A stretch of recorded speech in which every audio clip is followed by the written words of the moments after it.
Say it clear. Say it right. Say our name. Built this nation with our bodies and brains. You benefit, don't give us credit, say our name. We FBAs, foundational Black Americans. You want us to fight every time you in pain, but when it's time to vote for, silence remains. Yeah. They wanna be us, from the style to the hair, from the lips to the hips, body shaped in our glare. They cross borders, profit off the fight, civil rights paid in blood just to stand in this light. Asia to Africa, you walk through the door, but this land got a history you can't ignore. FBI fought and still fighting today, made room in the system that kept us away. You praise the same power that never chose you, turn your back on the ones that broke chains just to move you. Say we don't know where we come from, that's wild. North to the south, this land raised my child. Built this nation with our bodies and brains. You benefit, don't give us credit, say our name. Say our name, say our name, say our name. We FBA, foundational Black American. You want us to fight every time you in pain, but when it's time to vote for, silence remains. We were renowned, check the glow for proof. Streetwear in Japan still mirror our roots. K-pop chase decades, study how we move. Rapper world language, everybody fluent. From Atlanta blocks to Mumbai lanes, Hannah kind spitting bars, connected to the flame. That ain't hate, that's impact, that's reach. Culture travel worldwide when the source run deep. They copy the look, they borrow the sound, but skip the respect when we still hold the ground. Love the rhythm, ignore the pain, celebrate the wave, don't say the name. This was home, before permission, before approval. Say our name. Built this nation with our bodies and brains. We benefit, don't give us credit, say our name. Say our name, say our name, say our name. We FBAs, foundational Black Americans. You want us to fight every time you in pain, but when it's time to vote for, silence remains. Say our name, say our name, say our name. Say our name. Say our name. Say our name. Say our name. Don't need your respect. Never needed permission. We built everything when we weren't even seen as human. Biting the hand that fed you. Surviving on scraps. FDA stopped begging. We learned to build from scratch. Learn to build from scratch. Learn to build from scratch. Say our name. Say our name.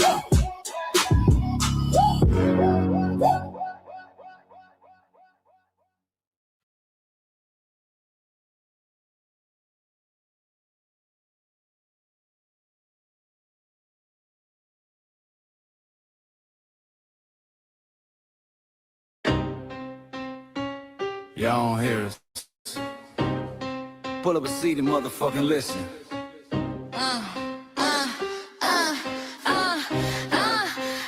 Pull up a seat and motherfucking listen. Hey, pack your bag, time to go home. Talking crazy on our soil where our blood and bones grown. This our grind, we outside on it. While y'all fools on the outside looking, y'all show no respect to Black America, so leave. Hey. Y'all don't get it, so it's time to go home. Get the hell up out of America, take your digits, make it just fly on. Y'all don't get it, so it's time to go home. Get the hell up out of America, take your digits, make it just fly on. You landed on the tarmac, fresh off the boat. Talking about y'all building nothing, man, you choking on the note. My ancestors the reason that this country even breathes. Picked the cotton, built the White House, planted the seed. Jim Crow laws, redlined the map, we was the target. You think that struggle's a costume, man, you can't mark it. We fought the wars, we bled the blood, we died for our future's chance. And you come here and give our legacy a side eye while throwing shade on the guard. While you benefit from doors we kicked down with our last breath. Now you spit on the architects who stared down death. Disrespectful, That's disrespectful, ungrateful, a slap in the face to only people who gave a fuck. So let me show your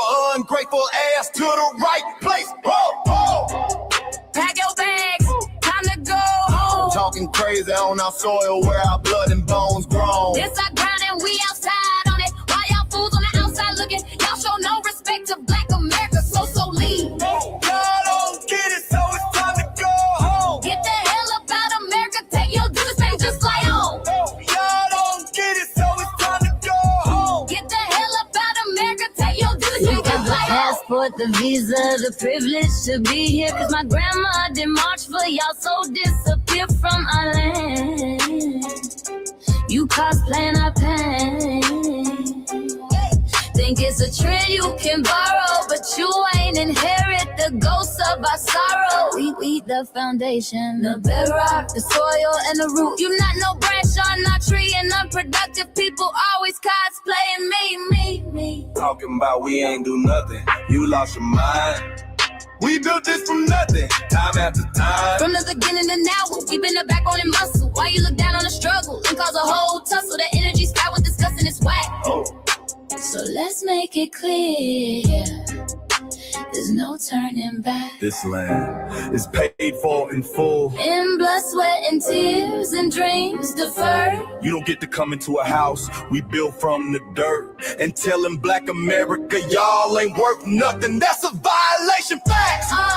Pack your bags, time to go home. It's our soil on our soil where our blood and bones grown. Show respect, this our ground, y'all just tenants on a leash. Or get the step. Show no respect to Black America, so leave. Don't get it, so it's time to go home. Get the hell up out America, taking your business like it just like home. Don't get it, so it's time to go home. Get the hell up out America, taking your business back and just like home. Yeah, fly little birdies. Fly on back to where you came from. This ain't for you. This cell is sacred. We said what we said. It's time for y'all to go home. So fly a little birdies fly. So fly a little birdies fly. So fly a little birdies fly. Fly far, far away from here. So fly a little birdies fly. So fly a little birdies fly. So fly a little birdies fly. Fly far, far away from here. So fly a little birdies fly. So fly a little birdies fly. So fly a little birdies fly. Fly far, far away from here. So fly a little birdies fly. So fly a little birdies fly. So fly a little birdies fly. Fly far, far away from here. Bye bye, little birds.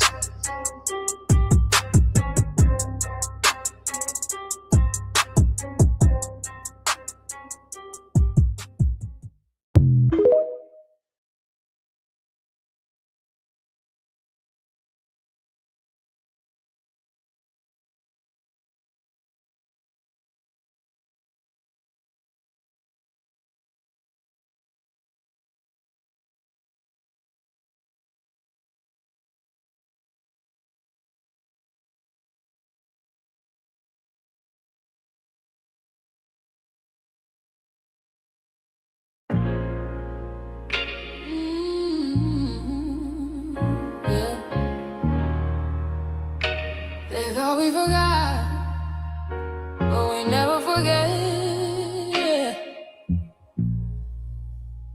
This one's for the rules. We built this land from dust and tears, 400 years, and we still here. They write new rules, but they don't see every freedom they got came off you and me. We planted seeds, they took the bloom. We lit the flame, they left the room. But we back now, no disguise. The spirits woke, we realize all we want is what we earn. That sweat and blood, yeah, that table turn. You can't buy culture, can't fake that fight. This is our day, this is our ride. We happiness. Say it loud, say it strong. We the heartbeat that's been here all along. Foundation of Black Americans, stand tall. We ain't begging for nothing, we built that all. Born from pain and grace, you can see the truth written in our face. We the soul, the sound, to fight the flame. Foundational Black Americans, say our name. They love our rhythm, but they dodge our blues. Use our voice when it fits their news. They take our sound, but not our scars. We the backbone, we the stars. Now the veil is gone, the mask is clear. We see the game, we know what's here. No more silence, no more lies. We lift that flag and watch it rise. Rise up, rise up. We the ones that made this nation breathe. Our veins are power, our roots are trees.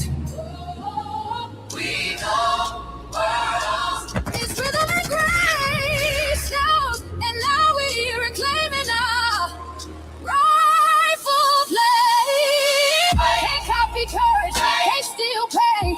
You can't inherit soul by changing names. Our story ain't done, it's the revival. We guard the gate, it's about survival. We FBA, say it proud, say it loud. The world dances on what we vow. Foundational Black Americans. Still we stand, still we fight, still we demand. Every block, every song, we've been right here all along. The soul of a people strong and free. Foundational Black Americans.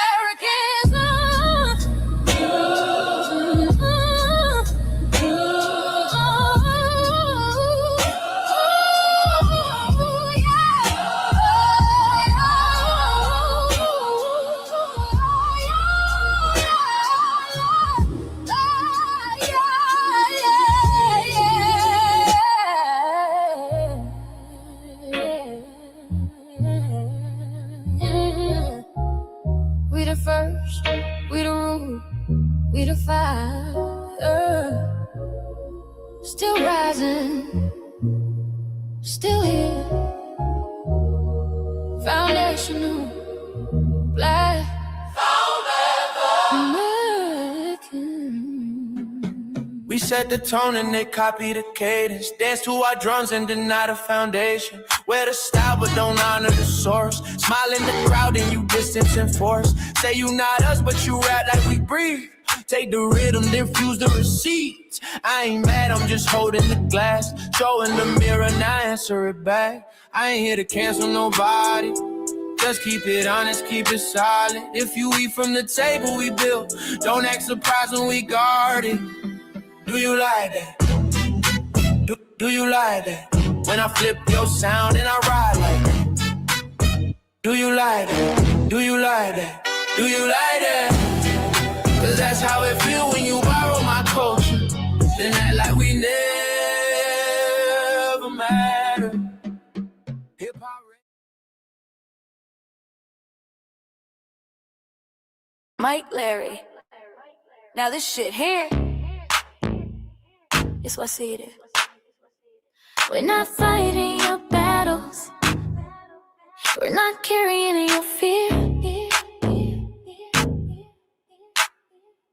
We're not lending our history to people who erased us while we were here. Just cause you born here, don't make you FBA. That makes you a citizen, learn the difference today. This is lineage, not a look you can wear. Not a costume you borrow when it benefits you there. You use our culture like an access card, backstage pass, a straight facade. But now the mirror's in your face, no disguise. And you're uncomfortable looking truth in the eyes. We didn't leave our land to beg for a chance. We stayed, we fought, we took every advance. That's the separation, that's the line you cross. We paid the price, you learned the cost. You waving your flag on our soil, but fighting not to go back home. Waving your flag on our soil, building comfort on a foundation you didn't own. We waving our flag, red, black, and gold. Stood our ground, never sold. You waving your flag on our soil, but scared to build what you claim you love. Our humor, our style, the way we move, the smoothness, the sound, the things we prove. Music we birth, language we shape, innovation forged under constant escape. Warrior spirit means stay and defend, not flee your land and rewrite the end. You call it success, but don't confuse the two. Ease came after what we went through. You abandoned your land and called it strategy. You waved that flag loud, but won't return to build your legacy. That contradiction tells the story for you.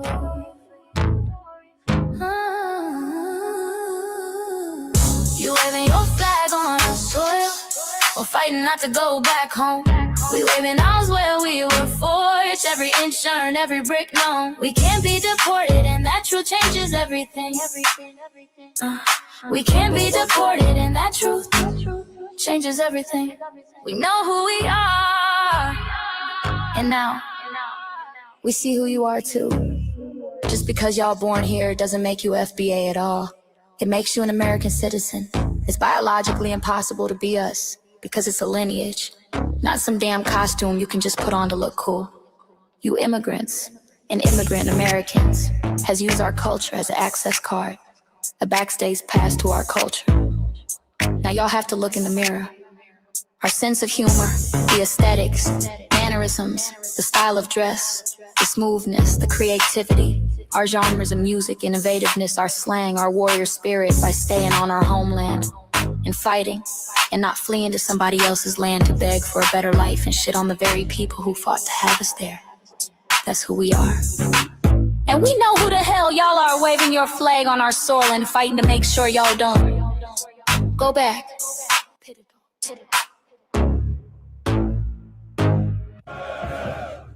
You can't leech off our culture anymore. Beat it!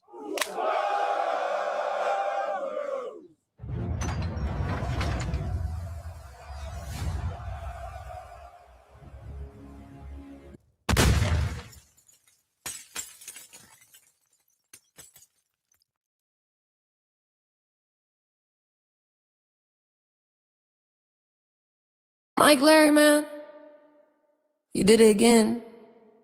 We really making history. Let's go. Do you like that? Do you like that? Flip your sound. How you like that? Do you like that? Do you like that? Say it loud, don't walk it back. Do you like that? Do you like that? You grew up mimicking us, now y'all switch it up. Do you like that? Turn the carbon copy, y'all ain't black, what the fuck? It's funny, y'all connecting to our culture like it's Wi-Fi. Wi-Fi. Surfing on our waves of our culture, no more agua. Feeling my culture for all these years. Look how time flies, all these colonizers in the skies. Y'all hate, y'all still hate us outside. Study doctor, vampires, the blood of our guilt. They copy the flavor, sip the juice. Love the results, hate the truth. Who? Do you like that?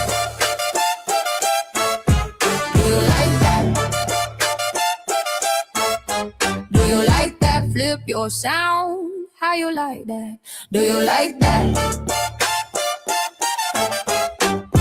Democratic shields, talking points, the road they fill. Fish and chips, agent on the mic, judging FBAs, but ain't you half white? Talking like you one of us, we need a pool face. The agent type, the prune face, like 50 and Jim. It's a cold game, throwing stones cause we built our own lane. I'm joking, kinda, but I mean, smile calm, pressure intact.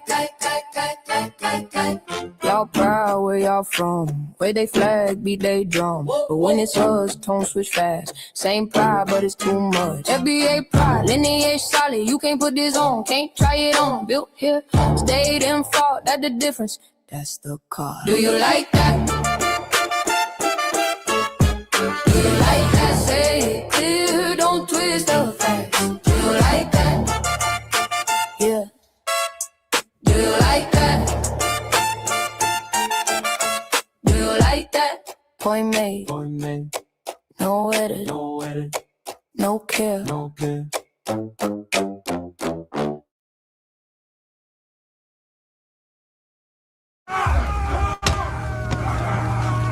You know, erasing history is something that you have to do when it comes to conquest, domination, and destroying a people. If people knew who they were, what they were, and what they were capable of in the past, they will understand what they have a possibility or a likelihood of doing in the future. Foundation of Black Americans, we've always had a culture of resistance. We cultivated a culture of resistance on this land, and we've been resisting ever since we've encountered European domination. But nothing was really popping in Europe until the transatlantic slave trade, and that's where they amassed a lot of wealth. One thing that I think is unique about our culture as far as how we resist, how we fight back is just the environment we were put in from day one. Being only 13% of the population, the white supremacists were very meticulous about keeping that population at a certain amount. There was never a period when we did not resist the encroachment of the white man.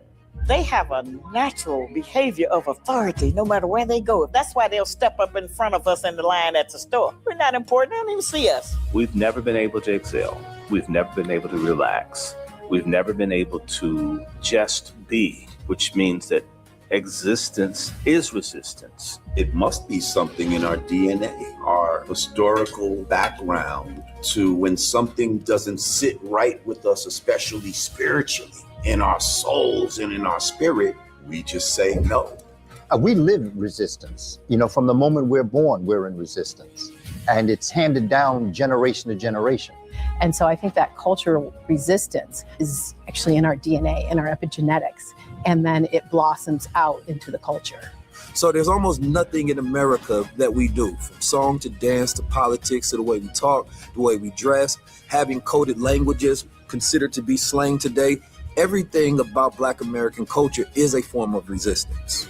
Of course, they want to always downplay our contributions to the global tapestry because they continue to act like our number one export in this country is not Black innovation. Everyone understands that our resistance has been the cornerstone of what foundational Black Americans have always done. We are the life that breathes everything into this nation. The further back you go, the further Black you go. It's just simple like that, brother.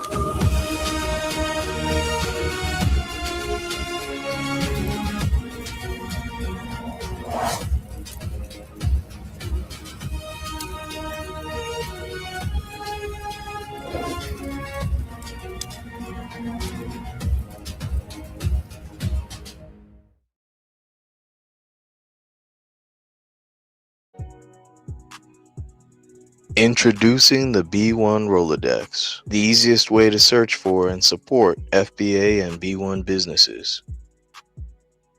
Hundreds of entries from the Black grassroots for the Black grassroots. Free to use, free to download, constantly updated. Trouble navigating the document? Try using the map version. Notice a business missing? Use this simple Google form to submit an FBA or B1 business. Also submit anti-Black businesses, which are now being collected in that last tab. Find resources, contact numbers, and much more using the second tab. All the info you need to start practicing group economics today. Go to blacktruthunited.com. That's blacktruthunited.com. Thank y'all for tuning in to another episode of the Frontline Black News. I'm your host, Shane Crewman. We just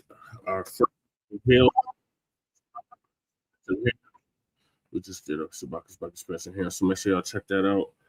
And on this season 6, episode 27, part 3 or part 3 of the Frontline Black News, we'll be discussing several topics that we didn't get to in part 3, and that is new Lego video, America wiped out entire nations, then called it birth of civilization. Floyd Mayweather for it responds to $175 million being stolen from him in lawsuit and goes off. Rat thief. 50 Cent responds to Floyd Mayweather's $175 million scam loss and sends shots. Call me. We can get you some help. What we can learn from Floyd's money problems. NAACP calls on Black student athletes to boycott Southern colleges.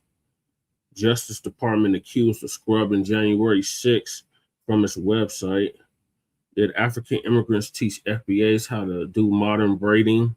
Hell no. Tariq chimes in. Do FBAs owe Cuba their support? Again, Tariq chimes in.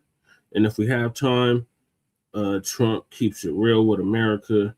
The Democrats admit to chasing Latino and white Republican voters, being the reason they lost in 2024. In our unhoused neighbor news, our illegal migrant news, and our local Denver/Aurora news. And we are based out of East Denver, North Aurora, Colorado. We get the news from a frontline and Black first perspective. We are a part of the New Blacc Media and also the signal boosters of the New Blacc Media.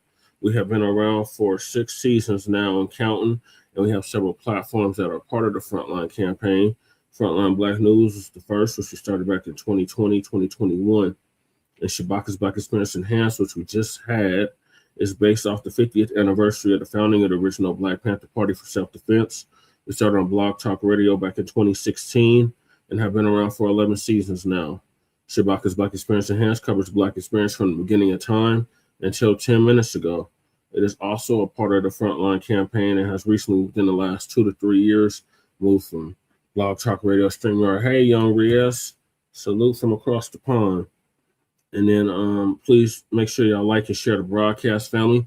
Remember, family, hit that like and subscribe and share button. Please join us on StreamYard, YouTube, Frontline Black News.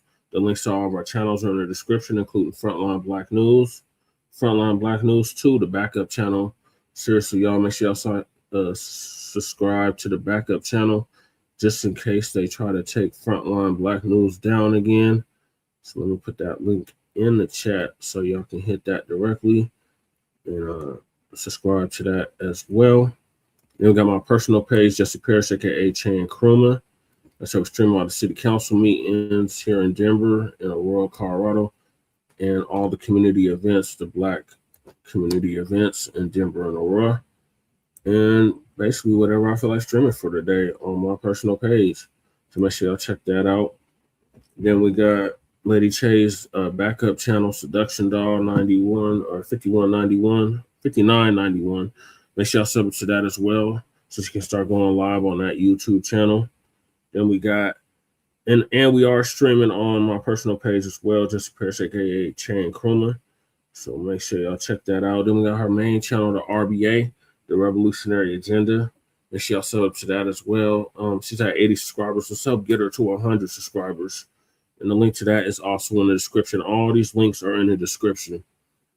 And then we got Shabaka's YouTube channel. Make sure y'all sub to his YouTube channel, Jeanette1, so he can start going live again on YouTube. And the link to that is also in the description. Then we got our cousin, our local out the Bay Area, Jay Militant. Make sure y'all sub to his channel, What's Cracking TV with Jay Militant. Then we got our brother out the Mile High, Kukizi, who is an MC, a dope MC, as a matter of fact, out of Denver, Colorado. He kind of reminds me of DMX, and he came up with the FBA Culture Report. So make sure y'all check him out.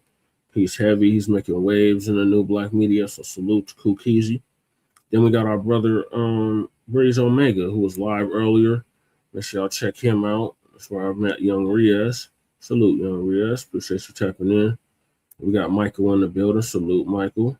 We got Fresh Always in the building. We got Sister Val in the building. We got Cow Dog in the building. And we got Lunchies. Oh, snap. I didn't even see you in here, Lunchies. Appreciate you tapping in. And then we got Sister Margaret Green. Thank you for tapping in as well. And anybody that's peeking and not speaking so far. And make sure y'all check out Breeze Omega's channel. That's our brother out of VA by way of Hempstead, Long Island. He just surpassed 1,000 subscribers, so make sure y'all check him out. He drops similar content to what we drop over here. We got Goddess Nabi in the building too. Salute, Goddess Nabi. Then we got our brother Church of Black Power, who is originally from Watts, California, who's now in Houston, Texas. Make sure y'all sub to his channel as well. He just surpassed 3,000 subscribers, just fast approaching 4,000. So salute to Church. He shows us love, so we show him love back. Sometimes he'll be over here as well. So check him out. And then we got our brother Torian Rain Reloaded, who's been around for a good decade now. And he actually put Lisa Cabrera on. I just found out recently. So salute to Torian Rain Reloaded. Make sure y'all sub to his channel. He's at like 77,000 subscribers. Let's help get him get 80,000 subscribers. And last but not least, we got our brother Black Truth United, who's been on hiatus, but he did come up with the B1 Rolodex, which is the modern day green book for FBA and B1 businesses. And the link to that is also in the description. And the link to the Rolodex itself is in the description, and the link to submit your business to the Rolodex is also in the description. And I'm in the Rolodex as well for my political work. So make sure y'all check that out. Then we got Council the Congressional Black Caucus and create a foundational Black American caucus. Long overdue. The link to that is in the description. Then we got the Anti-Reparations Fund. You know, Trump is giving the J6ers reparations. So we said, well, if you're going to give them reparations, then you need to give us reparations too. So the link to that to submit your claim is in the description. Were you the target of politically motivated actions by the Biden DOJ? Yes. Was the DOJ weaponized against you? Yes. Especially for that jabby jab. So make sure y'all submit that. The link is in the description. Then we got our sister Brooke out of New York. Call to action. Make sure y'all submit those letters and those emails. The links to that are also in the description. Better days are on the way, Michael. Yes, they are. Goddess Nubby. Then we got Lady Chase. GoFundMe. Donate to that if you haven't already. The link is in the description. Then we got our brother Joshua, who put hands and feet all over that white supremacist Chut the Bussy, who was going around antagonizing Black people in Nashville or Cashville. We got his GoFundMe in the description, standing with Josh and family after shooting from Dalton, aka Chut the Bussy. So make sure y'all donate to that GoFundMe if you haven't already. Then we got Stop Netflix from releasing damaging docuseries about Michael Jackson. The link to that is also in the description. Shout out to Dr. Randy Short for creating that. And last and certainly not least, we got myself. Support me for House of Representatives in the state of Colorado for House District 8. I am a candidate on the ballot under the Unity Party. I'm not a Democrat. I'm not a Republican. I'm independent. And the link to my website is in the description. Then we got a copyright disclaimer under Section 107 of the Copyright Act of 1976. Allowances made for fair use for purposes such as criticism, comment, news reporting, teaching, scholarship, education, and research. And I do not own the rights to the music. And if you don't understand racism and white supremacy, what it is and how it works, everything else you think you understand will only confuse you. Yes, salute to Dr. Randy Short. I hope he is having a speedy recovery as well, Goddess Nubby. In all 9 areas of human or people activity, and that is economics, that is education, that is entertainment, that is labor, that is law, that is politics, sex, that is religion, and that is war. And some say health and nutrition. In all 9 or 10 areas of human or people activity, and that was by Mr. Neely Fuller Jr., who transitioned exactly a year ago, a little over a year ago now, at the age of 95, ProduceJustice.com. And when we talk about producing justice, we're talking about replacing this vile, evil, wicked system with a system of justice, which guarantees that nobody's mistreated and those that need the most constructive help get it in a constructive manner. And we recommend that you go to ProduceJustice.com and get the United Independent Compensatory Code Concept textbook, workbook, study guide for thought, speech, and action for victims of racism and white supremacy. That's the code. That's what we subscribe to. So when you're talking about code and they ain't talking about Neely Fuller Jr., they ain't talking about no code. And when you, a Black person, are captured by any race soldier, you must never fuss, fight, or flee. Comply and defend yourself in court. Also by Mr. Neely Fuller Jr., ProduceJustice.com. And last but certainly not least, we got our master teacher, our warrior queen, Dr. Frances Cress Wilson, put in major work for Black psychology back in the 70s and 80s and 90s. And she's the one that came up with racism and white supremacy is conscious. And mind you, racism and white supremacy is the only racism. It's the only supremacy. There's not multiple supremacies. There's not multiple racisms. There's only one, Black family, and that is racism and white supremacy. And she said it is conscious and subconscious behavior to maintain white genetic survival, to prevent white genetic annihilation. So, and she would have been 90 as of a month ago. She transitioned back in 2016 at the age of 80. And shout out to our FBA brother Tariq Nasheed for paying for her funeral. And he's also going to have her featured in the next Hidden Colors 6. She was in Hidden Colors 3 as well before she transitioned. So make sure y'all check her out and check out the ISIS papers. The link to that is also in the description. And a big RRP to our brother Blacc Voltron Reloaded. He's the one that reminded me of all of this. And I was able to chop it up with him on Sincere Love to Guys before he is untimely passing. So those are the topics. Make sure y'all hit that like and subscribe button. All right, so I'm going to have to pull up this video because I have to restart the computer. So let me pull that up. Let's see. Where is this video? So the Legos video's been making a killing. And the latest one is about the history here in America and how America wiped out whole nations, then called it the birth of civilization.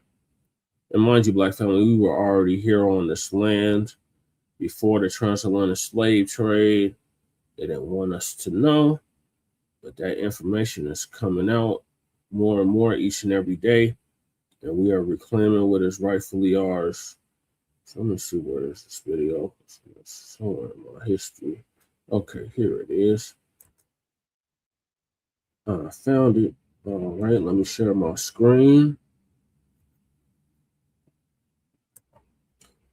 And we appreciate everybody tapping in with us, or with me right now. Shabaka should be joining us, and Lady Che as well. Okay, so here's the video. America's silent genocide that butchered entire nations and cold-blooded horror. 50 million people erased, the truth exposed. Were they erased, or were they reclassified as Black, Negro, and colored? Walter Plecker ring a bell? But let's see what they're talking about.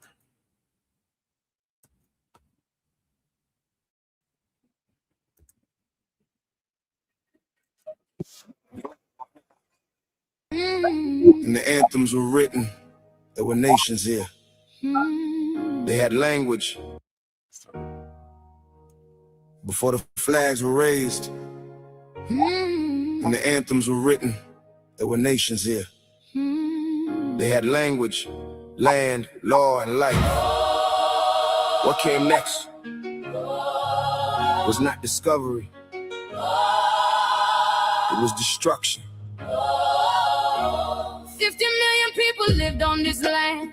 They had governments, trade routes, and command. Every treaty sign was broken by design. This is not a legend, this is a documented crime. They wiped out entire nations. They wrote it down as civilization. They burned the food, they broke the ground. They silenced every living sound. This is not a story. This is what happened. 50 million people were slaughtered and forgotten. In 1492, Christopher Columbus landed on land that was already occupied.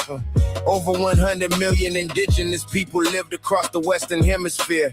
They were organized into nations with distinct languages, governments, and economies. The Aztec Empire had a capital city larger than any city in Europe at that time. The Haudenosaunee Confederacy operated a democratic system that directly influenced the United States Constitution. These were not primitive people living in isolation. They were sovereign nations with functioning political, agricultural, and legal systems. European contact introduced smallpox, measles, and typhus to populations with no prior exposure. These diseases moved faster than soldiers and killed entire communities before any army arrived. But disease alone did not cause the collapse. United States government enacted policies specifically designed to remove and destroy indigenous nations. The Indian Removal Act of 1830 forced entire nations off their ancestral territories. The Cherokee Nation was marched over 1,000 miles through winter with insufficient food and no medical support. Over 4,000 Cherokee people died on that forced march. The United States government called it relocation. Historians now classify it as ethnic cleansing. 50 million people lived on this land. They had governments, trade routes, and command. Every treaty sign was broken by design. This is not a legend, this is a documented crime. They wiped out entire nations. Nations, then wrote it down known as civilization. They burned the food, they broke the ground. Oh, they silenced every living sound. This is not a story.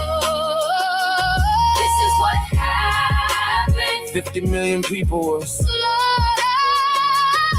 and forgotten. The United States military conducted campaigns specifically targeting women, children, and food supplies. At the Sand Creek Massacre in 1864, Colorado militia killed over 150 Cheyenne and Arapaho civilians. The majority of those dead were women and children. Officers removed body parts as trophies, and the United States Congress initially classified the event as a battle that wounded near 1890. The United States Army killed over 250 Lakota Sioux people. Many of those killed were elderly women and children. The United States government awarded 20 soldiers the Medal of Honor for that mass killing. Those medals have never been revoked. The destruction of the buffalo was not an accident. The United States government deliberately supported the mass slaughter of 60 million buffalo. Indigenous nations of the Great Plains depended on the buffalo for food, clothing, shelter, and ceremony. Removing the buffalo was a calculated military strategy designed to collapse entire civilizations through starvation. General Philip Sheridan publicly supported the policy because it would eliminate indigenous resistance permanently. By 1889, fewer than 1,000 buffalo remained on the entire continent. This is recorded history. This is not disputed. 90% of an entire population was eliminated. No permanent national monument was erected. No formal apology was ever delivered. Yeah, they called it manifest destiny. They called it progress. They called it civilization. 50 million people. Called it home. And they were gone. The land was taken through treaties the United States broke immediately after signing. Over 500 formal treaties were made with indigenous nations. Every single one was violated. The land transferred. The people erased. The history rewritten. This is not ancient. The last armed campaign ended in 1924. The survivors are still here. The land is still gone. They called it manifest destiny. They called it progress. They called it civilization. 50 million people called it home. And they were gone. Before the ships arrived, millions already lived here, nations with laws, languages, trade routes, cities, farms, and memory. Then came conquest, disease-broken treaties, and centuries of bloodshed called civilization. Yeah. Yeah. From the Atlantic coastline to the Great Plains, entire indigenous nations lived across the Americas long before European arrival. Historians estimate the population ranged between 50 and 100 million people. There were governments, spiritual systems, agriculture, astronomy, medicine, and trade networks stretching across continents. Then European colonizers arrived carrying weapons, expansion, disease, and religious justification for conquest. Smallpox spread through villages with catastrophic speed. In some documented cases, infected blankets were distributed during negotiations and military campaigns. Entire communities collapsed within weeks. Burial grounds overflowed while survivors fled burning settlements. Colonial militias and later American forces destroyed crops, poisoned water supplies, and slaughtered buffalo herds that sustained Plains Nation. Women, elders, and children were killed during raids designed to erase cultural continuity. Treaties were signed and immediately broken. Once gold, farmland, or expansion became profitable. Native people were forced westward again and again through military pressure and government orders. The Indian Removal Act accelerated the destruction of entire societies. Thousands died during forced marches from hunger, disease, and exposure.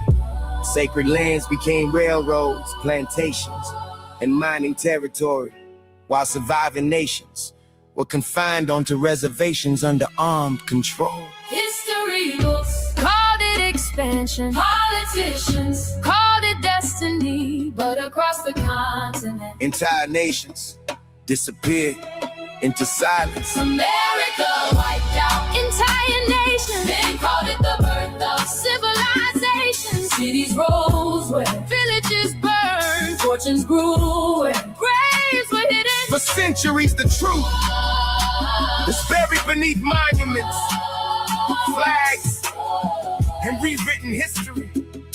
But the earth still remembers every nation erased in blood. Military campaigns across the 19th century targeted resistance with overwhelming force.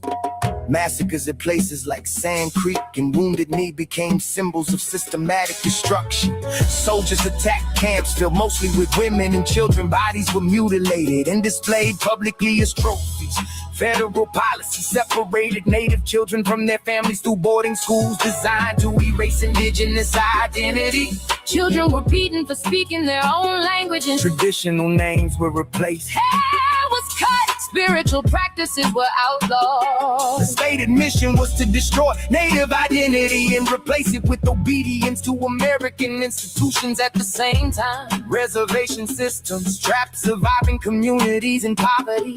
Independence. Food rations were withheld as punishment. Religious ceremonies were criminalized. Land allotment programs controlled territories and transferred millions of acres into wide ownership. By the early 20th century, the indigenous population had collapsed by as much as 90%. From pre-contact numbers, entire languages vanished. Sacred histories disappeared with elders who never survived war, disease, or displacement. Even today, many Native communities continue fighting for treaty recognition, Water rights land protection, and the recovery of children. buried in unmarked graves Near former boarding schools, The violence was not a single event. it was centuries of policy, Warfare warfare, forced removal, and deliberate erasure carried out. across generations. The maps change, the maps change, the names change, the names change, but the blood beneath the ground never disappeared. A continent was conquered while millions vanished into history. Civilization was built on occupied land. Expansion came through broken treaties. And every monument celebrating conquest hides another story beneath it. The survivors still remember. The descendants still carry the names. And the truth remains buried beneath the foundations of America itself.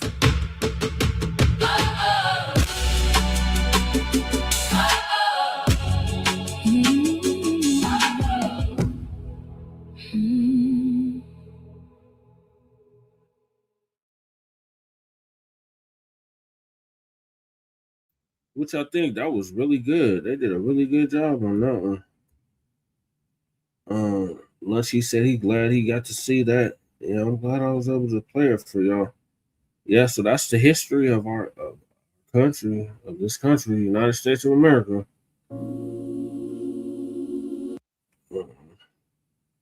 They reneged on every treaty they made.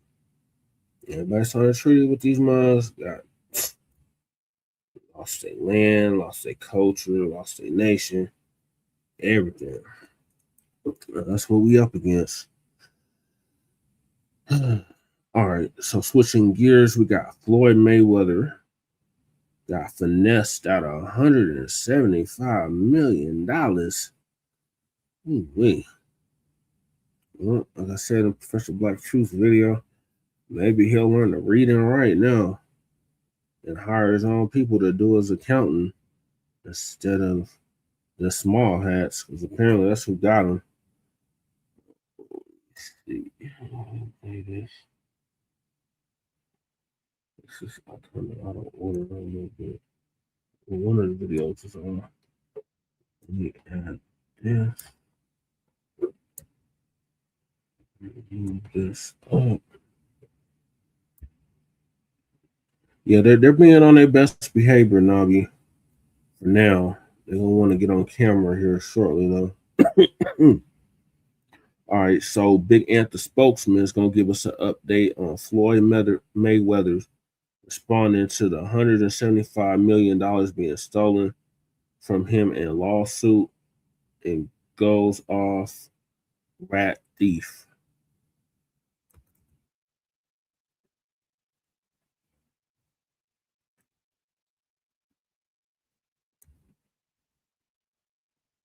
Yo, it's Big Ant, the spokesman, man. We back. Another edition of Urban Politicians TV, UPTV. Make sure you stay on your pivot at all times, man.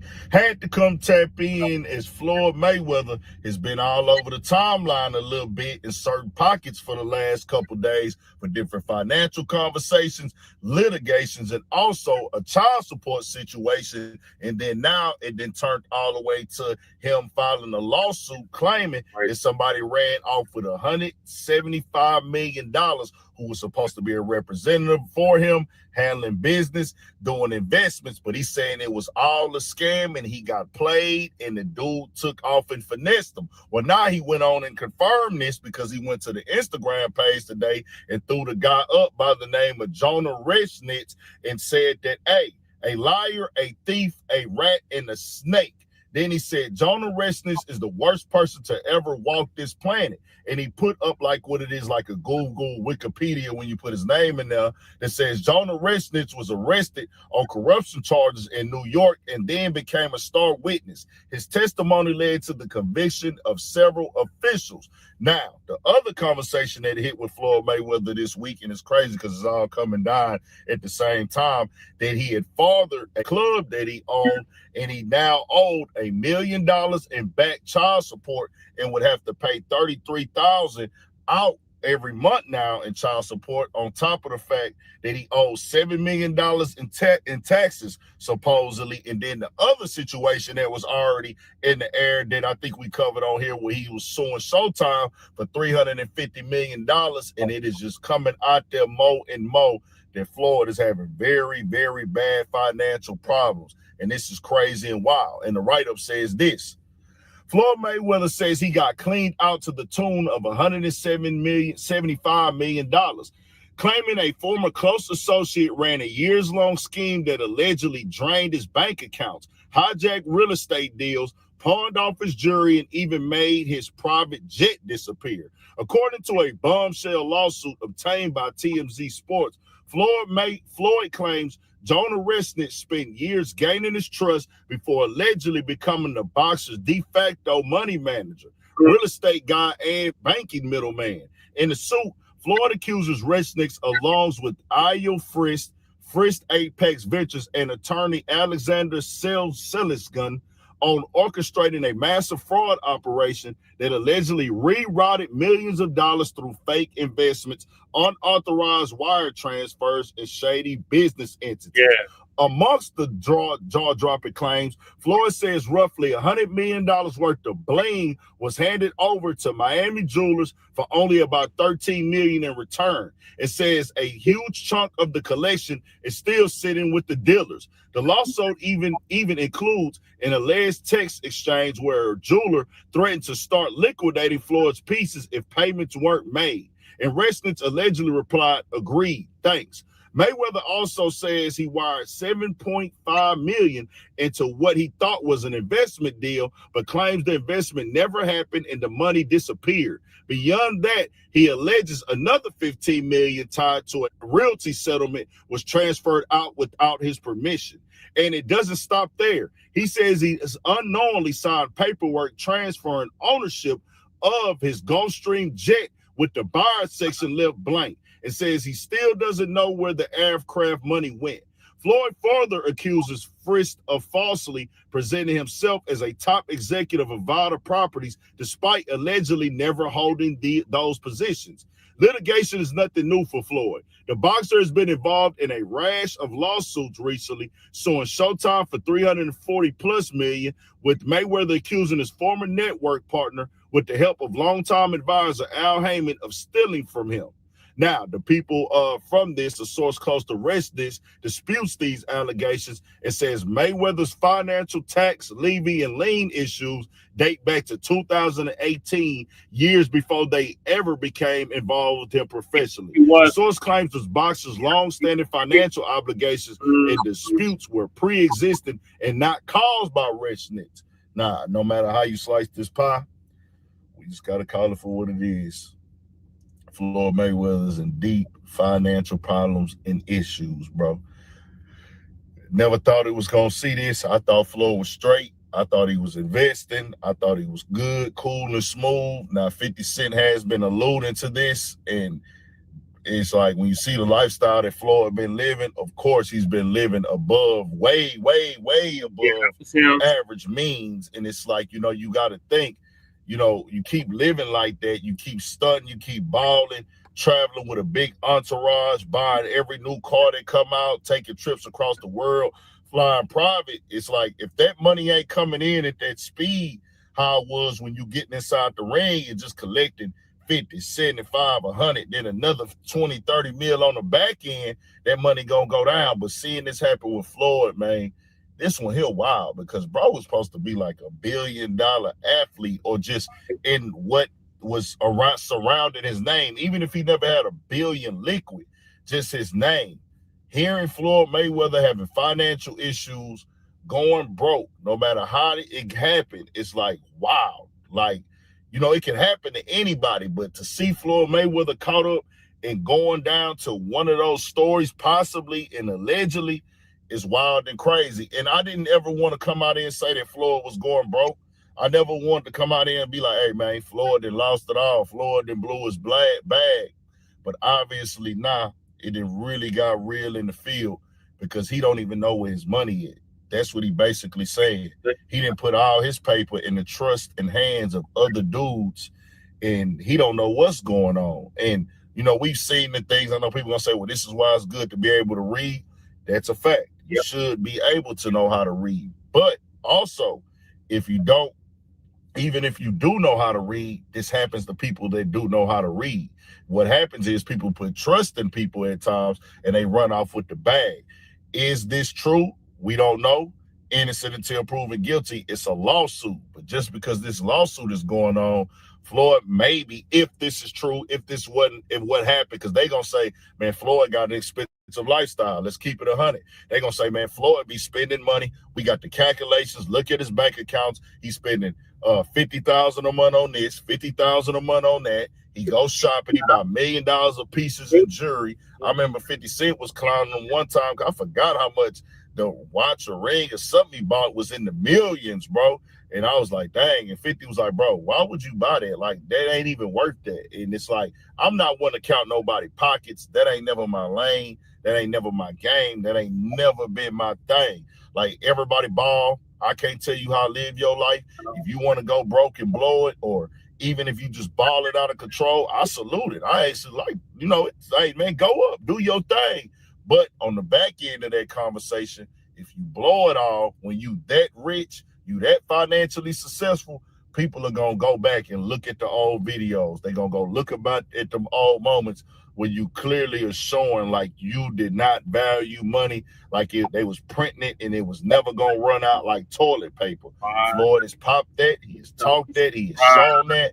We will have to see. But if you saying the financial guys who over your program that ran off with all your money, how much do you have left? And then we see Floyd still getting in the ring as one of the greatest boxers ever, who was preached on retiring with all my mechanics, retiring in good health and walking away from the sport. But he's still trying to organize fights and get paydays. So it's like, man, what's really happening? The Tell me what y'all think. I can't confirm nothing. I'm just reporting on it. Stay on your pivot. Tap into the Urban Politics TV Patreon. I got. Yep. Shout out to UPTV. Make sure y'all check out Big Ant the Spokesman, Urban Politicians TV. Yeah. Oh, Floyd, you big dummy, Floyd Mayweather. Like, what the hell, man? So, you know, everybody's favorite troll had to go at him. So 50 Cent had responded to Floyd Mayweather being scammed. And this is what he had to say.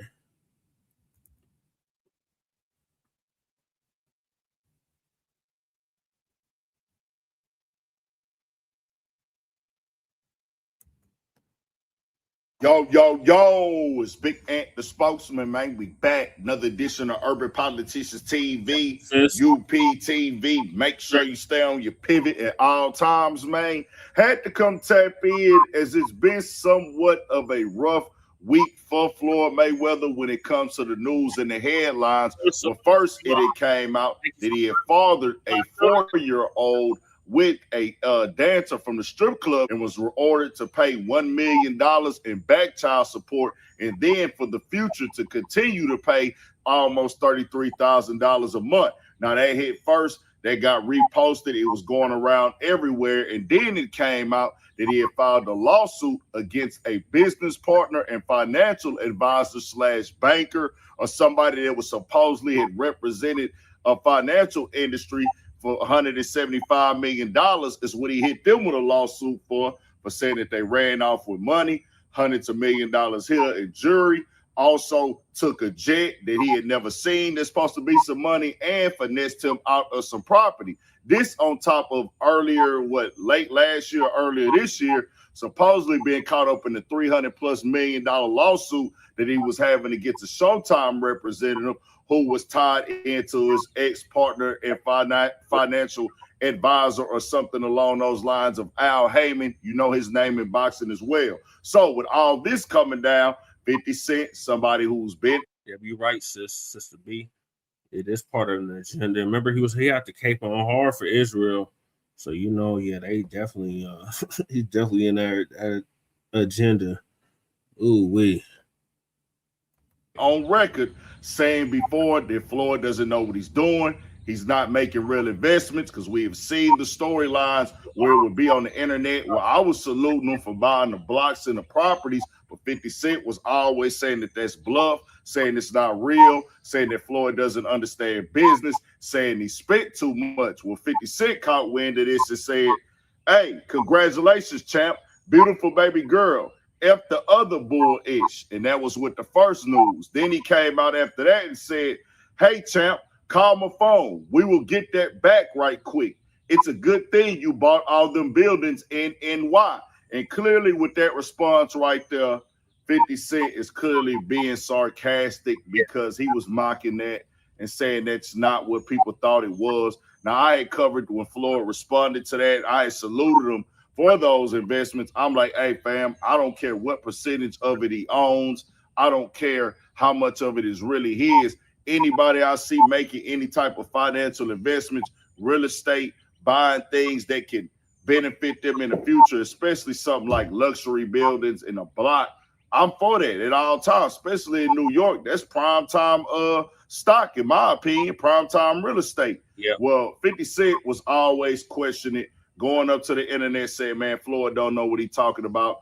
Floyd getting finessed and duped. And now this is just one storyline right here. What they are saying from what Floyd put in this lawsuit, they have finessed them. They have played them. They came with false representation. Floyd had even went up to the internet yesterday and called his partner, the guy that he put his trust in, a rat, a snake, a liar, and a thief. Now, with all of this right here, there's going to have to be a lot of accountability being taken by Floyd, because of the fact that you ain't never supposed to put this many people in your pockets. You ain't never supposed to put this much trust into somebody you don't know, because of the simple fact, this is your money, not theirs. Now, it's good to have lawyers and advisors on your team, but you got to be able to make wise decisions yourself and how you moving and what you got going on, because this now means and Floyd ideas and Floyd Mayweather's documented stance of lawsuits he's filed, he's been ran out of over $500 million in total at this point. Now, I don't know how much money Floyd has made in his career. I don't know. And it ain't none of my business at all. That's his business. What he put on display is what he put on display. But we've seen the tax issues in the past. Floyd has always responded to these things, and when shown, hey, man, I'm still balling. I'm still living. I'm still stunting. Hey, I'll travel with 50 watches. Let's get to it. What we talking about here? But now it comes a thing where it's you file a lawsuit after lawsuit for a lot of money. These guys claim that Floyd was already having financial liens, financial problems, financial issues, and other things going on before they even got involved with him. I don't know what's what with this right here, but I can imagine it's a tough week for Floyd to say, hey, they ran off with $175 million, right? Even to a point where they said it's a blank something where he just signed and it wasn't even a jet there for him. So I'm like, if that's true, that means you signing your name places without even reading or trying to get a full understanding, and that will never make any sense to me.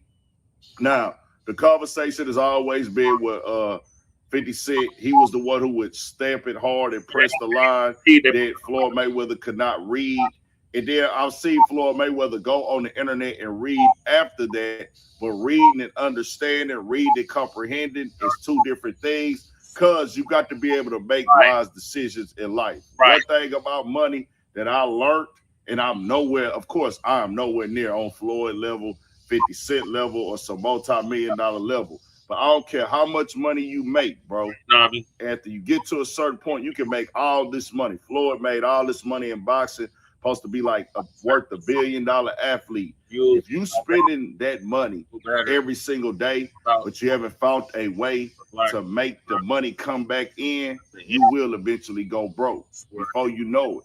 Especially when you have very, very bad or very, very expensive spending habits or very, very expensive lifestyle. Because if you got a $2-3 million overhead every 2 months, then you're going to make other big purchases. Every new car, take care of that person, take care of that person. That money coming out, he's not signing up, getting in the ring no more. You're not going out and making $100 million or $150 million or $200 million total up a weekend. You're not running around getting active, taking the bookings here for the 30s and 40s to promote the fight or whatever you was doing, going to the clubs, all that. So when you just spending all that money, it's leaving. You got to keep it in rotation. So I saw people, they put it in the banks, let it gain interest right here, invest in some stocks over here, buy some real estate over here, get this going while I'm keeping a good 20, 30, 40 here, 60 there, 70 there coming in, because you could get somebody give you $20 million right now. If you don't find a way to make that $20 million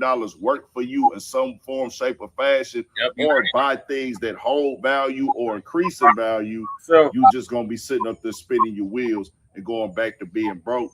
50 Cent has pressed this line throughout the years. I remember 50 Cent was saying, hey, bro, why would you buy a $15 million watch? Floyd was on stage with that, the $8 million, the $5 million chain on the stage, the $23 million jury. I don't know what's what, and I can't confirm his financial status, but I would hate to see where Floyd has made all this money and he's got to go down as one of these athletes that has spent it all, got it all took from him, got finessed by it. It just went all the way down through there to the point he don't know what to do. We've been seeing him getting back and trying to get back in the ring. They've been trying to make this Manny Pacquiao fight happen. And then they was trying to even push it to actually be a real fight, to my understanding, and not an exhibition match. And that's how I guess you get the bigger check that way. But I'm like, Floyd was somebody who was pushing, hey, fam, I'm retired from boxing. All my mechanics, all my motor skills, I did it my way. I get to walk away from the sport healthy, clear-minded, straight, and wealthy. But now it seems like it's tough for him right now, because this is over $500 million in total where he's saying that he's had taken from him, allegedly. I can't confirm that. Tell me what y'all think, man. We'll see what happens. Stay on your pivot. Tap into the Urban Politics TV Patreon. We got more coming on now. I just dropped some new stuff on there as well. Some live streams covering different topics. Lock in with us on the website of the app. Stay Lock in with us at Frontline Black News. Shout out to Big Ant, the spokesman. Oh, what I was saying, Nobby, basically I was saying a fool and his money is they part. This fool brought it on himself. Like, you had all that money. You couldn't hire black accountants, somebody that actually knew what the hell they was doing. Instead, you're gonna hire these small hats that finessed you out of $500 million. Oh my God, he's a big dummy, Floyd Mayweather. Jesus Christ. And then on top of it, you got to pay child support, $39,000 a month. Man, so our good Professor Black Truth's gonna go into why Mayweather got finessed the way he did. This damn video up. Oh, my queue keeps getting put out of order.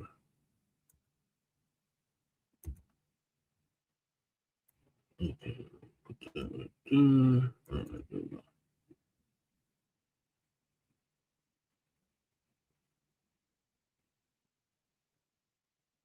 Family and fellow soldiers, I'm the Professor, and this is the Moment of Truth. You know, it feels like just a couple of months ago, Floyd Mayweather was suing a former business partner because this person allegedly ripped him off for a lot of money. Wait a minute, it was just a couple of months ago. First Al Heyman, and now this. Floyd Mayweather's having a hell of a year, and it's not even over yet. Now, for the few of you who are like me and assiduously avoid all talk of sports, here's what's going down with Floyd Mayweather these days. He's seeking $175 million in a newly filed lawsuit alleging that his former investment manager and real estate advisor defrauded him over multiple years. The suit claims that Jonah Rechnitz, Mayweather's former manager, and Eyal Frist, who ran Frist Apex Ventures, a Florida-based real estate and investment firm where a lot of Mayweather's money was sent, committed fraud and had roles in breach of fiduciary duty. Mayweather alleges that Rechnitz built a relationship with him over a number of years to gain his trust. He then allegedly used his advisory role to move Mayweather's money into accounts with Frist Apex Ventures. Rechnitz, Frist Apex, and Alexander Seligson, an attorney who handled the refinance of one of Mayweather's properties, are listed as defendants.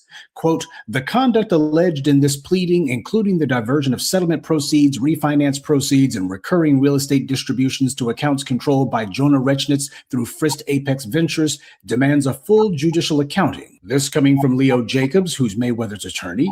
We look forward to obtaining that accounting and to recovering every dollar to which our client is entitled. The suit alleges a multitude of issues, including a $7.5 million wire for a 12-month investment on July 1st, 2024 to Frist Apex, where no investment was made and the initial money was never returned. Unauthorized allocations of Mayweather's money to Frist Apex, including $15 million in settlement proceeds from a realty company at Rechnitz's direction, a separate loan with over $8.8 million of a $16.4 million loan on 4 of Mayweather's properties was sent to Frist Apex without explanation. Only $2.5 million was given to Mayweather Promotions. The $2.1 million of an $8.2 million refinance of one of Mayweather's Las Vegas properties was sent to Frist Apex at Rechnitz's direction and without Mr. Mayweather's authorization. Rechnitz diverted a $1 million deposit agreed to by Mayweather to buy a New York property to pay a New York jeweler instead, and as a result, the property deal never closed. Rechnitz pledged nearly $100 million in Mayweather's jewelry to 2 Miami-based jewelers for only $13 million. A substantial portion of the pledged jewelry remains with the jewelers, according to the suit, without accounting provided to Mayweather. A text message chain provided in the lawsuit claims one of the jewelers in the $100 million pledge demanded that if he didn't receive a payment, he would start to liquidate the goods, which Rechnitz allegedly agreed to without Mayweather's authorization. The suit also claims Mayweather signed a bill of sale for his 1996 Gulfstream 4 jet at Rechnitz's suggestion with no purchaser listed.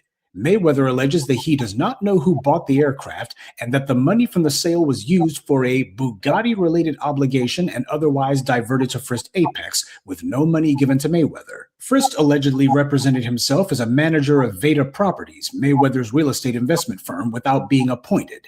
The suit claims that he never held such an office and that Frist signing documents as a manager was a misrepresentation of office.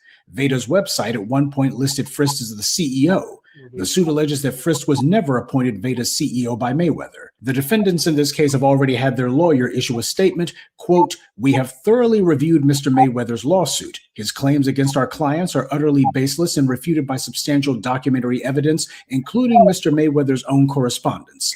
Our clients intend to vigorously defend against these claims and are confident that once all of the facts are presented in court, not only will our clients be vindicated, Mr. Mayweather's gambling issues, prolific spending habits, monies owed to third-party creditors, and IRS tax liens and levies, as well as other unseemly behavior, will be exposed, and we believe that Mr. Mayweather will be the one paying significant damages to our clients." This sounds less like a legal defense and more like they're going to try to see if they can put Floyd Mayweather on trial. That's the favorite tactic of people whenever they have black folks in court. Mayweather is a defendant in several other lawsuits alleging money owed, some of which include wretchedness as a co-defendant.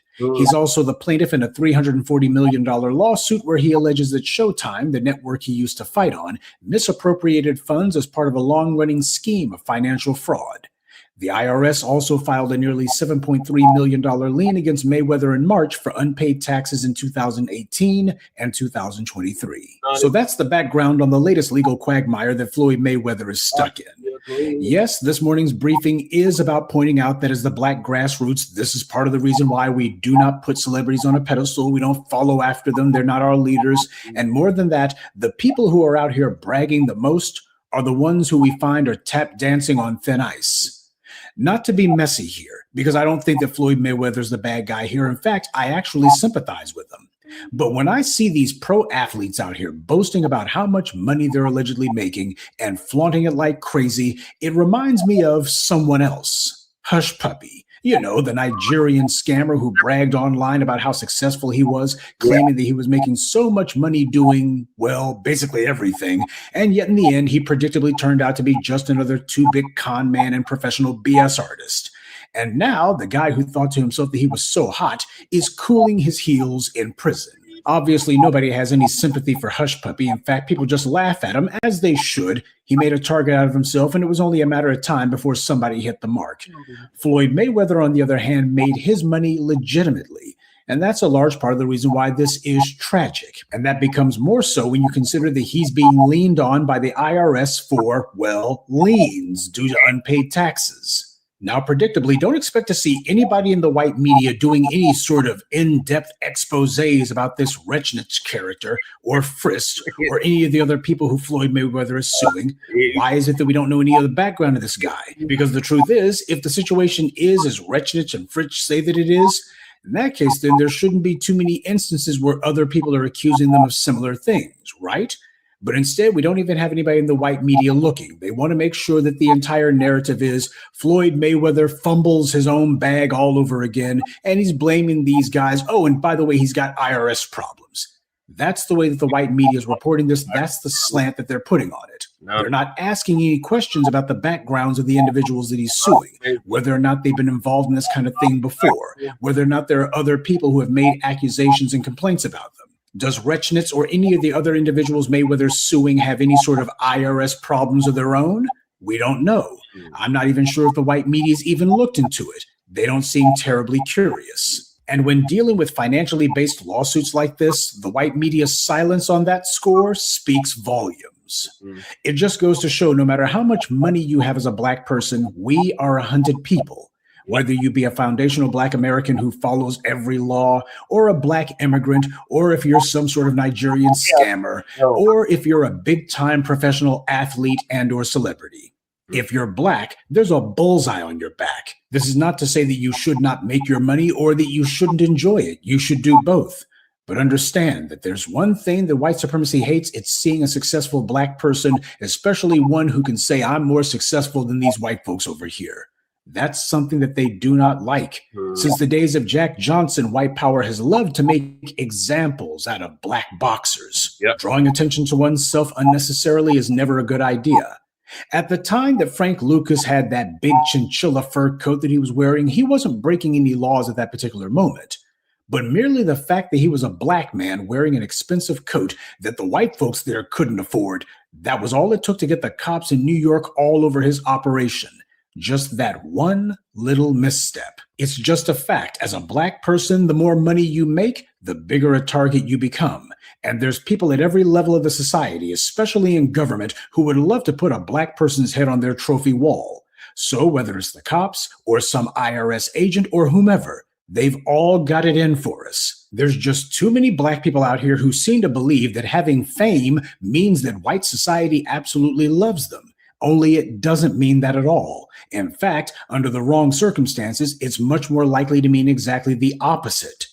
People are wildly speculating as to whether or not Floyd's actually broke, and if that's the reason that he's filing these massive lawsuits in order to try to keep himself financially afloat. Now, I don't know what Floyd Mayweather's financial condition is, but I do know that as black people in general and black men in specific, we've been in this situation far too many times. Whether that be some famous black celebrity or some black attention-starved chump on the block, they always seem to end up the same way. And in the case of Mayweather, I'm reminded of the words of Bill Cosby, who said, "You make sure that you sign your own checks." And it is no coincidence that the very people who Floyd Mayweather was trusting the most when it came to his business dealings, these turned out to be the ones who were ripping him off. Individuals who spent most of their time trying to find a way to legitimize putting their signatures on his money. And you know what? There's a lesson in that for black people everywhere. You're supposed to be staying on top of your finances, and you're supposed to actually have some idea of the money that's coming out and going in.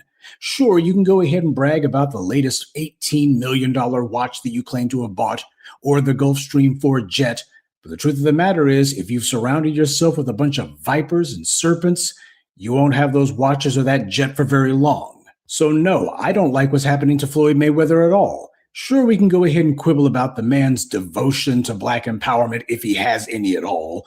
We could go ahead and have that, but that's not the point of this morning's briefing. It's that Floyd Mayweather has become just another case study in how black folks put themselves behind the 8 ball by giving control over to people who we should not. Floyd Mayweather spent so much time bragging about his money, bragging about his business acumen, and this is how things turned out. You know, between the Al Heyman Showtime situation and Floyd Mayweather's troubles with the IRS, and now this latest legal morass, considering how it seems that every few minutes he's claiming that somebody else has taken advantage of him financially, well, at this point, maybe Money Mayweather should just change his name to Fleeced Floyd. Good day, and be one. I'd like to take a moment to mention some of our contributors. Ginger Vine, Dia Williams, Frederica Moore, Suleiman Alaji, and Sakina Collins. Salute to them and thank you to everyone for listening, liking, and sharing this message. Black empowerment only exists because of you.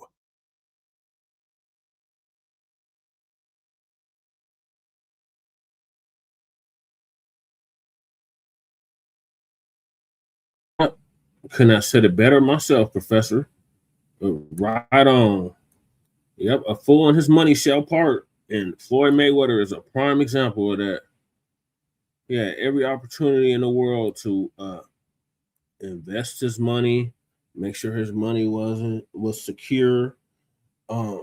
Instead, he wanted to floss, and that's the result. The end result is now he is going to be broke. All that flossing and showing out, as we used to say, showing out. Where's that getting you now, Mayweather? Now you're broke. You got all these damn debts. Yeah, you got child support on top of it. He got finessed out of $500 million, or excuse me, $500 million. Jesus. Well, he was passing all that money out to them crackers. Oh yeah, look, I can make it rain. Look at all this money I got. I'll make it rain. Yeah, you see how that's working out for you, Mayweather. Jesus. And then he was sitting up here caping for Israel. And like our brother, I think it was Lunchies said, yeah, shout out to Lunchies. Lunchies said that he refused to boycott Gucci. And we said, hey, Gucci don't fuck with black people. Gucci don't like black people. Gucci's racist as hell. Floyd Mayweather was the main one talking about, nah, I'm going to keep buying Gucci. I'm going to keep doing that. Okay, Mayweather, well now, don't come asking us for no goddamn help. Right, DSB. Yeah, he passed out money. And on top of it, he got a Becky pregnant. Oh my God, yeah, she gonna clean him out. Whatever money he got left, he about to get cleaned out when she divorced his ass. No, he did. He was making it rain, Nobby.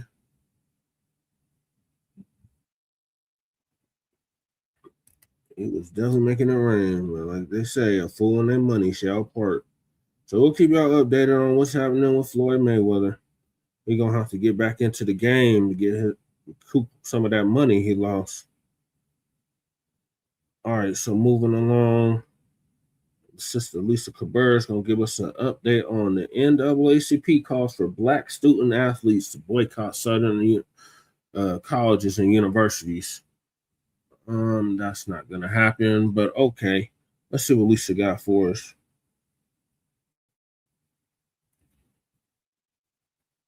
Shalom, family. Good to see everyone here. Hope you're doing well. I just want to announce this is the final day of the sale. So you can still get products off 40% on all 3 stores, Etsy, Shopify, and TikTok. So grab it up today. Make sure you get. I sent you the link, sis. It should be in your email. Yep.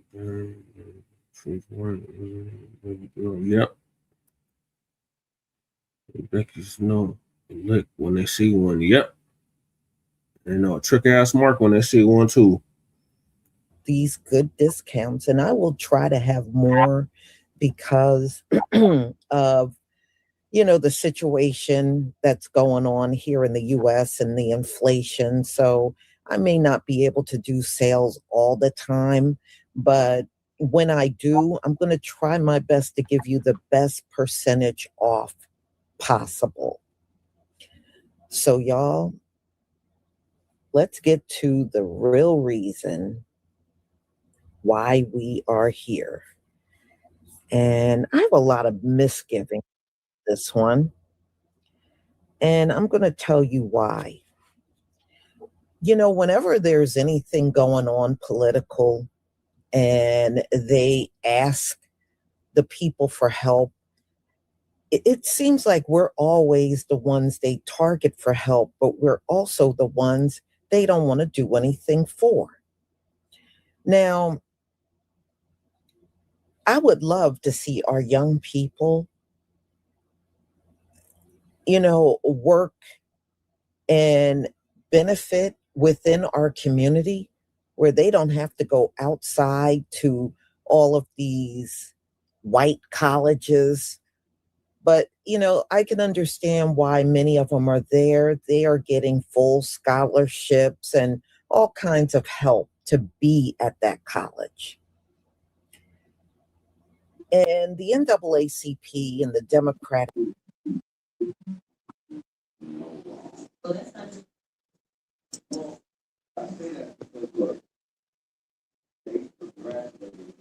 Come to the stage is Sister B. Greetings, Sister B.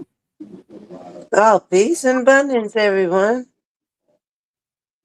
I was seeing a lot in this, in the chats, in the videos, and what I need everybody to understand at this point is everything is a lot more spiritual than what we are giving it credit for. We are literally talking about people that had the ancestors and them have made pacts with demons. Yep. In order to prosper on this earth. That's true. And in these pacts with these demons, they have contracts to fulfill. And mind you, our people here are in on it too. Our millionaires and billionaires. Listen, anybody who has that type of money that knows what's going on in society and ain't doing shit to change it. Yep. They're in cahoots. Do you understand? They have their own contract with the devil. Yep. Well, remember, and Snoop. You better understand that that's not something that they really wanted to sign up for. But at the same time, so they can call themselves trying to speak on stuff that they know that ain't fair and all this other shit. But they also know they're part of the contract. They got to shut the fuck up. Yep. They can't give money to certain organizations. Yep. They can't use their money aside from Illuminati organizations. Yep. That's why you look at the weird ass motherfucking tie-ins. Like, how the fuck do Chris Rock and like just I mean, there's just certain people that in Hollywood, and Yeah. you be like, well, how did y'all even come into cahoots with Right. each other? Will Smith and motherfucking Tommy Lee Jones. Weird shit. Do you see what I'm saying? Yep. But it's a part of their fucking contract. They got to deal with their people. This is their religion now. They have to denounce their community, denounce their God, denounce all kind of shit to be down. Yep. So when we turn around and we see them, oh, well, why you ain't doing this for the community? Well, because they've already made the ultimate sacrifice for their community that feels it's going to benefit them the most, which is on this earth, which we all know is very temporary for all of us motherfucking spiritual beings. We know that spirits are eternal. Right. So each realm, I don't give a damn. It all matters what you do. Mm-hmm. This is the time, like, if nobody, look, I swear, if ain't nobody else gonna rebel and say nothing, we're all gonna sit compliant. Yeah, right. Dead ass. So, I'm gonna really just propose this question. Have we had enough as people or no? I've been asking that question for No, for real. Have we had enough as people or no?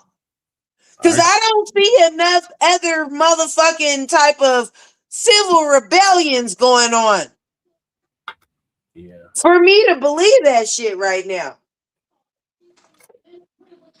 Who's quitting jobs? Who's doing what, you know what I'm saying? Protest. Ain't nobody really boycotting, doing anything financially to break away from this fucking rat race, aka the Matrix, and focus on their real spiritual being, because that's who's eternal. Right. Do you know how many people are gonna sell their souls right in this realm for a temporary fucking good time? Millions. Instead of remembering that they were a spiritual being before they came here, and this is all about a physical experience of integrity. Exactly. Are you going to listen to your eternal father? Well, your eternal parent. That's what it boils down to. Dead ass. For real. You got sent out on a field trip. Right. Let's be real about the shit. Yep. God having a human experience. For real. And everybody that truly comprehends that shouldn't be mad about none of this dumb shit right about now. Because we already see this is them just trying to stall for time. Yep. That's on their own judgment. They know. Yep. That's why they've been so afraid of us. Oh, I'm in fear of my life. Why? Because you know that you should be glad that we don't want to get even. Right. Do you understand? A guilty conscience needs no accusing. And all these years of fear of us have been your guilty conscience. Yep. A guilty conscience needs no accusing. Right. You speak up for that shit all the time, and that's where racism came from. Yep. Yep. You were so afraid of what we were going to do back to you after colonization. Mm-hmm. But you keep talking about whole system to buy you more time. Exactly. Do you understand? And I mean to the point where they know that spiritually and scripturally prophecy has been made, and then they gonna sit up there and develop CERN and HARP to try and play gods with the tectonic plates and everything. Do you understand? It's a whole big case of the fuck arounds. Yeah, it is. If you don't know what's going on, because the inevitable is the inevitable. I don't give a fuck how much of a case of the fuck around you get. You're only really damaging your people in the long run. Right.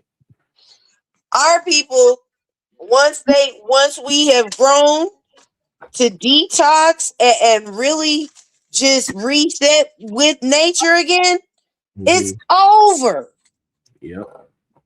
It's over because we're fine when you guys are getting burnt up like foil in microwaves, all this metal in your fucking bodies that you meant for ours.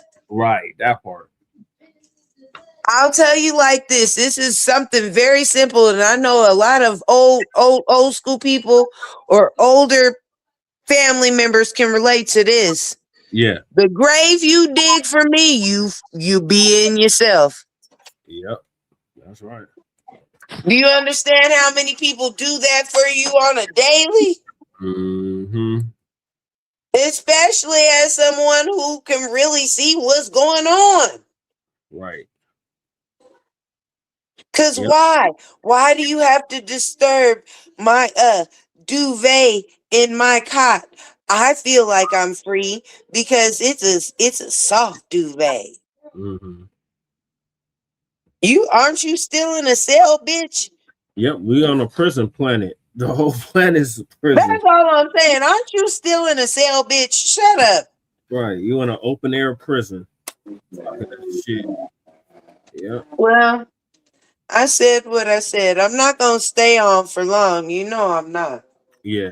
I appreciate you coming on, sis. It's always a pleasure to have you. But everybody needs to understand at this point, these kind of conversations can be much deeper at this point, and let's focus on solutions and resolutions to some things instead of just talking about the obvious problems.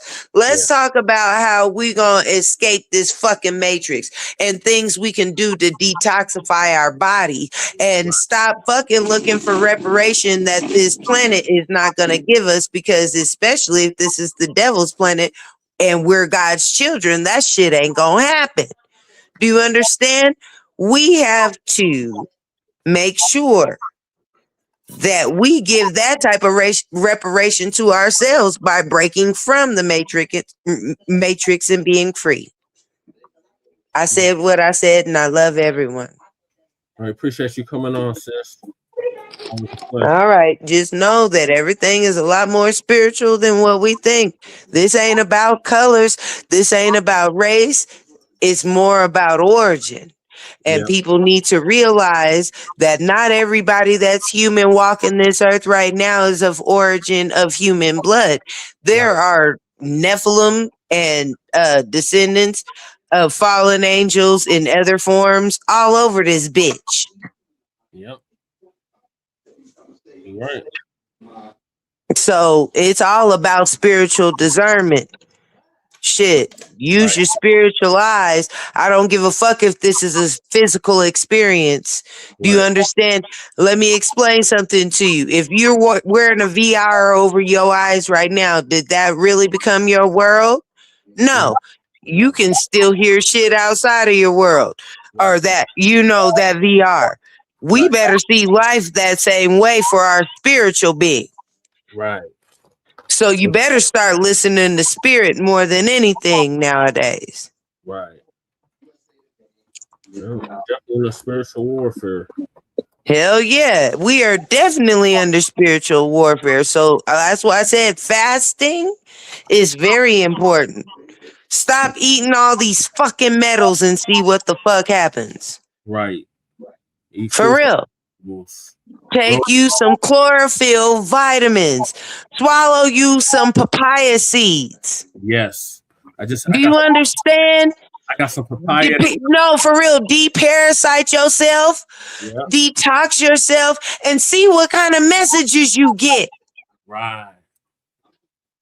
Decalcify your pineal gland. Yes, and when I say doing this fast after that, I promise you, certain things you ain't even gonna want to eat no more.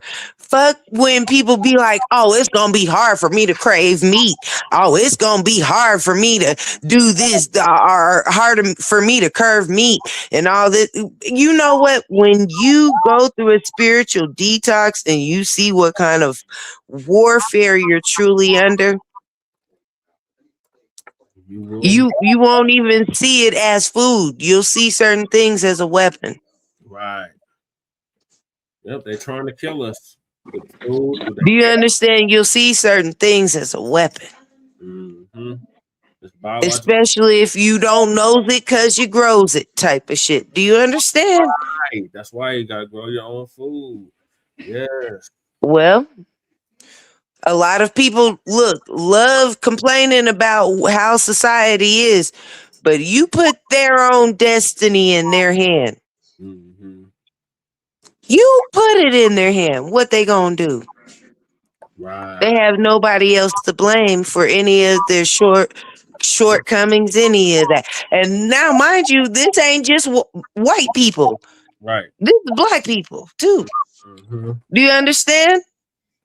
Yep. You put their own destinies in their fucking hand and watch what happens. It's still gonna end up in somebody else's. Mm-hmm. It won't remain in theirs. Okay. We as there's these younger ones as a society have became that way. Yeah. When we at this point in life, knowing what they got update, look, this is the information age. Right. This is the age of knowledge. If you aren't knowledgeable about shit going on right now, you're just plain fucking ignorant. Yep. And Do ignorance. you understand? So if that is the way it is, bro, what do they say? If you know better, you do better? Better, right. Why the fuck ain't shit changing? We know what the fuck is going on with these sex trafficking motherfucking circles. Who the fuck is stepping up and stopping this shit? No. Who the fuck is stepping up and stopping these children from getting kidnapped? Who the fuck, as in society, is really being like, nigga, fuck this job. I know what's right, and I know my role in this society and what I'm supposed to be doing, and this is what I'm gonna do. Not enough. Who's really doing that? There's so 57% of society is in jobs that they fucking hate. Yep. But they are doing it to work. Why are you working towards somebody else's purpose aside from yours when that is your spiritual journey here? Exactly. So Who the fuck are we answering to here when spiritually we're on a whole fucking journey? And we got to answer for that shit when we die. You're right. Hey man, I know I'm crazy until I make sense, and I might sound loony to a lot of you motherfuckers, but I'll tell you, I make sense like a motherfucker in the spiritual realm. No, I'm tired of seeing this shit. My chat is very educated, so they feel you. Well, I don't know if everybody is gonna be astrally projecting into where I'm fucking talking about tonight.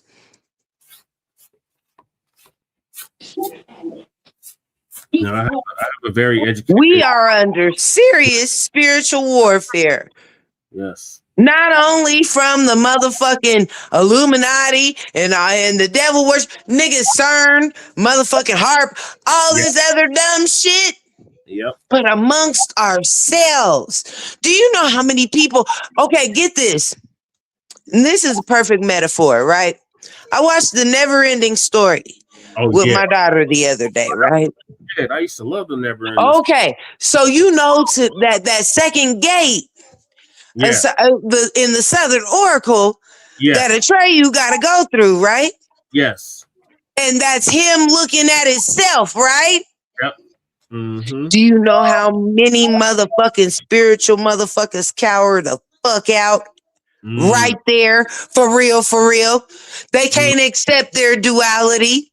I know, man. I know I've been a villain to motherfuckers and I've been a hero to motherfuckers. I can honestly admit that.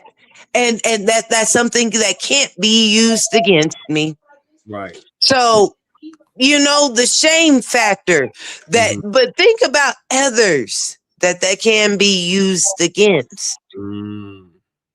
Think about half a society that literally joined society for social acceptance. Acceptance. You know what I'm trying to say. Yes. You know, and that's that they didn't have any affirmation from home before then. Right. You see what I'm saying? And these people have been told who they are by society, so they know they have to please society. Instead of living their purpose for themselves, even if they feel it. Right.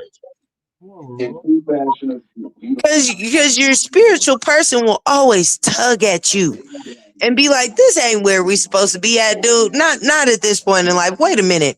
We too far off track. Do you see? Your spiritual being within you will do that. Yep. That's how I guarantee you a majority of this fucking listening audience is alive. You heard something at the right time that told you to get the fuck out of somewhere. 10 minutes later, you done found out everybody done got shot up over at that bitch and something. Yep. I know I've had. Okay, so your spiritual being talks to you. When you get, and this is why the 5G towers matter so fucking much. Yeah. Do you understand? It's almost like the microwave frequency on our brains. Right. That's why I like talking on speaker a lot. I don't like putting my motherfucking face next to this shit. Right. Yeah, I'm the same way. I don't like that either. I know, but people in substitution think that something's better, like putting shit in your ear. Well, your ear is closer to your brain. What the fuck? That's true. They got them earbuds. Yeah, and why do you think they made them? Instead of headphones that had a layer before you're actually coming into contact with your actual ear. Right. Why you think they pushed the one with no safety so fucking much? Like what? Right.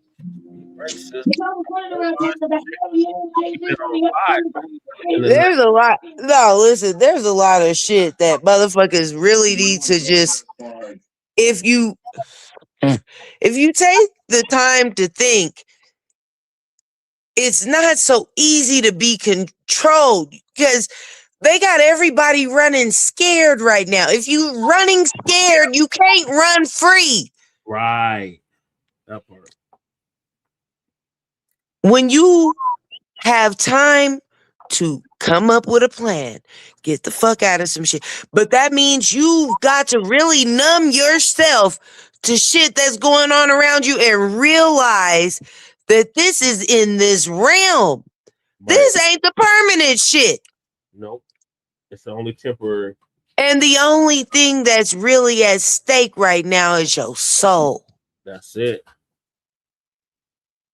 So don't sell that bitch for shit. Shit. Not a damn thing. Because what does it profit a man to gain the whole world and lose his soul? Nothing. That's what I'm saying. That's why they hate the indigo children, aka the fucking Generation X and millennials. Yep. We're the indigo children. They hate us. Mm-hmm. They sure do. Okay. Anybody who was born around the time where we was able to hear the elders fucking rumors of the lies that they had perpetuated, right? Yep. We find out the shit ain't true. And we are growing up before the internet. Yep. Nigga. They are targeting us so fucking bad. Yep. Because we are the ones, literally, if the grid went down, that would be able to survive every fucking thing. Everything. Yep. Hell, when we was growing up, certain things, you know, that already happened. Lights shut off, all kind of... Nigga, we done dealt with all kind of shit. All kinds. Yep. And we never had the internet during that time. So that means we know how to interact with people, send letters, fucking send children down the block to go and talk to such and such. Right. We were the original text messages, motherfucker. Facts. Yep. We sure was. Hey, man, say, man, you know I'm going to say what the fuck I... All right? You know your sister. Yep. But that's the reason why I can't stay on here too long. I'm a hush. Look, I'm a hush my fuss and move to the back of the bus. I love y'all. We love you too, sis. Thank you for coming on. Love you more. I'll talk to you later. Okay. Peace. Peace. Okay, so Lisa's gonna give us an update on these NAACP calling for Black student athletes to boycott Southern universities. It's not gonna happen. They're wasting their time, but Lisa gonna give us an update. Party want Black athletes to stop going to these Southern universities and colleges, and it's over the redistricting that they're doing. Here's my problem. Whenever we want something, we don't hear from the NAACP or the Democratic Party when it comes down to our reparations. Y'all won't even talk about it. When we are being slaughtered out on these streets, it is complete silence from the NAACP and the Democratic Party. When Donald Trump is taking things away from our community, I don't hear from the NAACP or the Democratic Party. But when something is on the line for you, where it's going to impact you, then there's a call to action. I got a problem with that. I got a major problem with that. The only reason why y'all are speaking out is because the NAACP and the Democratic Party work. And see, many of these Democrats are about to be drawn out of their seats when the new maps are out there. And so they got plenty to lose. So now they want the attention of the youth that's getting their education and they're in, athletic programs or they're playing sports.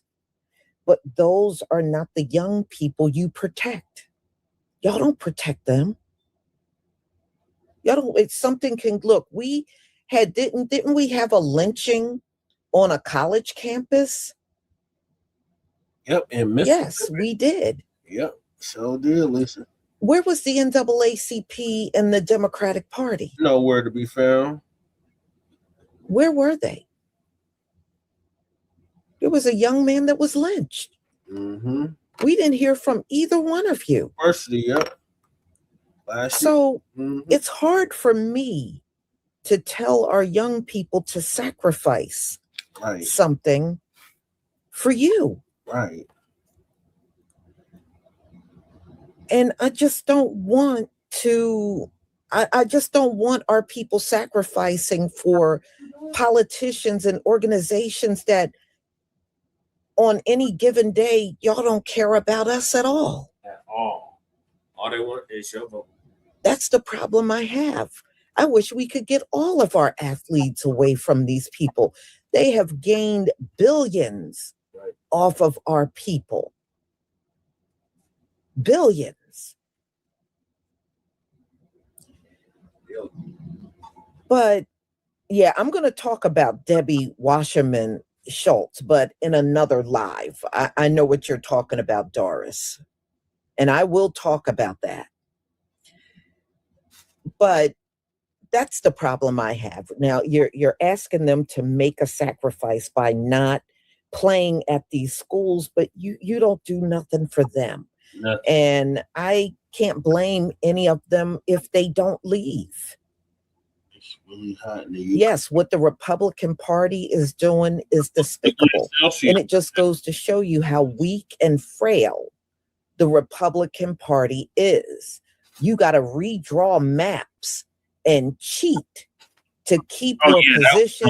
You're a loser. Bianca, Sister B. Seriously, if you got to do all of that to keep, how come your high IQ ain't keeping you in your position? Mm-hmm. I thought y'all were the best of the best. How come those things, all them things y'all be boasting about, how come that's not keeping you in your political seat? Yeah, Lisa would be. But the fact that you got to cheat, no, you're a loser. And there is no high IQ among you. Mm-hmm.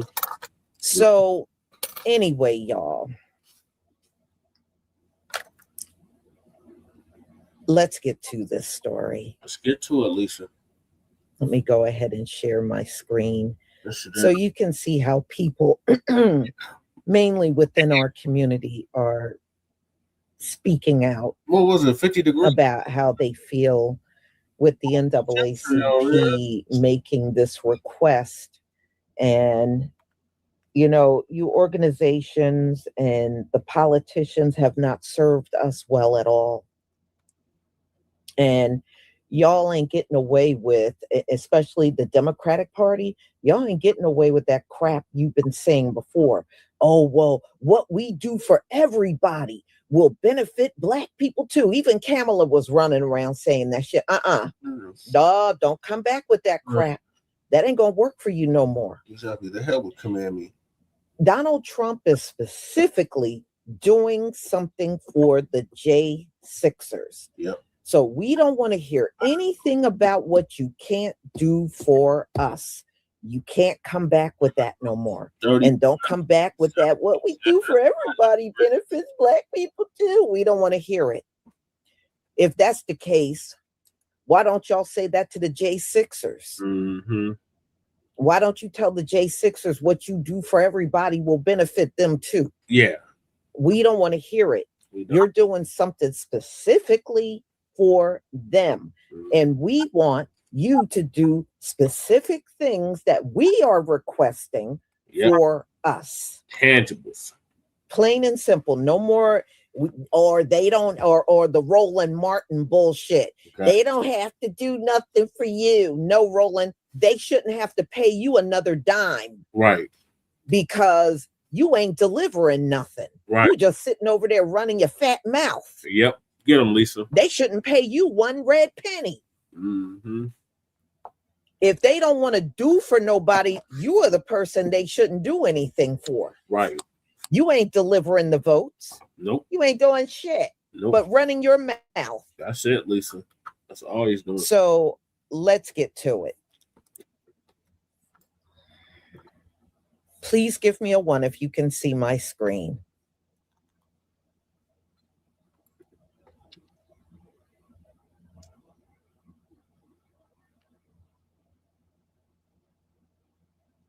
Thank you.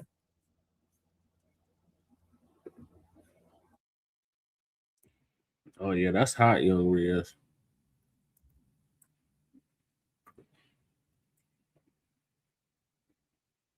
Yeah, it looks like y'all all-time record is in states where they're restricting voting rights from Black people.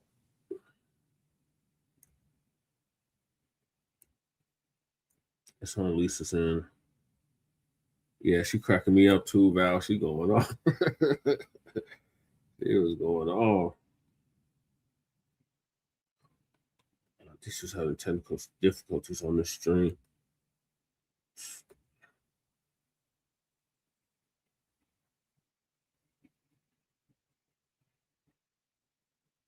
Peace talks. He did it again. So he bombed. Show you because it's telling me it can't be found, and it's right there. I don't get it, but telling me it can't be found, and it's right there. I don't get it, but anyway, my upcoming live that I'm going to be doing next is going to be on Donald Trump bombing Iran while they were in peace talks. Yeah. He did it again. I showed that on Shabaka's Black Experience Enhanced. Michelle, go back and check that out. And I'm done here. And so he bombed Iran, and they were once again in the middle of peace talks. And now Donald Trump is sitting there talking about, oh, the peace talks are going well. We're going to resume. Well, you can't keep doing that. You can't keep bombing Iran and then running to ceasefire and peace talks are going well. Exactly. Well, Iran did respond, y'all. They did respond. They bombed I think MQ-9 drone. They also shot a missile at a US F-35 fighter jet. Yeah. And they also fired on another drone, which is called an RQ-4, in response to the U.S. bombing them last night. So I don't know why Donald Trump keeps doing this. It is, I mean, you're not going to get anything accomplished if you keep bombing the people you're supposed to be in peace talks with.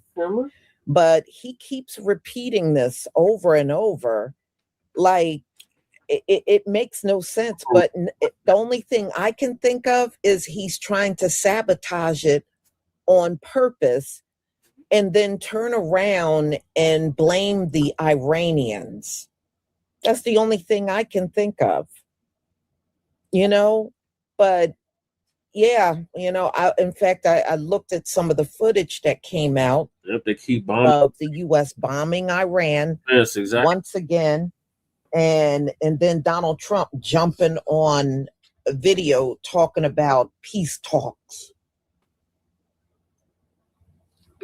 Last time he bombed him, he jumped on the video talking about ceasefire.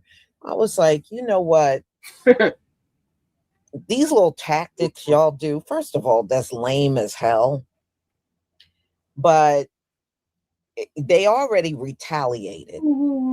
And I just would not be surprised if this once again goes back to a full-blown war, because Donald Trump will not stop bombing these people during talks. Nope. He won't stop doing it. So, all right, we're there, y'all. Here we go. Here we go.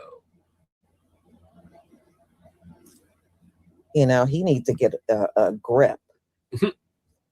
Okay, this should work. All right, let me share. And here we go.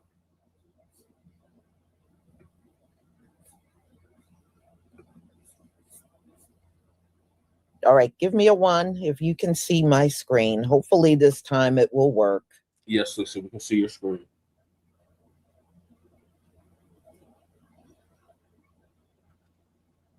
Thank you.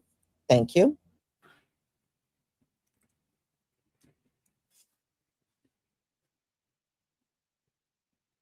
They want black athletes to stay away from schools and states where they're restricting voting rights from black people. That's cool. The question for me is this. All these years that they've been making billions of dollars off of black bodies and we've been getting nothing, where was the campaign to withhold our services until we get more control of that revenue? Right. Where was the campaign to say, if you want black bodies generating this revenue, we demand control. We demand a seat at this table, or nobody makes any money. Where was that campaign? And so there's this cycle. If you look at the civil rights movement and beyond, the table, that we're willing to fight for rights, which can be taken, which can be given, but we don't want to fight for control. And at some point, we have got to break out of that pattern. We need our own goddamn table. The NAACP is the latest group to call for black athletes to boycott 7 states in the South who have passed these gerrymandered maps. I got a take on it. Let's get into it. My white ass ain't gonna be telling any black players what they need to be doing, where they have to go. I will give you some information to maybe think about what you should be doing, but I ain't gonna be telling any black players or families what they should be doing. I will say that it would be very powerful if some of the white players who are any good, which there's not many of us out there, let's be honest. If LSU and Alabama had to field a team that was 80% white, they'd win about 2 games, okay? But I'm sure there's like 3 or 4 out there that are actually pretty good and could stand up and say they're not going to play in any of these fucking states. They could do that. If I was the father of a kid who is really good right now, that's the first thing I would be doing is calling recruiting companies, getting an interview and saying, my son ain't playing in those fucking states. I can get paid millions of dollars to play Michigan, Ohio State, all over the fucking country. I don't have to play in the South anymore to make a bunch of money. That's what I would be doing as a white father.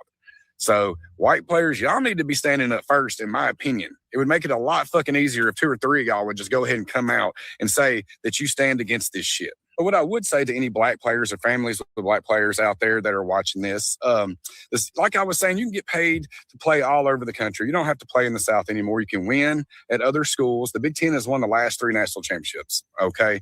So when we think about the sacrifice that the players actually making, it's like not playing in front of family, which is important to some people, very important.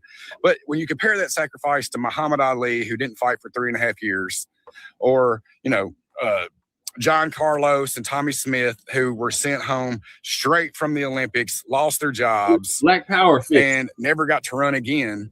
The sacrifice is pretty small. I mean, you're still getting paid millions of dollars. You still have a chance to win. You still have a chance to go pro. Muhammad Ali, Tommy Smith, John Carlos, they were proven right in the end. But it took years. We've all heard of Rosa Parks, Martin Luther King Jr. What about Ray Charles? Ray Charles went to play a segregated show in Georgia in, I think, 1965. On the way in, a young man grabs him, begs him not to play. Ray Charles at first said, I'm an entertainer. I'm going to play. But it only took him a second, and then he realized, no, I can't play this. He turned around and left, and Georgia banned him. 14 years went by before they finally honored him. But guess what? He was proven right. He got honored. History always proves you right if you're in the right, and you're in the right here. And you have a lot of power to change stuff. Like I said, I won't tell you what to do, but I mean, you have a chance to make history here. And white players should absolutely join you. That's all I got. Y'all be good. With the Supreme Court gutting the Voting Rights Act of 1965, the NAACP has came out and urged black athletes across the South to resist playing for schools in the SEC in particular, as these southern states rush to gerrymander their districts to remove black representation in Congress and black representation in general.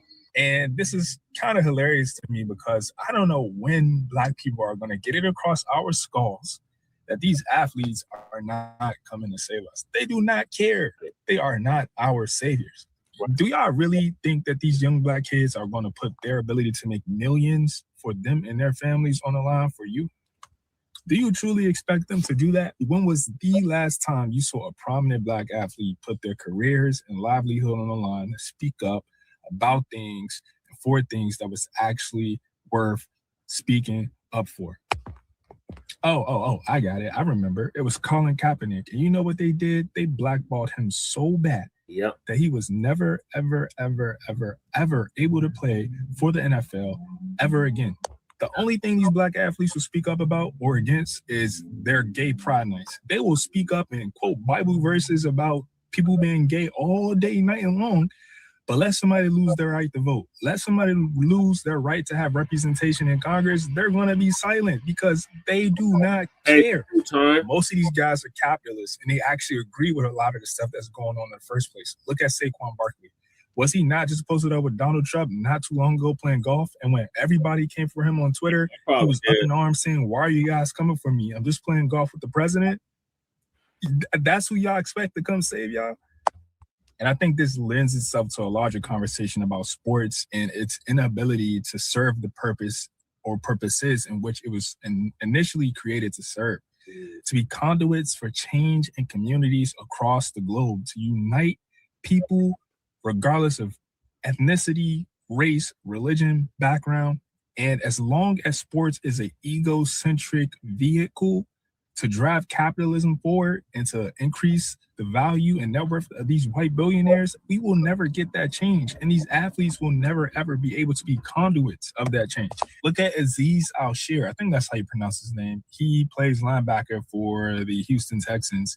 This past season, while a genocide was happening in Palestine, he wore, the face paint that said "Free Palestine, Stop the Genocide" under his eyes, on his eye black, and the NFL fined him every single time he wore that face paint. If the NFL was supposed to truly be a vehicle to drive change, not only here in America but across the globe, especially as they set their sights on global expansion, do you think they would fine him for actually speaking out against a genocide?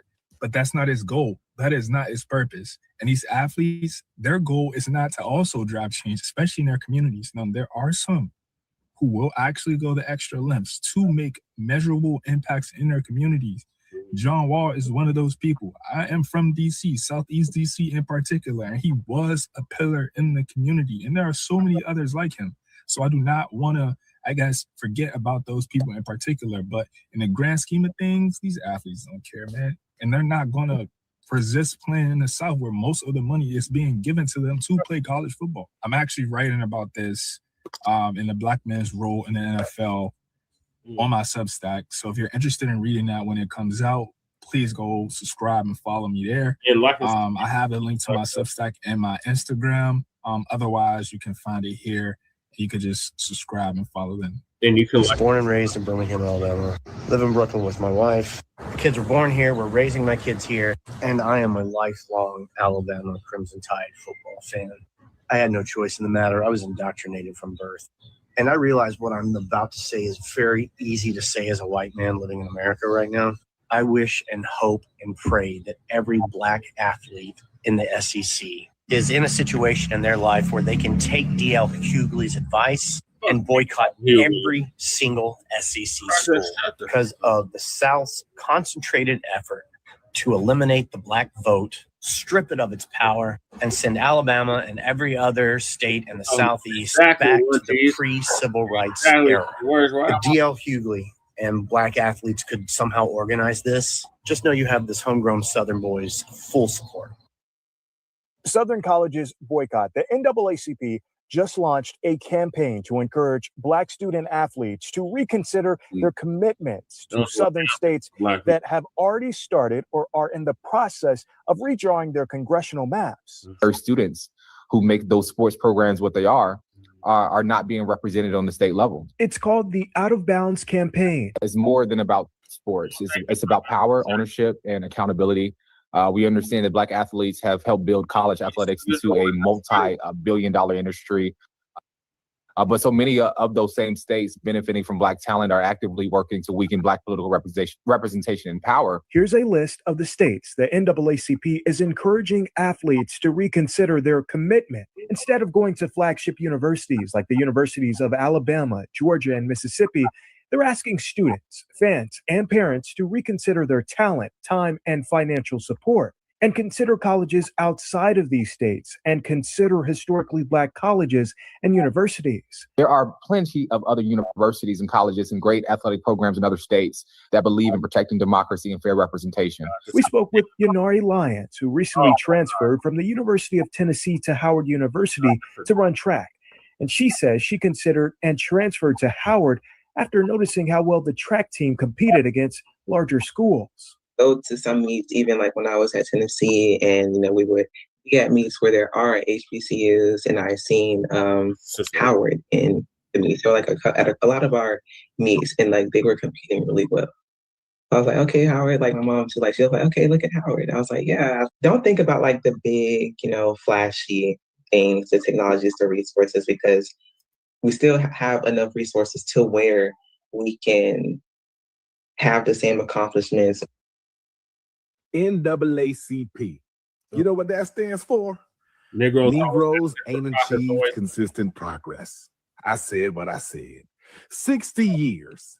60. Same speech, same march, same slogan, new logo, same problems. And now they're asking Black athletes to leverage their platform over redistricting maps? Hell no. Maps? You know what a map never did? Paid a mortgage, opened a business, fixed a failing school, kept a father in the home, built generational wealth. What are you talking about? But they need your jersey, your name, and your influence for the cause. And when the camera leaves, where they at?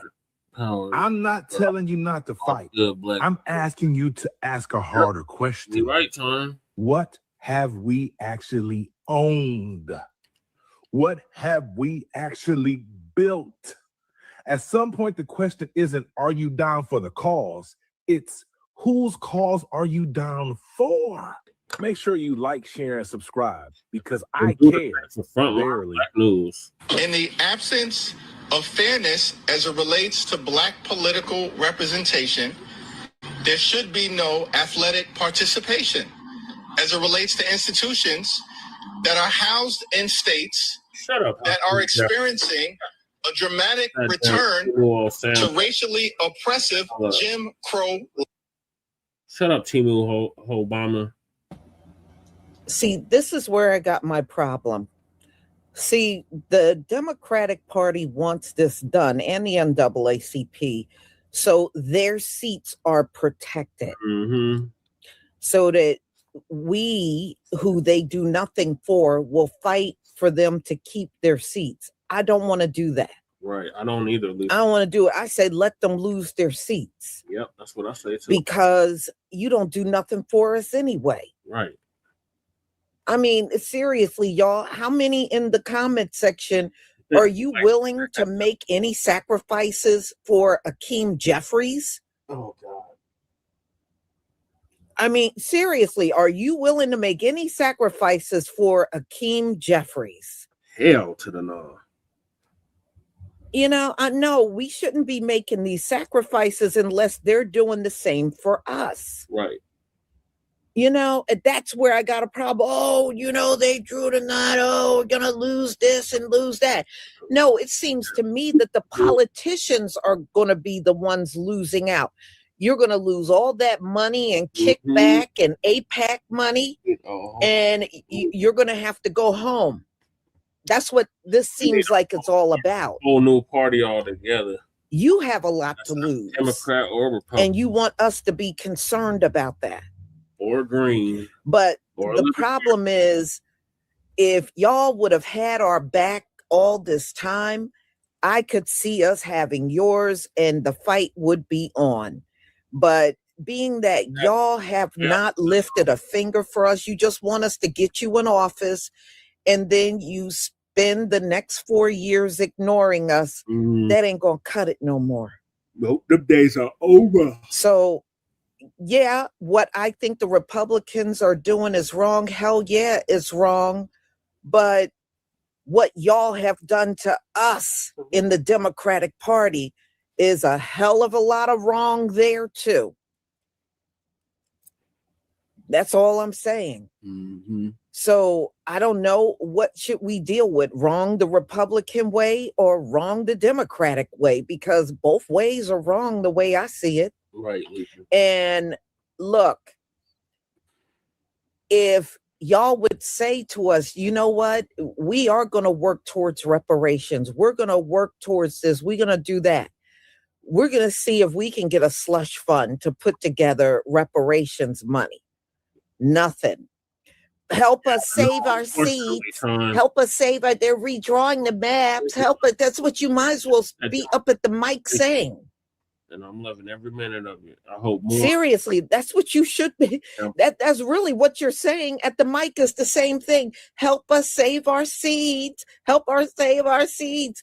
And then when, and I'm glad that autopsy came out. Me too, Lisa. I'm glad. Kamala spent most of her money with the white media. Mm-hmm. She didn't come to Black influencers all over the internet and grab us all up and say, here, I'm going to give you X, Y, and Z if you run campaign ads and do this for me. Nope. She took her money to the white media. In roly-poly. That's where she took the bulk of her money.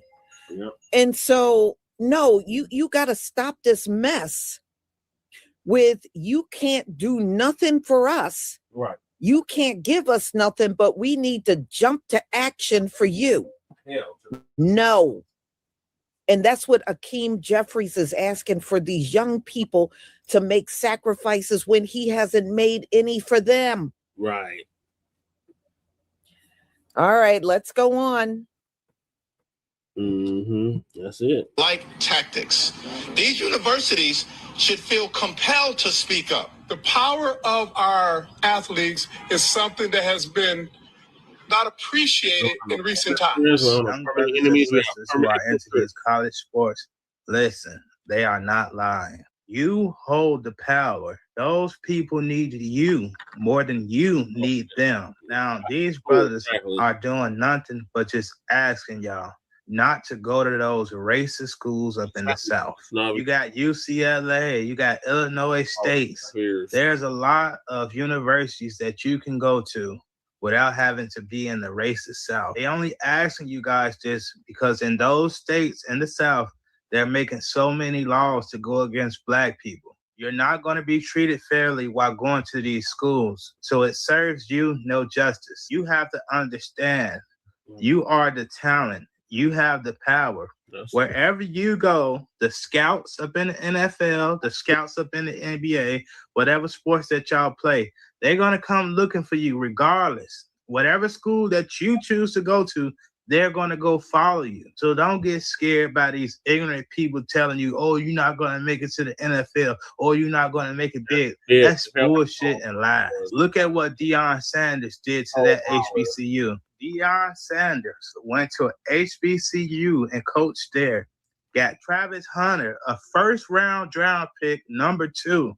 You can't tell me you don't hold the power. They were so good at the HBCU. So many scouts came there, and so many colleges throwing money for them to come play. Look at Colorado State. Y'all come play for us. Unknown college. That college ain't even a big college, but look what Deion Sanders did to Colorado University. Yep. And y'all scared that y'all not going to get signed because y'all got to go to a major university? That's bullshit and lies. Stop listening to these people who want y'all to stay in that stuck slavery mindset and fear-mongering.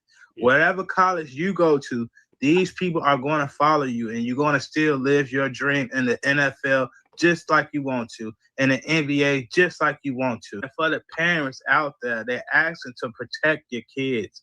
Don't let them go to these racist schools where they're going to be mistreated.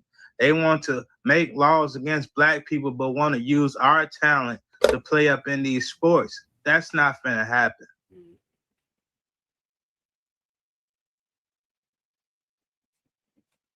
Unfortunately, brother, it done already happened. Exactly. It already happened decades ago, long before you were even in existence. Right. So y'all, look. Yep. Clown Mala. You know, whatever our young people do, I'm behind them, but I don't believe they should sacrifice for these politicians. That's all I'm saying. You know, it's one thing. I don't know. Some of them would be given up 4-year scholarships. Okay, just to name one thing. And don't do it for them. If you're going to do it for yourself, not for people that as soon as you talk about reparations, they turn around and run, or they stand there and try to cuss you out, like Jim, or give you HR 40, which they knew from the jump, from the very jump, That wasn't going nowhere. Nowhere. They knew that. And that's why they gave it to you. They knew it wasn't going to go anywhere. Years. So I say we give these politicians the same treatment they give us. Mm-hmm. That's all. I say the same. Give them the same treatment they give us. They ignore us for 4 years. When they're up for election, we ignore them. Mm-hmm. We ignore them. We don't pay them any mind. Right. So, y'all, I guess it's food for thought. It is a lot to think about. There's so many things going on. Yeah, it is. But just do what's right for you. Yep. Do what's right for you at the end of the day. You know, these politicians in the NAACP is asking you to give something up. What are they giving? Exactly. What are they going to give? Right. Nothing, just lip service, and that's it. Mm-hmm. So, y'all, I'm going to go ahead and conclude. I will be back at 3:45, and we're going to talk about Donald Trump's recent bombing of Iran last night, and him babbling about peace talks going well and all that stuff out in the media. So I will see you then.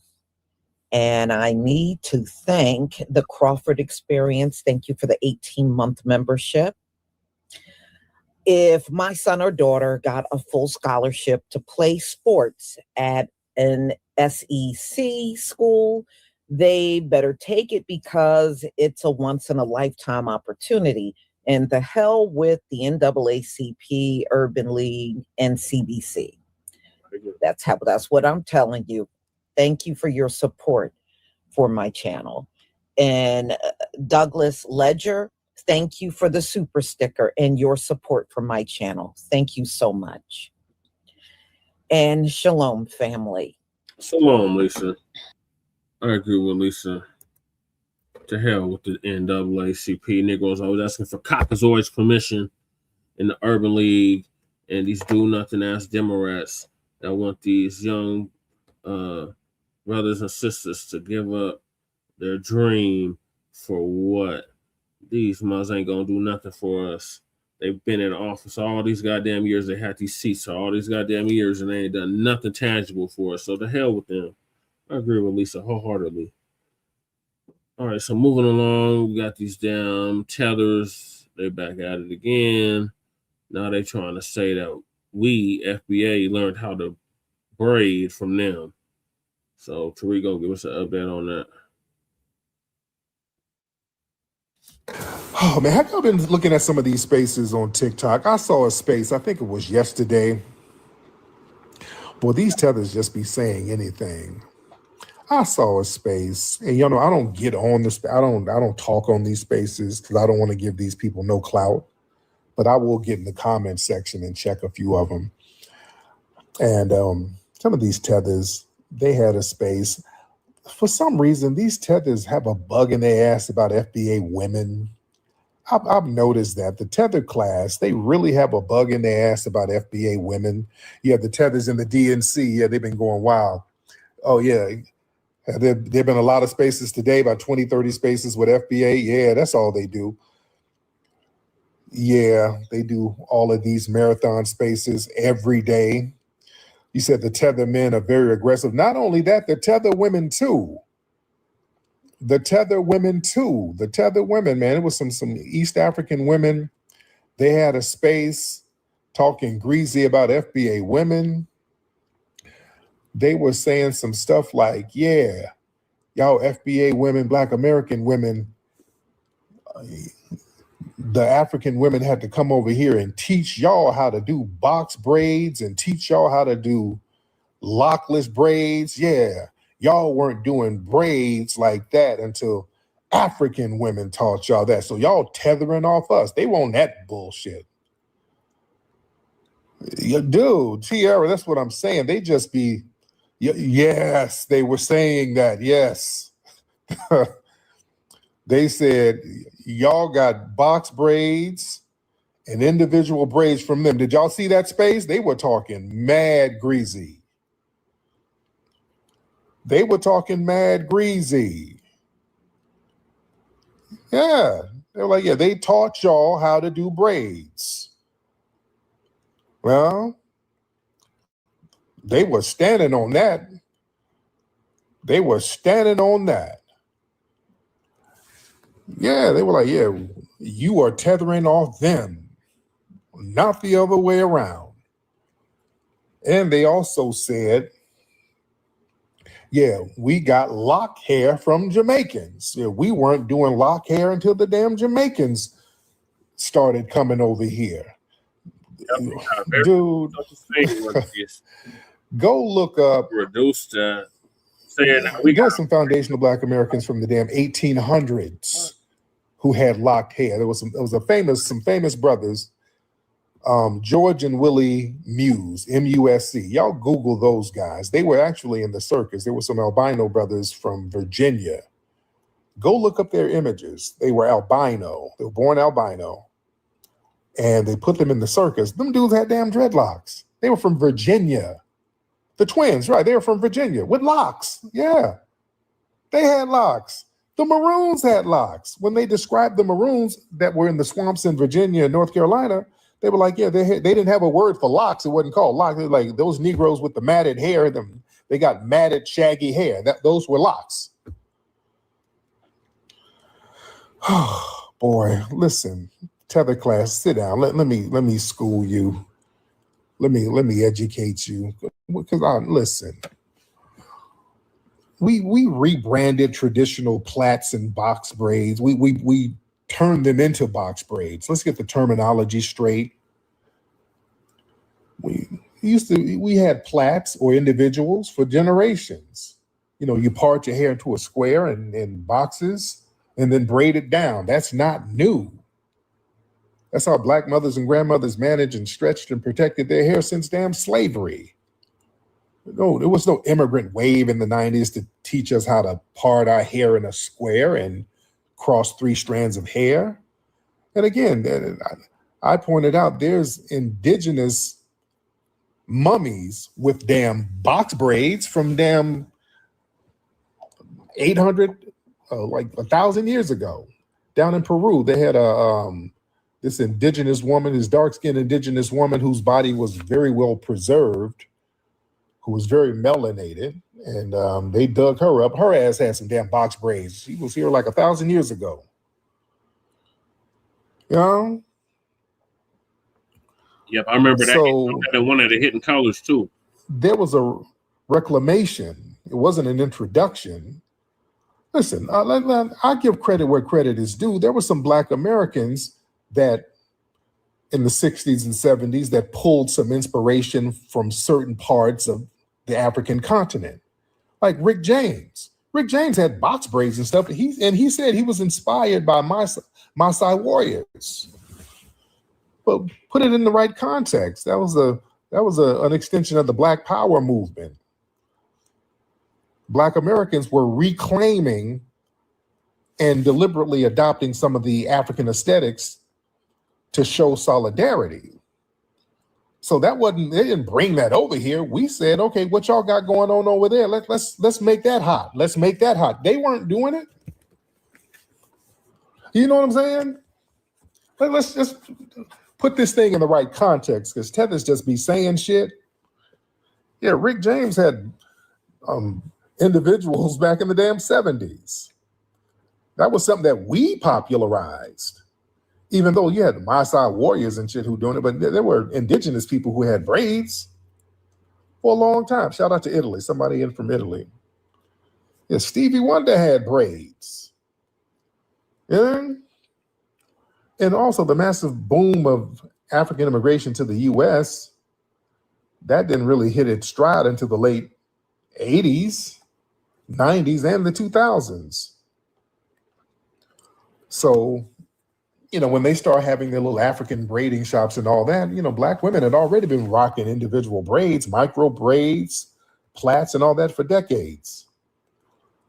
You understand? So we have to separate the braiding service industry from the culture. See, the African immigrant braiders, they start dominating the market because they introduced a highly efficient business model.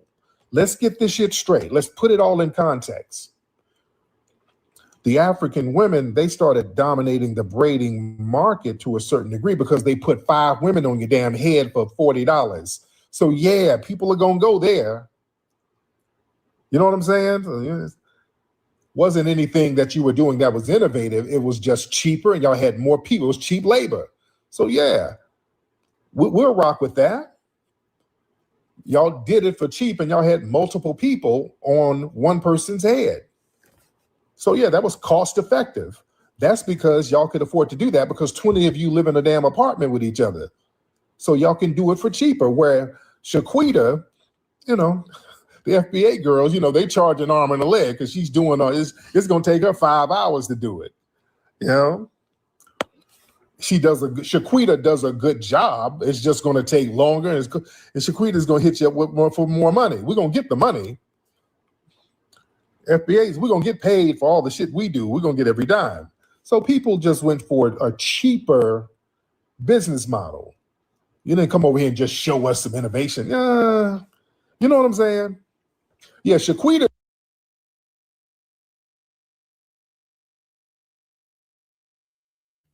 Greetings, Lady Che. You missed Sister Bianca. She was on here earlier. Talking about these tethers, talking about they invented braiding. Right. Okay. Okay. I'm sorry, I just woke up. I realized it's late. Yeah. And I just woke me up. Oh, okay. I go, what time is it? It's like 1:30. God damn. Yeah. What time did I tell you I was asleep? 12 hours ago.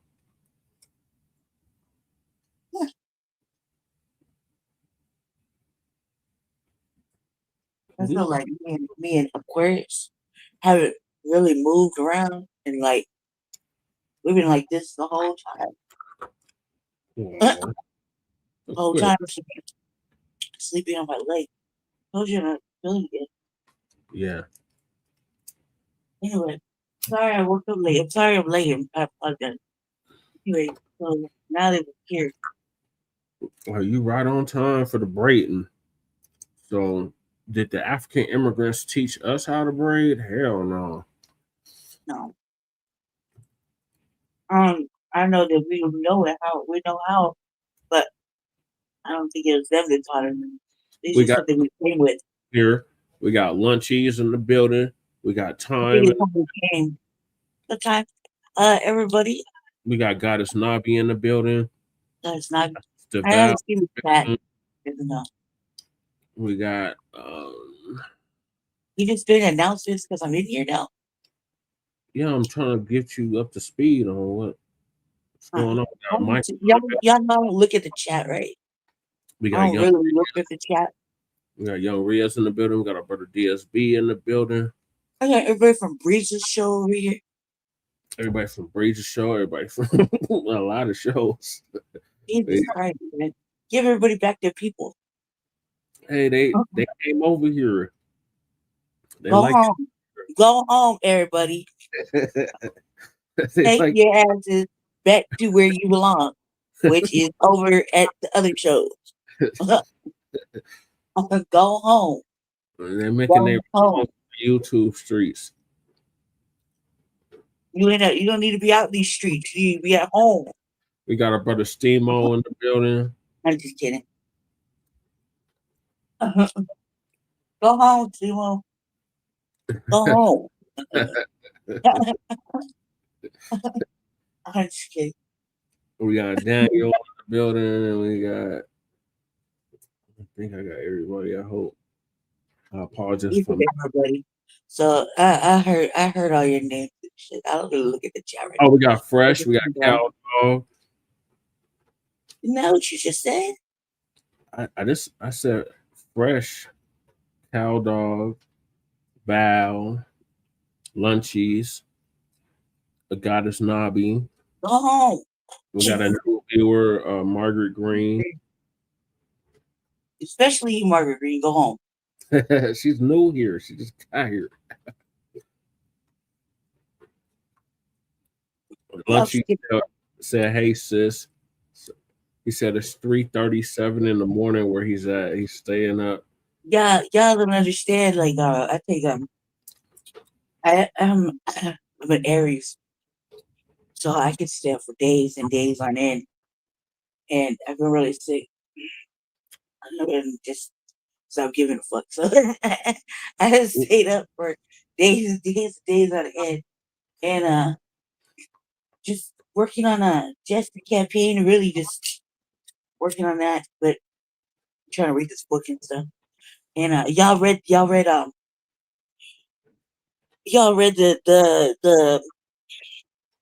read it. It was really funny. Y'all gonna laugh. I read it with a magnifying glass.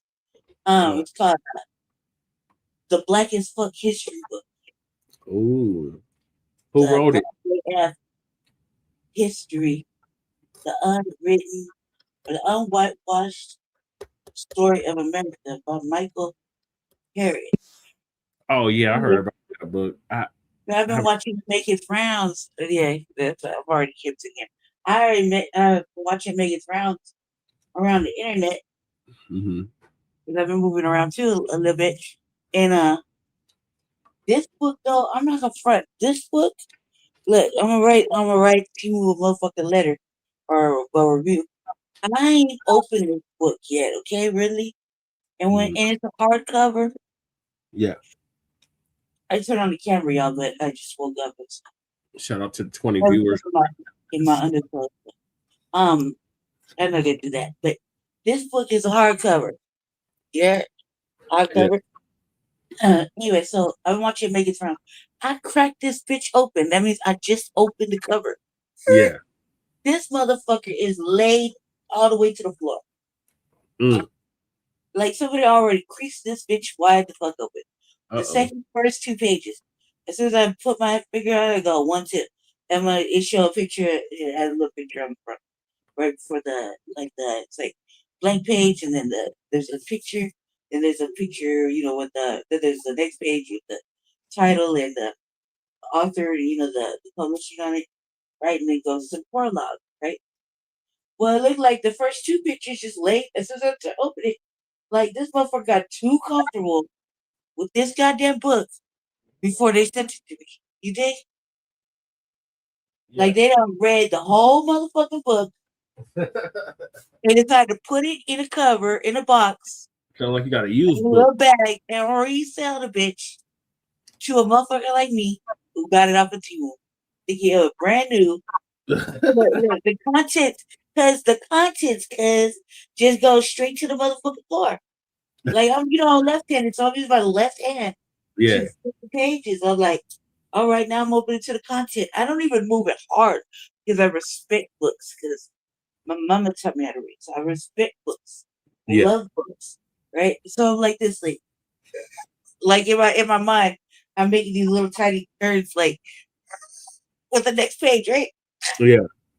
Because I lift the page up, go to the left, and just lay flat on the floor. It's like there's just no body to it. It don't even try to fight back. You're like, God damn it, who does that? Who does that, people? This is an OTB thing. Yeah. We don't do that shit. We want crisp. We want to hear the motherfucking when you open it up on the fucking, you know what I mean? It's the whole reason to get a hardback book. So you crease it ourselves. It ourselves. Nobby says, Lady Che, Mama Che. Hey, yeah, Nobby. How you doing? So normally you look down. That's what I should have did. That's what my black eyes should have did. And you got look right down the barrel. Listen, I should look right down the motherfucking bridge of the book, and I would have saw the creases already put in the bridge of the book. Who does that? We don't even open books like that, though. We so fucking pressed to keep it forever. We only open it like the way. Yeah. You know what I mean? Reading on the corners and shit, all hugged up to the book, just because Yeah. you want it like that to get your kid. Come on, who does that?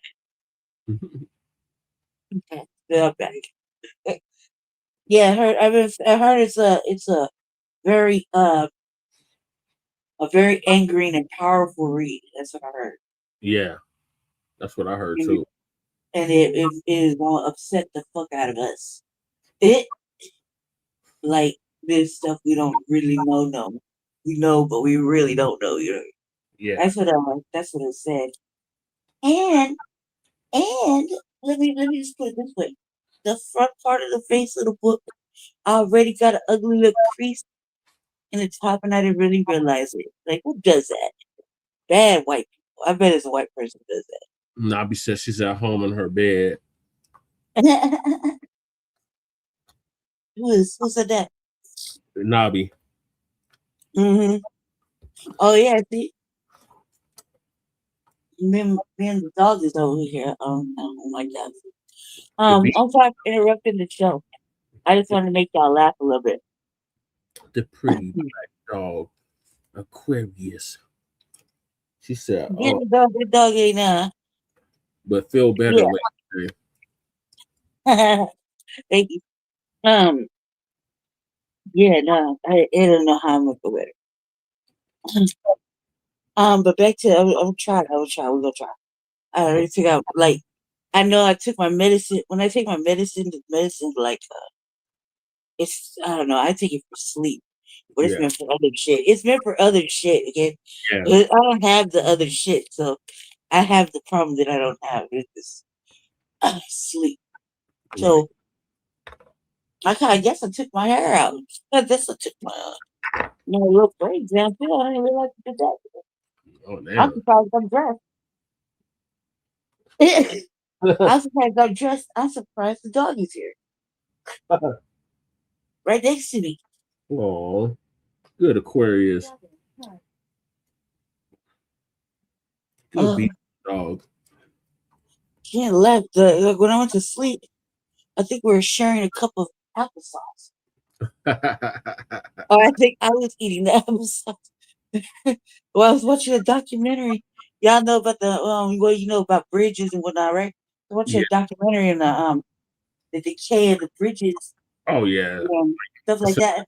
Bridges is fucked off. Yeah, I watch a lot of documentaries lately, but I'm trying to educate myself because I didn't know about all that. When you're homeless, you see all that shit. Right. And I lived under the bridge for a quick minute, right? Mm-hmm. Long little minute. So I was like, oh, damn. Not just any bridge, the Broadway Bridge. That motherfucker was old as dirt. It was old as dirt and hot as fuck. And not only was I getting sweated, I think I sold the most drugs right there. Yep. There's a lot of traffic going in and out that bridge. Not to mention, I think that my peoples had left me there one time. I think that I was doing a service for the well, here you go. When you're outside, like in a metropolitan city, like back in the, let me say maybe 8, 9 years ago. We'll go like say 8 years. Motherfuckers were shooting up really bad downtown. Yeah, really bad. Really bad. They were shooting up that crystal meth and motherfucking heroin, and they were just doing all kinds of shit.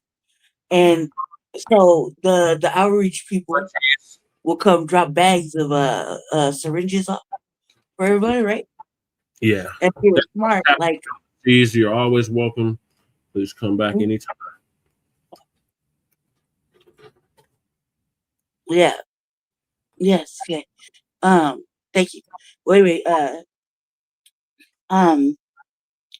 got a bag so I could sell the singles for $1, right? Yeah. to the, which is kind of like shit, but yeah, motherfucker need to eat a drink every day. You know what I mean? Not a $5.50 soda cigarette habit. Yeah. And a $5.50 soda and cigarette habit. So I was like, yeah. Well, anyway, that's what I noticed about the bridges. The bridges. I don't see a lot of shit, but the bridges right there were so faulty. Yeah. I'm glad they tore that down. That shit. Oh my God. Let me tell you what I think I learned. What I think I learned is, what I think I heard correctly, was that the government, or when Biden was in office, he gave millions of dollars for bridge and road, bridge and water, repair, That infrastructure bill. and it never got spent Never. for any of that. That's to cover all, like a lot of work. You know what I mean? And it never got fixed. Meaning, the government gave the money, the states pocketed the money. Yep. And left the shit in the worst areas, because it's like with I'm learning about re-educating myself about racial environmental racism. Yeah. Pocketed the money and kept it in our areas. Because some of the bridges and shit are built over actual cities. Yeah. The towns and shit that were and made disappear. Case in point, look at our particular city where they're doing that big project at. Yeah. Underneath is like a whole nother town. Mm-hmm. Underneath is a whole nother fucking area. And we built on top of it and live on top of it. Yeah. Literally a city before Denver. They literally built on top of. Mm-hmm. And they're showing it. Well, they're kind of showing the model of it. But I'm like, I wonder if we go to that site, we could actually just look down and see the motherfucking buildings and houses that were there. And a whole park. Yeah. Go ahead. Yeah, they have that was funny telling us to go home. Thanks. Because I was like, all y'all come from Breezes. I don't know where. I'm like, half of Breezes show is in here. Go home. Is your father looking for you? He's probably ghost watching. Where is Breeze? He was live here. He probably sleep now. No, go home. Tell him I told him I said to try to send all these people home. I was just joking. I'm just kidding. But I was like, don't your father miss you? Isn't he looking for you? This is what kind of parent I'd be. Go home. I'm gonna tell your mama, go home. You better go home. Go home, Rod. I'm calling your mama on the phone, damn it. I'm just kidding. But thank you everybody for coming in. Nobby says braids down last week too, and it took forever. Mm-hmm. I take it to the medicine. It's just simple Seroquel, man, but it took like, oh, big motherfucker got fall down here. Yeah, that's Seroquel. So, when I did it, I'm in the middle. So when I did it, I guess I took my braids down because they were loose, mixed hair. So some of it,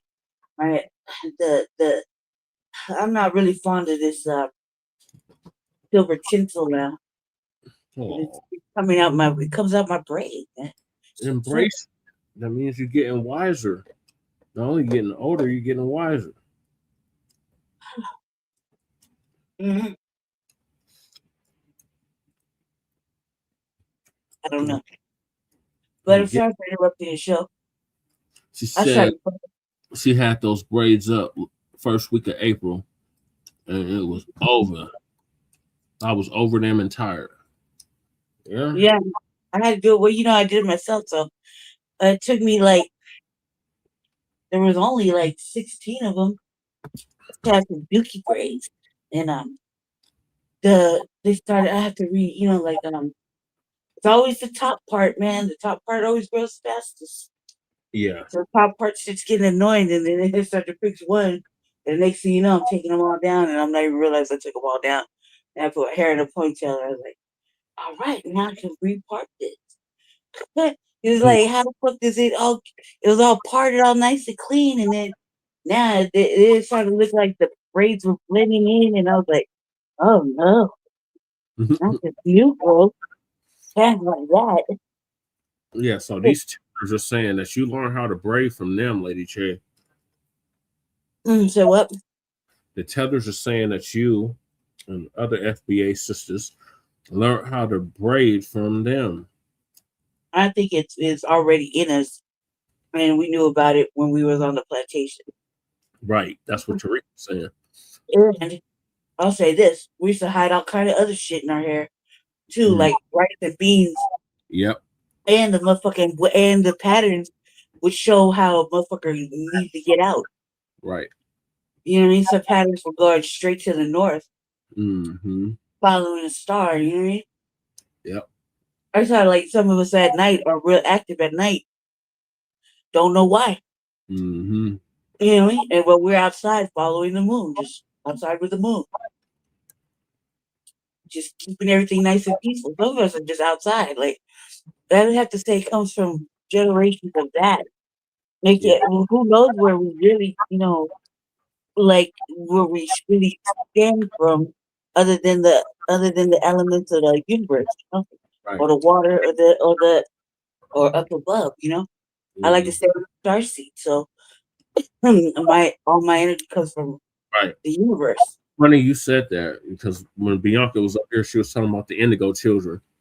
Mm-hmm. Indigo children. Yeah. So I'm a star seed. So I would like to say that it came from somewhere, because if you really want to be technical, some of us can only remember all the way back until that time in our generations, you know what I mean? Or that time could be even longer, but I would not say tethers taught us. I would say we probably were doing it so we didn't have to get beat and our hair put up underneath something. Mm-hmm. You know what I mean? Because if we were just out there wild, our hair would just be out there wild, and they didn't like. Yeah, remember the whole law in Louisiana about that shit. I mean, like our hair, because our hair was too toxicating for motherfuckers to not stop touching. Mm-hmm. So they made us wrap it all up, and yet they still wanted to touch it. Yep. And then fucking Karen still wanted to beat us. So I would have to say it was not no damn tethers, and it sure as fuck was no Karens teaching us anything. It was probably some bored old ladies that had a lot of, had us out there. Our hair just like, but it was probably their men's hair that was really getting down everybody's nerves. Yeah, you see men grow froze, they go wild.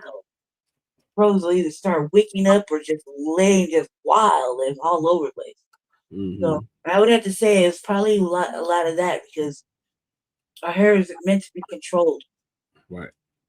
It's meant to be out. That's our antennas. That's where we get all our downloads. Right. We downloading every day, all day. So then that's a real thing. They don't download. We download. Yep. Even the mixtures download. Right. But not heavy. Some are like too quiet. You ain't get no download. Right. You got that strong hair. We got the hair of the universe. It's not meant to be contained. It's meant to be wild. It's meant to be out there. Just like you're not supposed to have shoes on. You're supposed to let your feet touch the ground, so you stay grounded to the core. Yeah. You know what I mean? Stand tall like a fucking tree. You know what I mean? The tree. You see them trees? They could be like millions of years old, and they ain't contained. Their top shelf. Their leaves are out there touching the universe. Mm-hmm. So we're supposed to be like that. If you think about it, that's why people always write we're the tree of life. Yep. Or the source of water. That's why a divine feminine sort of looks like a tree. Mm-hmm. You know what I mean? So it's like our hair is supposed to be wild. Like when my shit's out in the daytime, hell yeah, I'm getting downloads, but it's not till the nighttime where I feel either super charged up or super smart or super dangerous. You know, like I feel super something good. It's always happy. Right. So let me get back to the clip. Che, thank you for joining me.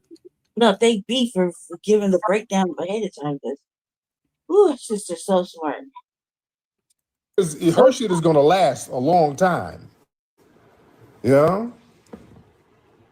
It's going to last a long time. All right? But there was a demand that already existed in the Black American community.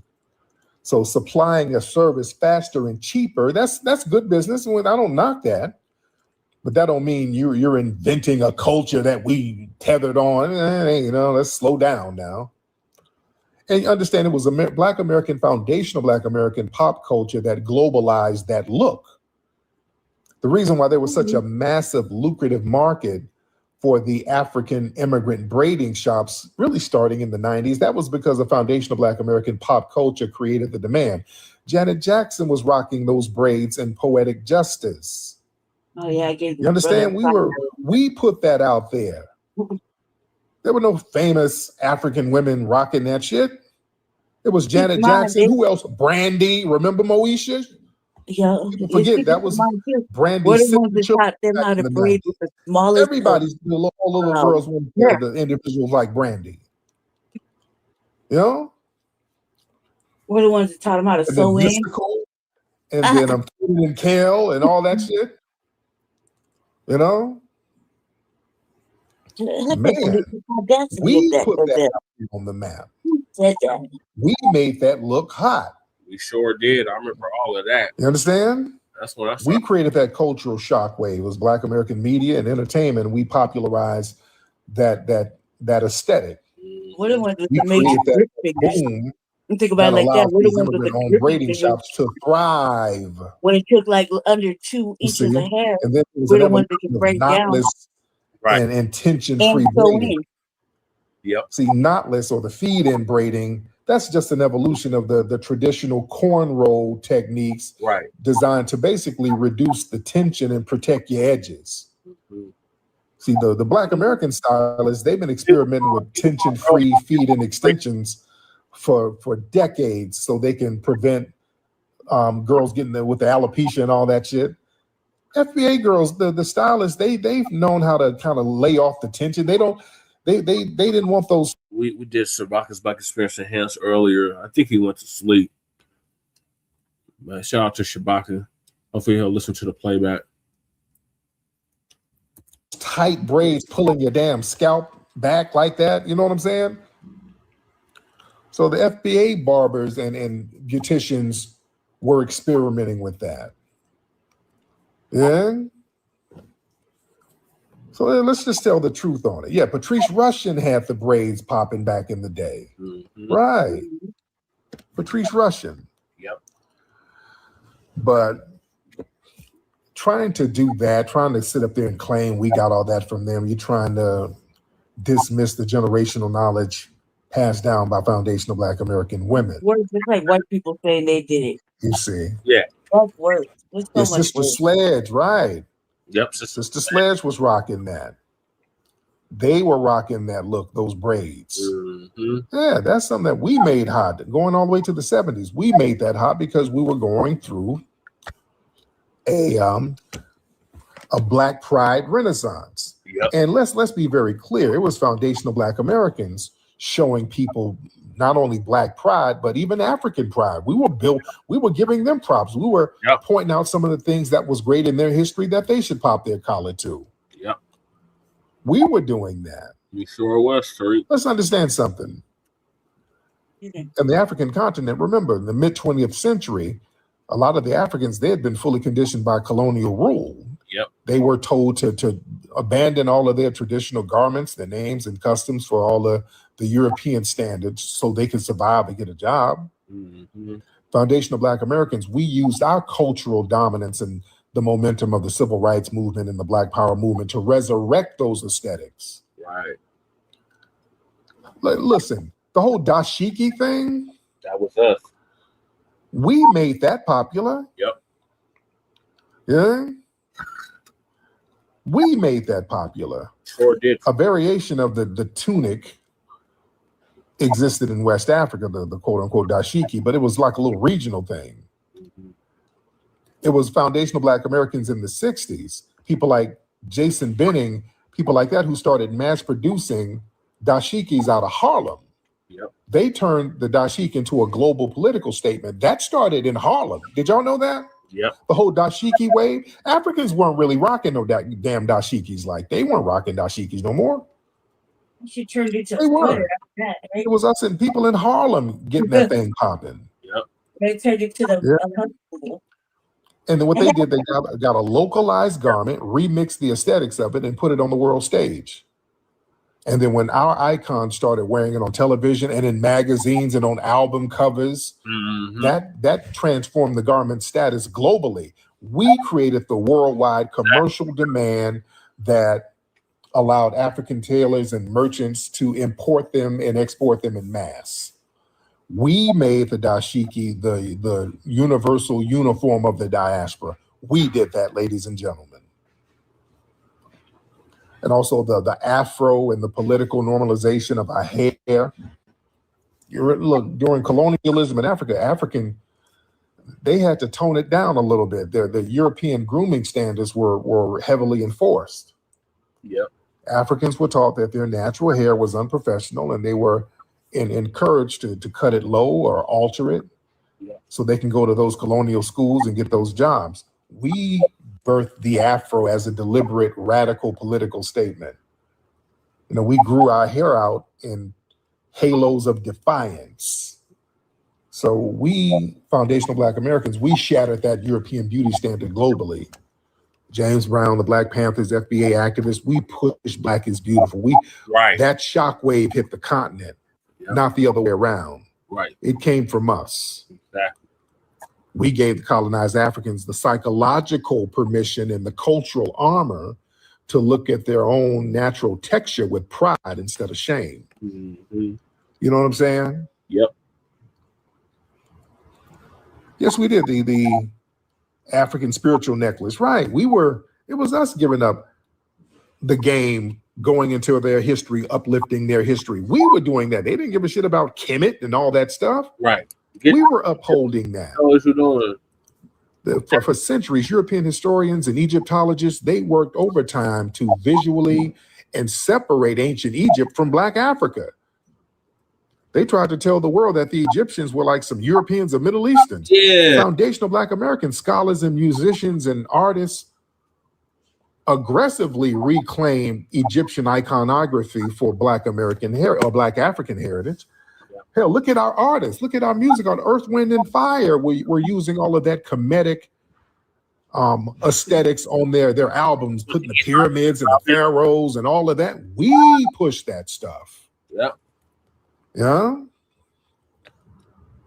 We were rocking the Ox and the Nefertiti chains, and we mainstreamed the truth about African royalty. Mm-hmm. We forced the globe to associate the highest level of ancient mathematics and architecture and civilization with Black faces. We did that. Yep. Let's be real.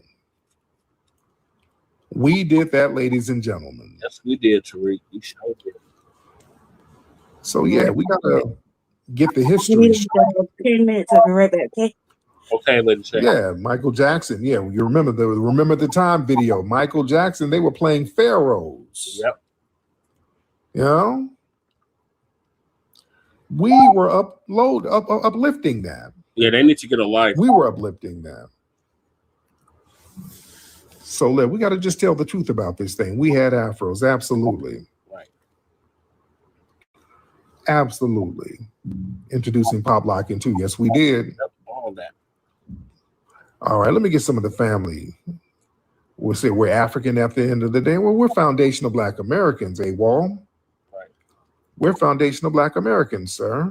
Right. So we're not continental Africans. We have a different, unique culture. We are foundational Black Americans. Yeah, we had an We're not continental Africans. We can't get nothing popping in Africa. Right. You dig? We don't have no citizenship there. Yes. We don't have citizenship, no tangibles, no protection, nothing. We are foundational Black Americans. That's right, Tariq. And that's okay. That's okay. That is okay. All right, let me get some of the family in here. Some of the family, y'all raise your hands. Let me get y'all in here. Y'all raise your hand. Let me know if you're ready to get on. No, my audio is fine.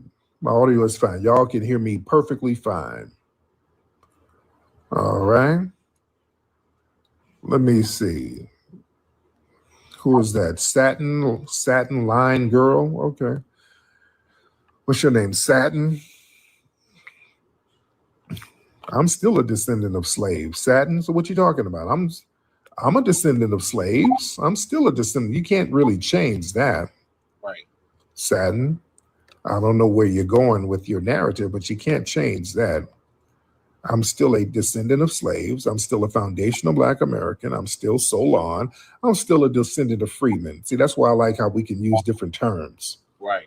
to describe the same thing. That's the great thing about our lineage. Exactly. All right? We can use different terms that describe our lineage. The term foundational Black American, that one kind of sticks harder because that's the only one that cannot be remixed at all. Right. So that one hits a little harder because you cannot remix it. Because I heard a space earlier, some Haitian dude who's a tether talking about he's a Black American because he's Black and Haiti was in the Americas. Haiti's in the Americas, so he is a Black American. You see? And we've heard Caribbeans say, some of them say that they are descendants of slaves because there was slavery in the Caribbean. See, they know how to play little word games. Yeah. So the thing is, when you put that foundational on them, that's why they got a problem with that, because that foundational just messes their whole thing up. Because when you say foundational, that means non-immigrant. That means right there, that cuts the whole immigrant backdoor game off. Man, when you put foundational on it, I can't remix it. That means you're here from the beginning and still here. Yep. But that's why that one word just messes up everybody's program. You see, that's why people have an issue. The tethers have an issue with foundational Black American, because the only reason they have an issue with it, they can't latch on to it no matter how hard they try. Yeah. No matter how many knots you try to twist yourself in logically, it don't work. It locks you out. You are locked out. You understand? Yeah. So yeah, the Haitians kind of have an issue with that. They really have an issue with that. Veganista, hop on. Hop on. Check your culture. Okay, so there's some weird names in here. All right. Veganista, hop on. Veganista, you asked me a question in the comments, and I'm going to have you hop on and ask me that. All right. Let me see. Let's get Snarky. Hi, can you hear me? I can hear you, Snarky. How are you? I'm well. I always have to say, because of my stupid accent, I'm Black American. My parents are from Alabama on one side and Arkansas from the other, from the 1800s. Let me tell you something. The attempted third worldification of Black Americans is disturbing. Can I say that? Yes, ma'am. We are not from the third world. I have nothing against the third world. And I'm proud of everything that they've been able to do given the circumstances, but it's not reciprocal. Right. Yes. They don't care about, or not only do they not care about, they are violently in opposition of our history. And not only does it have to stop, we are going to stop them. Do they understand? We fought the most powerful government in the world for centuries. What does the third world Black people think they're going to do to us? Baby, you can't do anything to us. Yeah. My God, please, add to that. what like the attempted third worldification of Black Americans is absolutely embarrassing, and it's ridiculous. We are not from where you're from. We have an entirely different genetic makeup, number one, and two, a historic makeup. You are not who we are. Right. And that's not to diminish anyone, but you try to diminish us. So if you play, you'll get burned. You understand? Thank you so much, beloved. Thank you so much. It's heavy. Need one more subscription and we'll be at 600 subs. Come on, let's make it happen, y'all. Hit that like and subscribe button. But yeah, these people, they try to denigrate us. They want to make us, it's like a destiny swap thing. And yeah, man, some of these spaces, y'all got to hear these spaces. Y'all got to hear these spaces. Again, the tethers, they really have an issue with FBA women for some reason. It's always something real weird. They always circling their attacks on them. I don't know what these white supremacists, not whites, but the tether class, they take on a lot of the white supremacist mindset and talking points when it comes to attacking not just us, but the FBA women in particular. You see, I talked about this before. See, FBA women are the global standard for Black femininity, style, aesthetics, and swagger, the way they walk, the way they talk, the way they dress. The entire globe studies the foundational Black American woman. When these immigrant women come to America, they try to adopt FBA women's aesthetic, the hair, the slang, the mannerism. The problem is it never hits right because you ain't got the soul. Right. And you can't pull it off naturally. Right. You know what I'm saying? It's always them. They try hard. Y'all try to act like FBA women. It's all forced. You know what I'm saying? Y'all try to take on the slang and the sister girl thing, just like Kamala's ass. You know what I'm saying? Like Kamala Harris. Yeah. Try to sister girl. And you better thank a union member. It's all forced and weird and clumsy. Yep. You know what I'm saying? Mm-hmm. Yeah, y'all try to act like the FBA sisters, but you just don't have the spiritual energy that they have, and it comes off inauthentic. You understand? And that's where a lot of the vitriol comes from. You just don't quite get it. You can do it good enough to get a white man. Yeah, that's it. FBA brothers, we ain't really checking for that. For real. Right. And we just, if you're gonna do all that, we just stick with the FBA sister because you like a Temu version of it. Right. That's how a lot of FBA brothers think. And they feel that. Yeah. But yeah, that's good enough to get a white T-man. They can sister girl it up. Remember, Cynthia Erivo, that's the issue we had with her. Her and her homegirls would say little slick shit about Black American women. That was the issue we had with her. That's why we didn't want her playing Harriet. Yep. We had tweets of her tweeting to her some of her little white zaddies. For now. I'm gonna talk to you in my Black American ghetto accent. Hey boo, I got you. Just okay. This real little condescending thing towards FBA women. Yeah, that's why we were checking them on that. You see? They don't have the soul like that. So that inability to seamlessly duplicate the FBA woman's organic swag, that creates a resentment. You know? You're angry at the blueprint that you want to copy, but you can't do it. That's why they keep trying to say FBA women got some shit from them. They got to do some reach. Y'all got braids from us. Y'all got cooking gumbo from us. And shit. Y'all ain't got nothing over there that even tastes remotely like no damn gumbo. Right. Let's stop playing.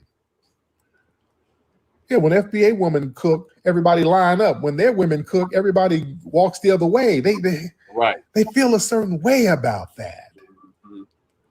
Yeah, nobody's lining up for their cooking. Nobody.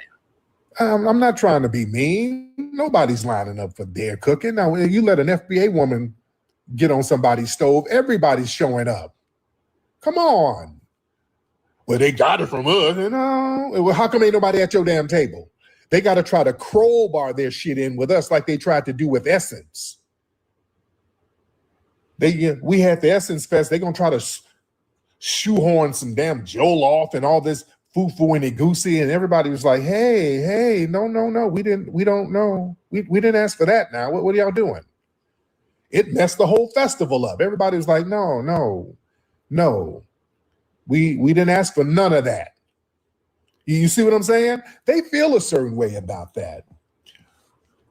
That our culture, which FBA women are really a lot of the gatekeepers of the lineage, they've been the matriarch and the protector of our lineage and of our culture.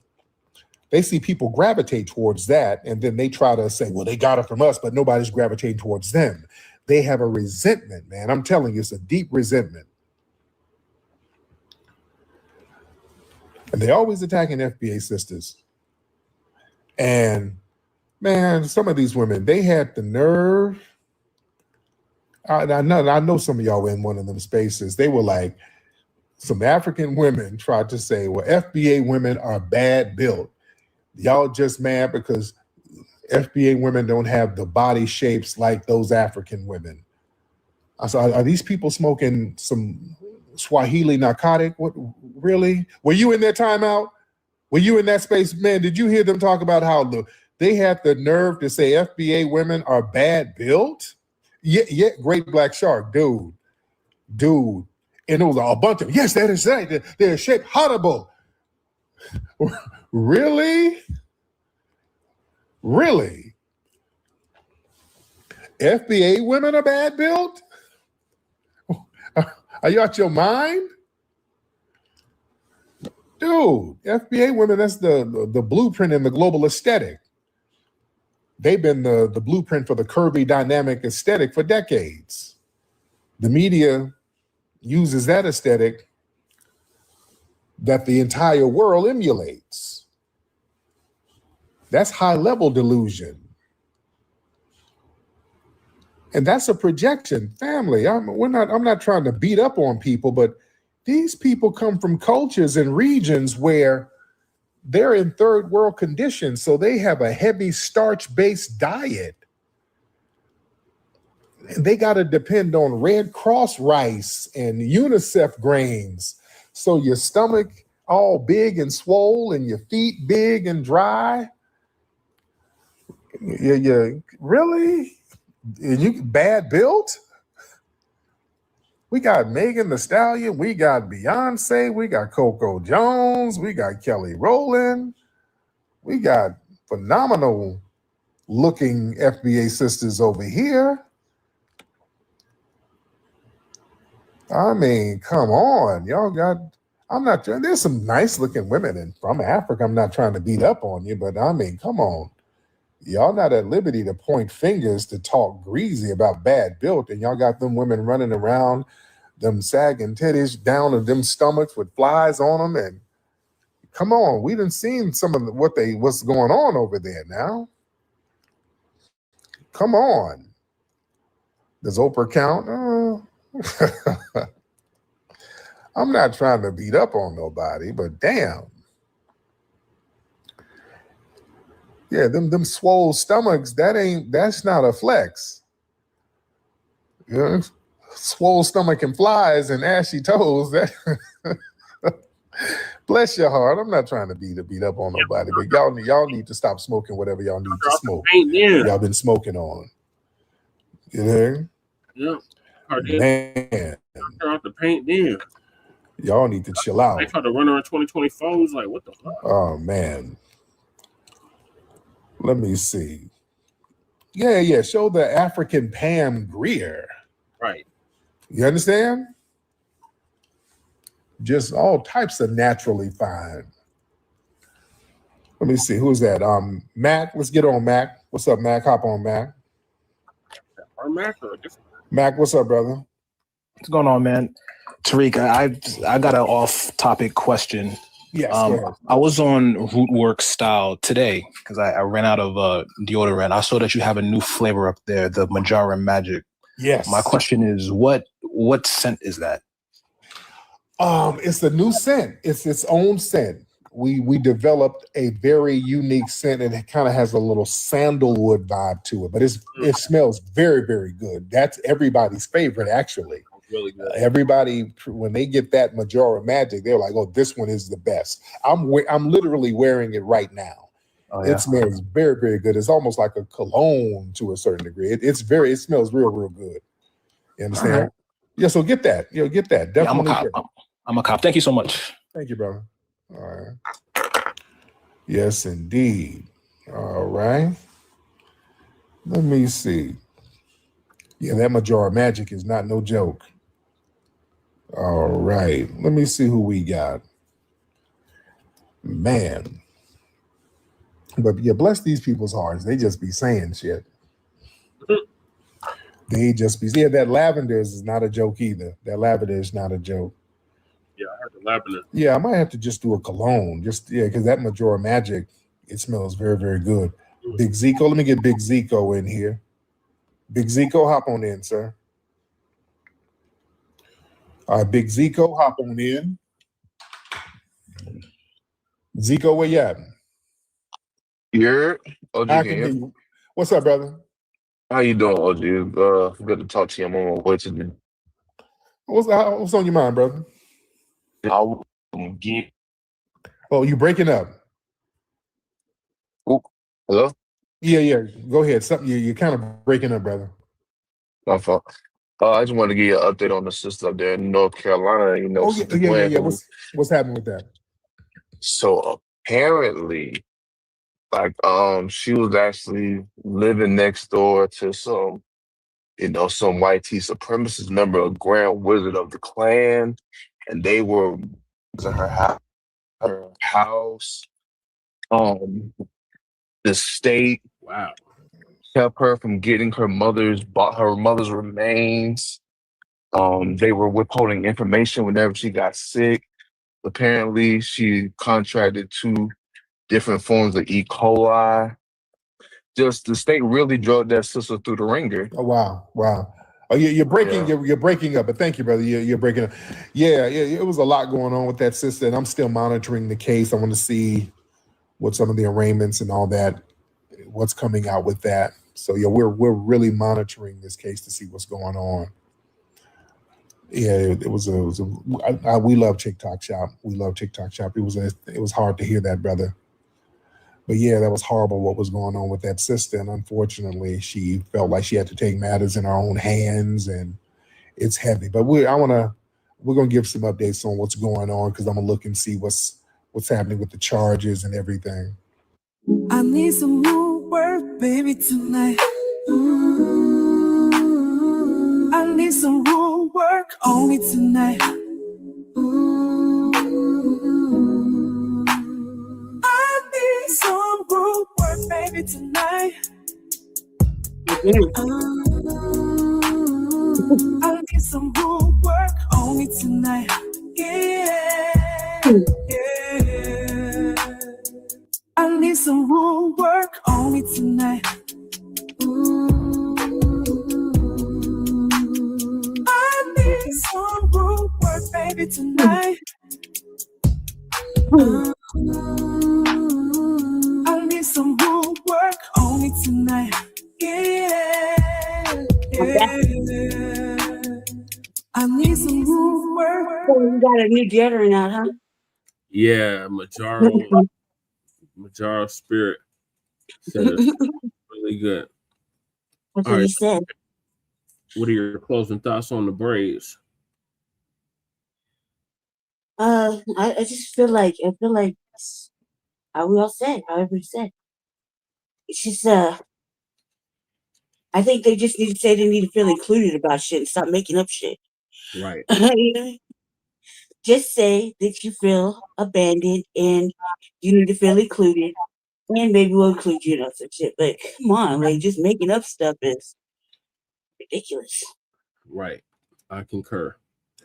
All right, so moving along, we got situation in Cuba, and we want to know, or Tariq wants to know, do FBAs owe Cuba their support? So Tariq gonna chime in on that. Shout out to the viewers. I just got us to 600 subscribers, so salute to you. Oh, thank you.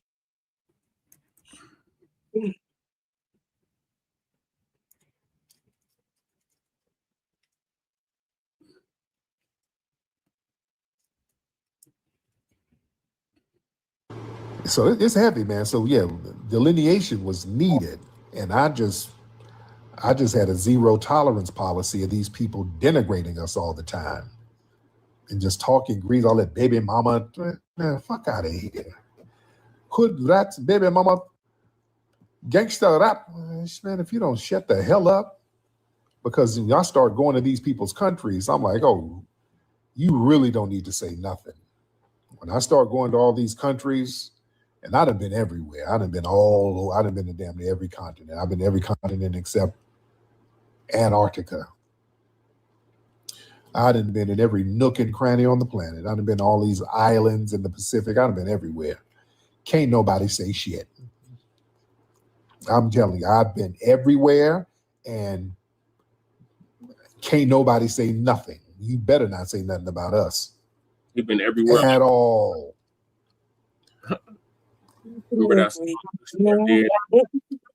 I've been everywhere, man. That's my shit.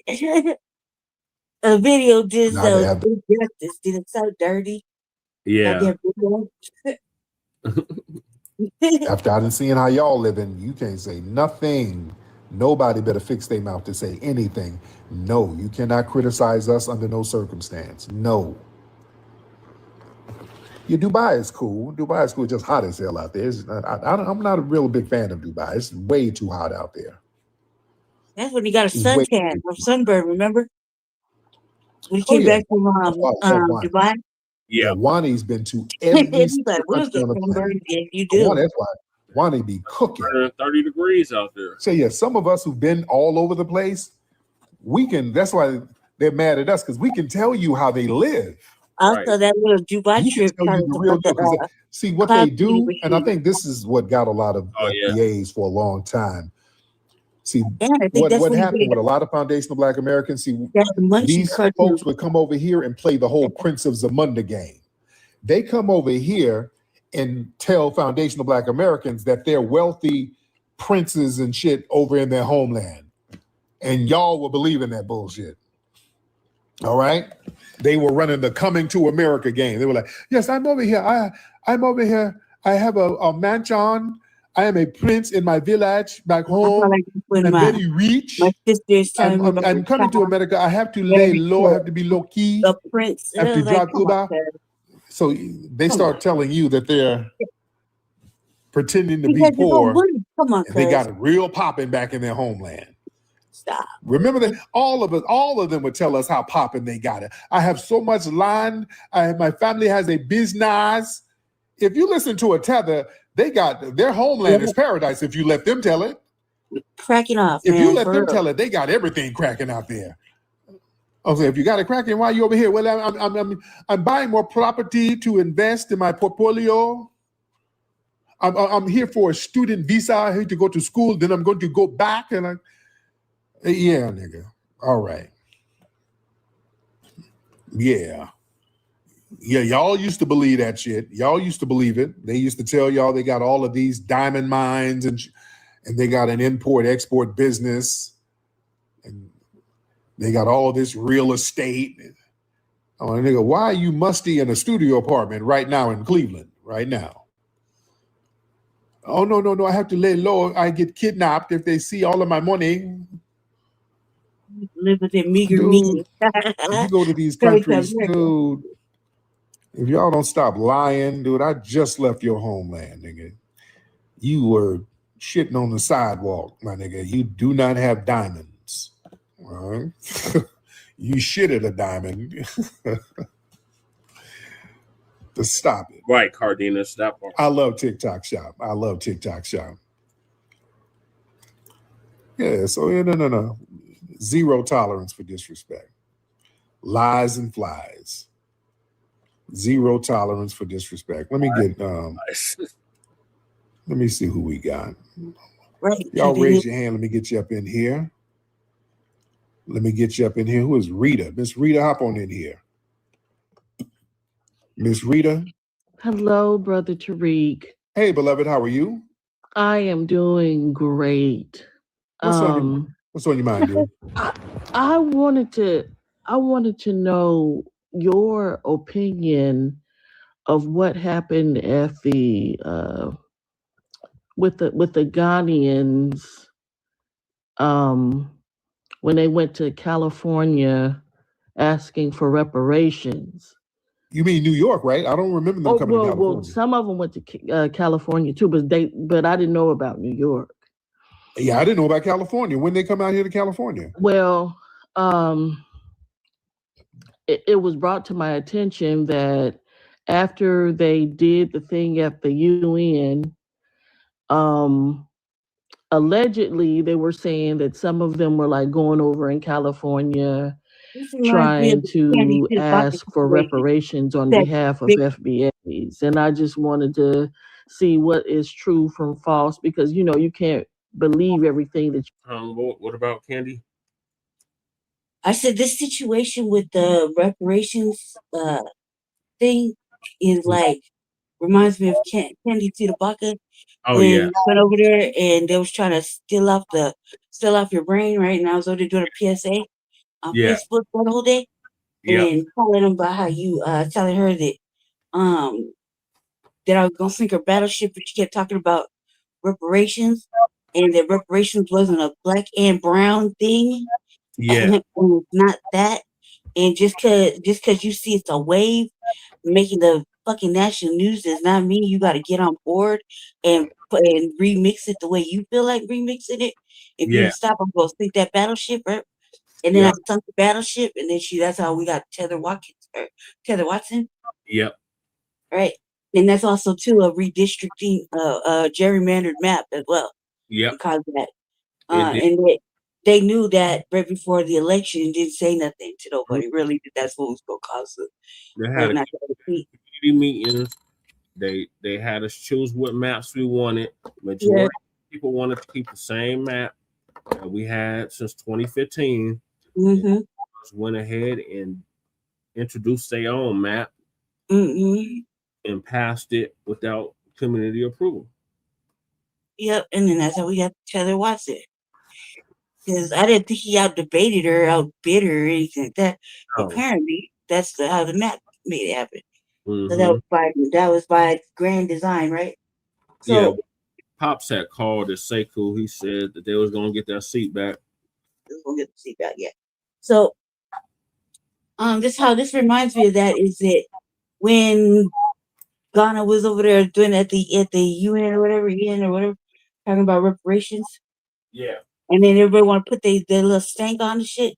It's like, look here, like you don't get to do that after all the work, blood, sweat, and tear and trauma equity we don't put into this whole thing with them hitting on us every fucking time they feel like it. And these old bad witches trying to pass HR 40 like it's a brand new thing when it's been sitting there for like 28, 38 motherfucking years collecting dust. And just every 2 years you like blow the dust off the shit. It ain't new and nothing changed. So what's being done is all new shit that we're doing. Like like for example, old boy in California, the what's his name? Church. No. The one running for office. Oh, Billions. Yeah, him. Yeah, what they doing is different. Is new. Like, not new. It's different. Right? Yeah, if California support our brother Billions' godson, he gonna show up as William Campbell on the ballot. Right. He running against punk ass Isaac Bryan. We got to get Isaac Bryan out the paint. That's that little short video that's going around on Twitter. That dude. Yeah. He was spitting some, or he was talking our language. So like That's what I was saying. This kind of reminds me of that because everybody saw that there's a wave now with this thing going on, like because we made it happen. Yeah. You know what I mean? Like, that includes us two signal boosting and being up in there, you know, helping the process.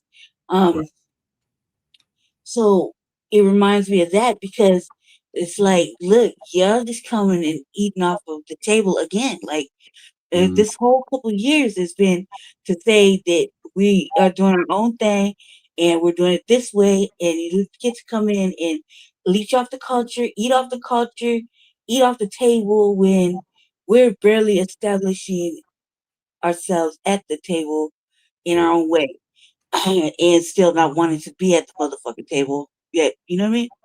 We need Confliction. a goddamn table. But at the same time, like you can't have your own goddamn table without interrupting their goddamn table. So that was the point that's the point I think I was trying to land a couple of days back personally. But I think that they're coming and just wanted to bogart the situation, act like they are owed something, all these countries and shit like that. Like that's just crazy. It's just crazy work. Like it the whole Trump thing that with the J6s, all this shit, and then the Democrats trying to force us to vote, you know, because they're worried about the goddamn seating and nothing really happens. Like all these things are by design. Yep. And it's kind of like on purpose, like meant to trip us up. That's what it feels like. Because that day when they invited you, they was trying to steal off the table. Yeah. Because they did, you know what I mean? How many weeks and months did it go where that's all they was doing was shit talking us because of Black first beliefs. Right. And then all of a sudden they want you there. Like first, you gotta do something for everybody. Right. And they want you there so that they can take notes. Yeah. And that's like a repeated your process too. That stopped that shit too right there. Like I said another motherfucking word, right? Because you gotta eat off of fucking intellectual property that we worked so hard on. Like to put it to think it, say it, make it happen. And then people come in and do old white boy swooping and take what's been made. That shit right there is the worst. Yeah. And I think that's what's happening right now is the worst shit because that's only causing this dialogue to happen online. It's happening right now. That's all I want to say. Okay. Thank you for that, Lady Che. Right. Yeah. Because a lot of people just be saying stuff online. So thank you. Yeah. From what I know, I don't know about them coming out to California, but I do know that they were in New York. Hit the button by mistake. Yeah, they were in New York, and we were like shutting that down. A lot of the family went out there to shut that all the way down because we're not letting them spin the block. We're not letting Ghana represent us for reparations. That's absolutely ridiculous. We don't want them to represent us because they're not at liberty because they made treaties with the European powers. They can't represent us. They've already gotten paid back then. They made deals over there. Those kingdoms that would later form into Ghana, they've already made deals. That's why they had to come get us. Yeah, what they're trying to do is stop us from spinning the block on their ass. Because they know if we get the reparations from the U.S. government, we're going to tap them on their shoulder and like, hey, let me hold some, Ghana, because you were getting money too.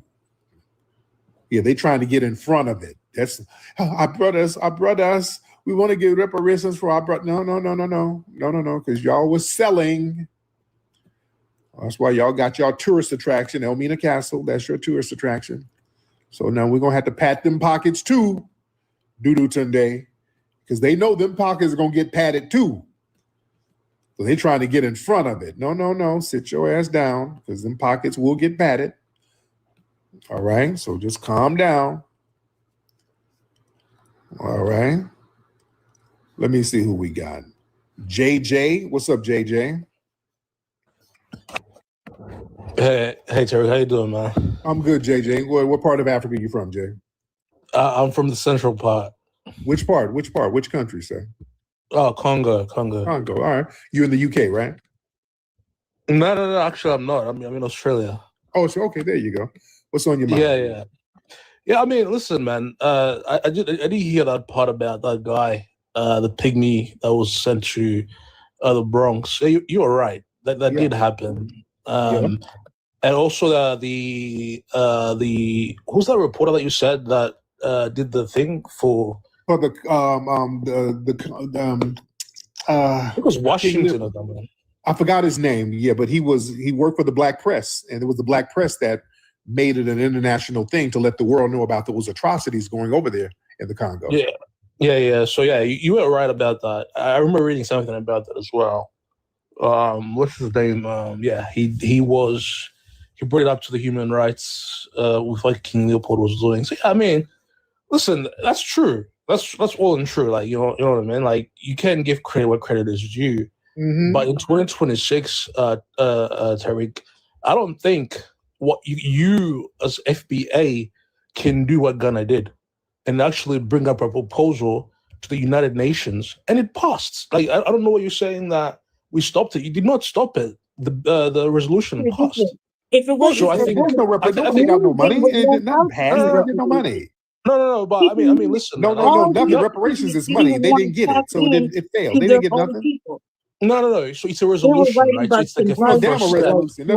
We don't want a resolution. We're getting we're at the check writing stage right now. All that resolution shit, all that symbolism, we ain't doing that. We don't need them to represent us because they've already made deals with the European power. That's why they had to latch us on to what they did. Ghana can't go to the UN by themselves. They can't go to the UN by themselves. They gotta have us. Right. They literally did. No, they didn't. They had a bunch of us in there. They had a bunch of FBAs in there. They had to go pray at a damn FBA burial ground. They needed us to go in there with them. And all that other shit. They can't go in there by themselves because they were complicit. They can never get anything by themselves. Okay, if that's the case, Terry, then why did the USA vote against that? That's it.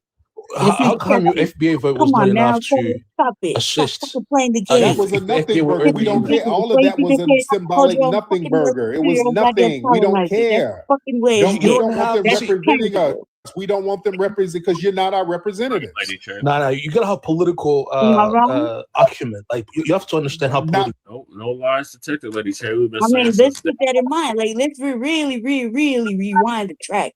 We remember when they didn't even know what the fuck to ask for. And if it wasn't for us, because I covered it, it wasn't for us telling them exactly what the fuck to ask for. I'm like, for what? Like, you worried about motherfucking energy, electricity, and you're working plumbing, a motherfucking thank you, or an apology, and some schooling, some education, some books and shit. So you can get your children up to par. Like, come on, cuz, and some, like lightweight shit. Not even really. This is like technical stuff. This you can ask your government for. Like, come on now.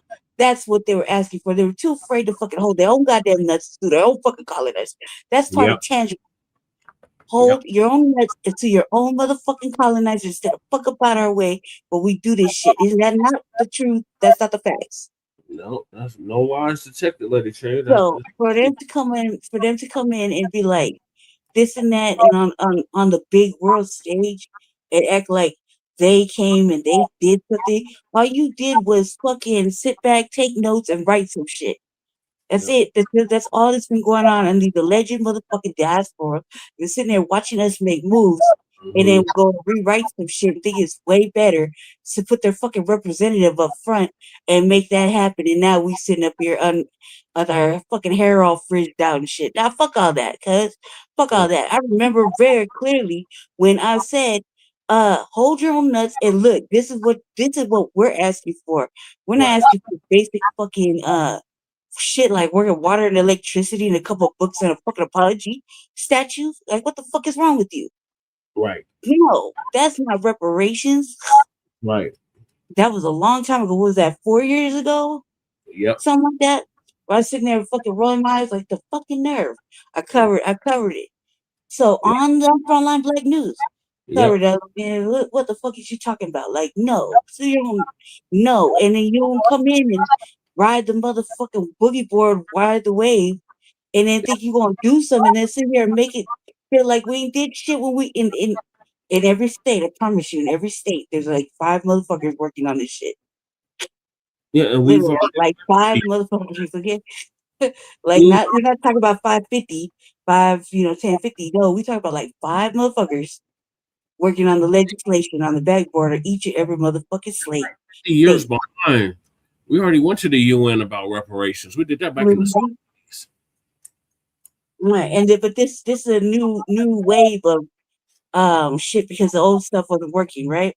Mm-hmm. So they don't get to pull up on the new shit because you got new brain waves and fucking no fear at it. That you get to go in here and ride the motherfucking wave and then do a whole fucking press tour.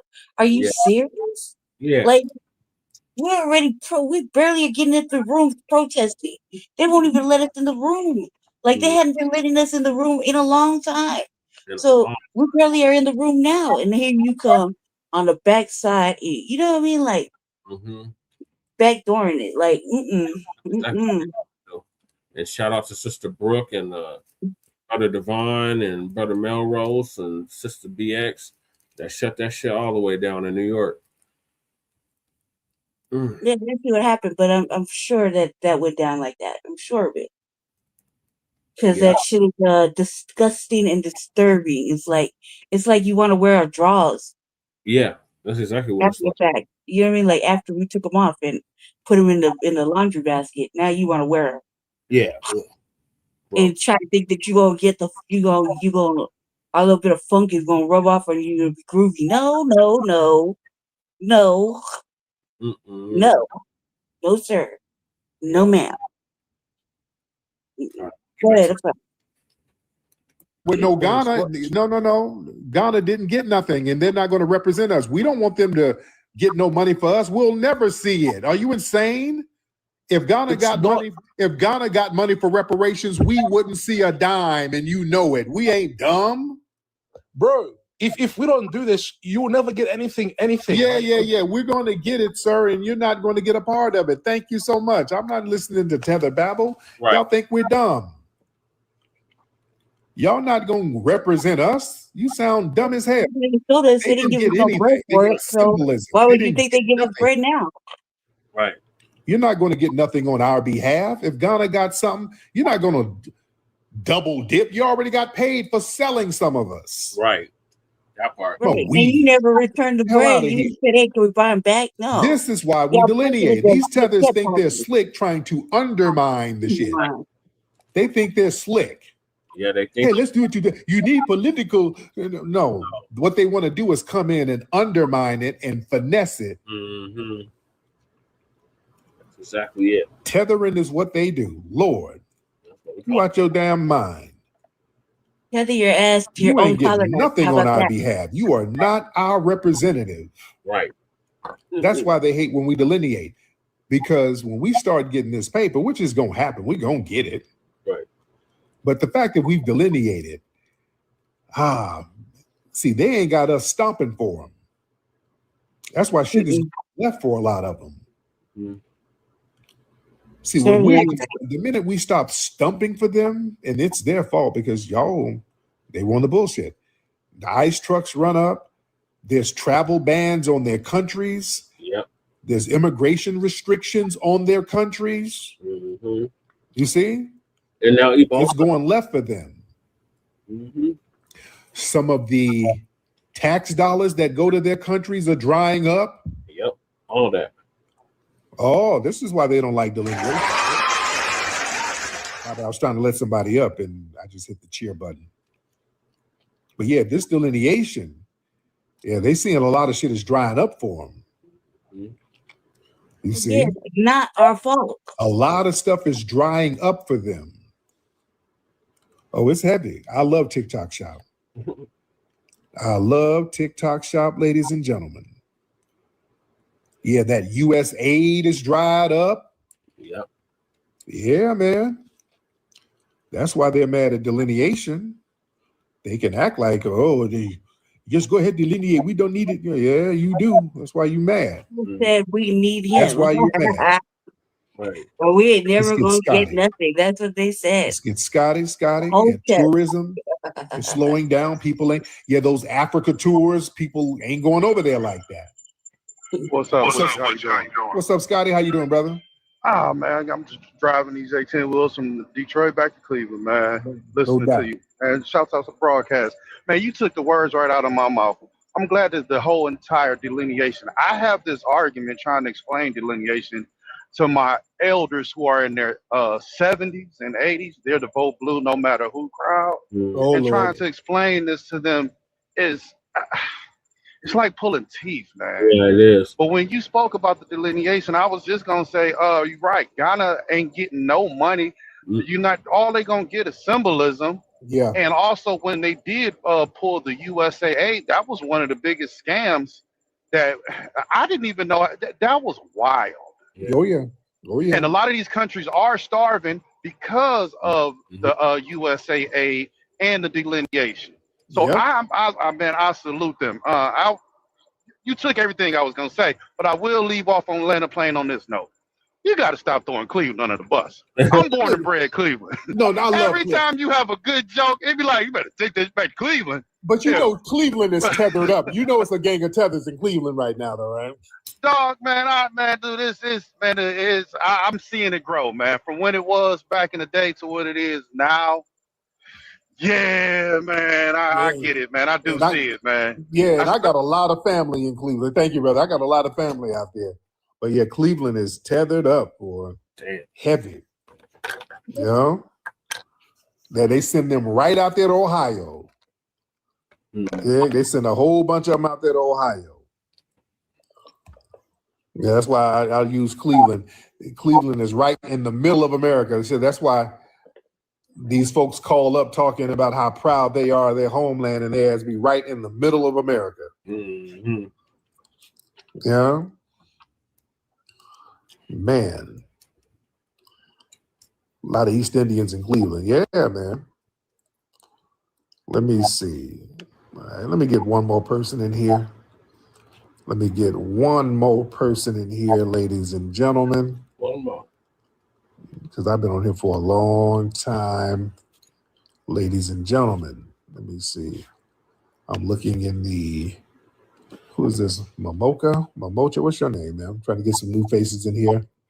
Momocha. Waiting on Miss Momocha to get on. Miss Momocha. Hop on in, ma'am. Miss Momocha. She ain't saying nothing. Let's try Galloway. Some of these people, their accounts are a little janky. Galloway, what's up, Galloway? Yo, Galloway. Viewers, make sure I hit that like. All right, we're not gonna do this now. We're gonna shut it down. All right. Let's try Dro. All right. Yo, Dro. Oh, hold on. Let me get Sister Brooke in here. Hold on. Y'all fumbling around in the bed. Yo, Galloway, is that you rolling around in the bed, brother? Hold on 1 second. Hey, Sister Brooke. Hold on. Oh, hi. Yes. So what I wanted to say was when he was talking about the U.S. and the UN, right? Yeah. The U.S. specifically said that the reason why they voted against it was because that they did not feel that a country who was not aggrieved should not be receiving any compensation due to their distant relation to the group that was aggrieved, which is right. That is exactly what they said. So when people are sitting there talking about, oh, well, the U.S. didn't sign on, they didn't sign on because they knew that you guys were full of crap. Yep. And it didn't make any sense to give you guys money because you weren't the aggrieved group. They always forget that part because they're just so disingenuous and they're liars. Yep. Please send those emails. Thank you so much. Thank you, beloved. Thank you, dear. Let's get what's Layla? What's your name? Layla. Layla, what's up, Layla? Hey, I have a very quick question. Yes. And Layla, where you from and what's your ethnicity? Missouri, and I'm FBA, and I'm proud. Yes, ma'am. My lineage is from Mississippi and Arkansas. Oh, love it. Yeah. Really quick question, and I hope I'm not throwing off the chat, but due to the things that are happening in Cuba right now, do we owe them any of our energy due to like how they due to what they did for Asada? That's a good question. That's a very good question. Now, politically, in some cases, Cuba has been cool. You know, they protected Asada, but that was a tit for tat. They did it because the U.S. government was protecting some hostile Cuban exiles who was out there doing weird attacks to Cubans. So the U.S. a lot of I can't say certain words on here, but it rhymes with terrorist. They harbor them down in Florida, people who tried to hijack planes in Cuba and unalive people. The U.S. would harbor them. So, you know, they had Asada said, okay, you harbor people who harm us, we're going to harbor people who harm you. It was like on a tit for tat thing. But the thing is, the problem is, and I shout out to Castro. He did some cool things with the Black community in the 60s. He was cool with Malcolm and so many people, and they gave medical training to Black Americans if they went to Cuba. But man, the Cubans who come over here, when they get to Miami, boy, they start turning into the damn alt-right. So the modern Cubans, boy, they get very, very anti-Black. So that turns me off. So I'm like, we just let everybody hold their own nuts. Everybody do their own thing. Thank you, beloved. Yeah, these modern Cubans. When I had all the people over here, remember? I said dark skinned belly rippers. Yes, very Black Cubans. I had some very Black Cuban family members. And they was over here kicking it. I was like, yeah, they make a Nubian over there. So, like, you know, of course, I just think we need to stay out of everybody's motherfucking business, and we should not be trying to evade them. If anything, you should be trying to help them, but not like this. Right. Like, this administration does not offer help. This administration is offering piracy. Yep.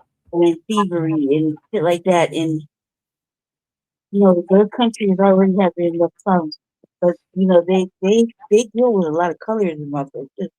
Yeah, they do. I was watching a documentary and nothing but Nubian Cubans talking about the country and how hard it is for them right now. Yep. And the light-skinned ones ain't really living like that. Nope. They ain't living like that. Also, too, they prepared for an invasion from America. Yeah. I ain't liking it either. What Trump did, or Trump's doing, or his administration is doing, is going to cause all of us to go through it. Yep. Everybody's going to suffer. Oh, well. Once it touches America, once the war starts to touch America, physically, we're really fucked. Right. The Democrats only had themselves to blame for that. What's going to happen here? What do you mean? What do you mean? It's going to happen here. It's inevitable. Oh, is it going to be on the Democrats' fault? It's everybody who can't control the fucking administration's fault. No, it's the Democrats' fault because they didn't offer no tangibles. So that's why we got the orange tangerine in office.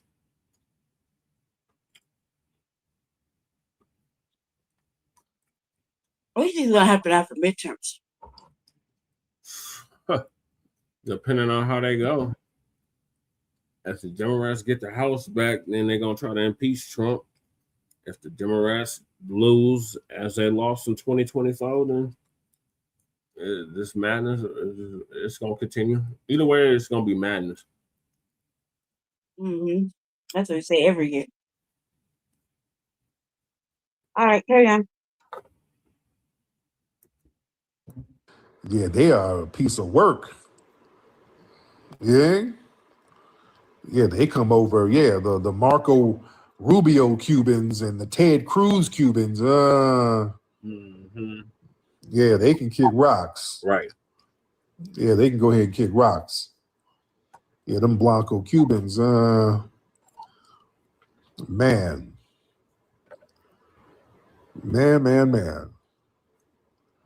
So let's see. Yeah, they took over Miami. Right. And they come over, they go and they turn into the damn alt-right. And remember, Enrique Terrio from the Proud Boys is Cuban. Yeah, they come over here and literally join, and he's a so-called Afro-Cuban. And he's clicked in with the alt-right and the Proud Boys. You know what I'm saying? That's so yeah, I mean, that's what y'all on now. Yeah, what have you done for me lately? Y'all did some great things in the 60s, but y'all on some bullshit now. At least we're consistent. We as foundational Black Americans, we always look out for folks. We've been very consistent. We fight for justice for people. We don't turn on nobody. We've never turned on anybody. We don't turn on people. You know what I'm saying? We don't do that. We make people accountable if you do some janky shit to us, but yeah. So yeah, everybody hold their own nuts. All right. Man. What you say, Rolly? Hold on. Miss Rolly, hop on in, Rolly. Yeah, he was the real leader was Gavin McInnes, but yeah, they tried to have him as the front person. You know? They said Umar is Cuban. Yeah, Umar has Cuban ancestry. Yeah, he does. Yeah, Umar has Cuban ancestry. I feel like he lost in his own Rolly Coley, hop in, Rolly Coley. Rhetoric. Rolly Coley, hop on in, if you will. The Prince of Rolly Coley. Man, he's been doing his weight, making his waves around the internet. Yeah, Faison is Cuban. Yeah. Yo, Rolly Coley, hop on in. Man. Oh yeah, Umar, yeah, his ancestry is Cuban. It's like I think he has a Cuban grandfather, something like that. All right. Yo, Rolly, hop on in. Hop on in. AWOL Nation, hop on in, AWOL Nation. Say what's on your spirit, AWOL Nation. AWOL Nation, hop on in. Because you're very active in the comments, so hop on in and say whatever you got to say on with your chest. All right. If you got something to say, come on up and say it with your chest. And if you can't say it with your chest, that means you don't mean it. You don't mean it. You just wanted some attention in the chat room. All right. Let's get one more. Can we get one more? Should we get one more? All right. Okay. Rolly, you didn't accept, Rolly. There you go. Hop on in, Rolly. Hello. What's going on, Rolly? Not much. How's it going? Good Lord. What kind of punk is this? Is this Rohan? Who? Is this Rohan? I don't know what you're talking about. I'm not what? Rohan. I'm an actual person. What's your ethnicity? Where you from? I'm Black. I'm from the United States. I live in the United States, born and raised. Where in the United States were you born and raised? I was born in California. What part? The Bay Area. The Bay Area? Are you Mexican? Mixed with Mexican? No. Man, I'm Black. That's not a Bay Area accent, man. I don't know what to tell you. Where's your family I was born from, and raised dear? in the Bay Area. Where's your family from, dear? My family links generations back to United States. Tether talk right there. This is when they say that. We got a tether. What are you so I did my tether alert. I did tether my alert. ancestry. Tether alert. We got a tether alert. Ring, ring, ring. Man, where's your family from, dear? Yeah, so I did my ancestry recently. Ancestry? No. Don't do that. Here we go. So yeah, we date back all the way to the 1700s in Georgia. Ma'am, where is your family from? I don't know what you want me to say. I'm telling you where we're from. You did an ancestry, ma'am. Your grandparents. I didn't do an ancestry. I did my ancestry tree. Where's your grandparents from? My grandparents were from Georgia. Really? What part? What part of Georgia? Oh God, you're very bad at this. So I don't know what you want me to say. Just stop.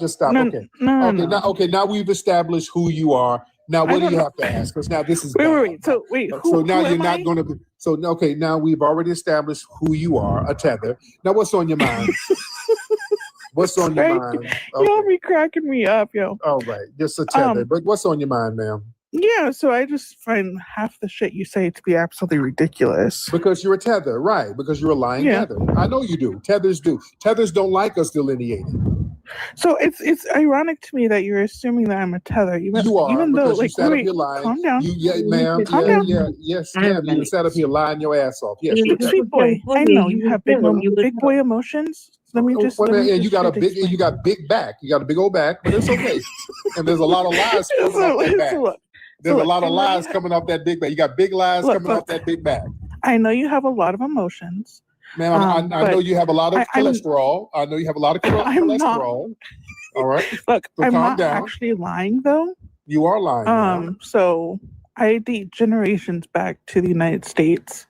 No, you don't. So my family has been here for decades, for centuries. But because I sound a certain way, and you're lying. You're lying.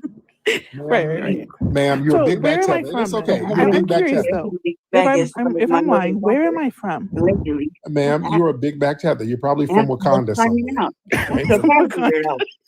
Yes, indeed. What about my accent makes me Wakanda? And is this your picture right here? Yes, that's me. Hello, what's up? What's up? Yeah, and the face is strong, so you're not FBA. FBA women don't look like that, so you're not FBA. Yep. So the face is strong. My face is strong with Wakandanese. The face is strong and the back is big, and you look very small too. How tall are you? Like 5'1"? How tall are you? No, I'm 5'5". Okay. So I come up here, I tell you the truth about my history. You haven't, and then you call me a tether. And insult my appearance. So because you have an issue here, right? The fact that you have an issue with our lineage shows that you're not of the lineage. You have an issue with the lineage. So I don't have an issue with our lineage. Yes, right? you do. No, ain't no hour. I don't have an issue with it at all. I have an issue with the things you're saying about people from other countries. Like you, but what issue do you have with that? Where am I from? It's personal because it's touching a nerve because it's personal. What did I say? You're a joke. He's giggling like to make it seem funny. It's not funny. I have an issue with you, bro. It's just funny to me. You're just projecting, man. That's a projection. You're projecting your own scamming tether ways, man. Yeah. So again, I'm just laughing at you in the comments, and you told me to come up, so I thought I'd come up, but you cracking me up because like the things you're saying is just absolutely insane. You're projecting. And listen, now look, to be fair, I like some of your work because I've seen you before. All right, I have seen you. I've seen you before, and I like your work. Where have you seen me? In the new Michael movie, you were Bubbles. You played Bubbles, didn't you? I saw you for phenomenal. Okay, I think you're going to get an Oscar for playing Bubbles with your big back and strong Wakanda face. All right. Okay, so all right. Now that we've established that there I'm we fat, go. So now that we've established that, get your big back ass off here, Bubbles. All right, the hell out of here. Think you're talking to? Right. All right, like we don't know you a tether. The machine from the Bay. Why does it say where you're from, please. Or where you come by way of, or you are not of our lineage. You like me, I'm like an orphan. All right. Barely she couldn't even get her lie straight. Family, the tethers, they do it's always the same. They try to cosplay and they don't know. They don't know our culture. So But you can one, always you get have the one code living words. relative. Well, I did my genealogy. I did my ancestry right there. Red flag. Where's your family from? The United States. 2 red flags. Everybody from the Then same they place. try Like to name a southern everybody state, and from they don't know shit about the southern state. their people come These from people are so damn predictable. they It's type in ridiculous, Arkansas man. today. Yeah. They Like do the 3 same thing. people. Where's your grandma from? And then Georgia. Kendrick. Where in Georgia? That's terrible. State. They think we're dumb. These people I think mean, we're if you're dumb. looking at the ancestry part, should be They like give the so same and so came tether from Sonora. responses. So and so came from Hamburg, Germany. They are not of the culture. They don't know. Yeah. That's why we can tell. That's why we can tell. And You which know? set of grandparents? Like, Oh yeah, you know, there's they're gonna two try sets. to Well, what refine you it. talking about? Yeah, Like, yeah, they're gonna try to refine. how do you say, like, as an orphan, like me, I can say, I don't know what my mother's fucking look like. And I don't even think that's her real name. Oh, Smoke, stop trying to troll for attention. Smoke, You hear me? And Smoke, I'm come on tracing up back here. a Smoke, stop. father's Don't troll lineage. for attention in the chat Help room me help myself. with your little sassy thing. Sound like you got a man bun in your profile picture. I know I don't got no foreigners in my All shit. right. But you know that. All right, you sound like you got a man ponytail.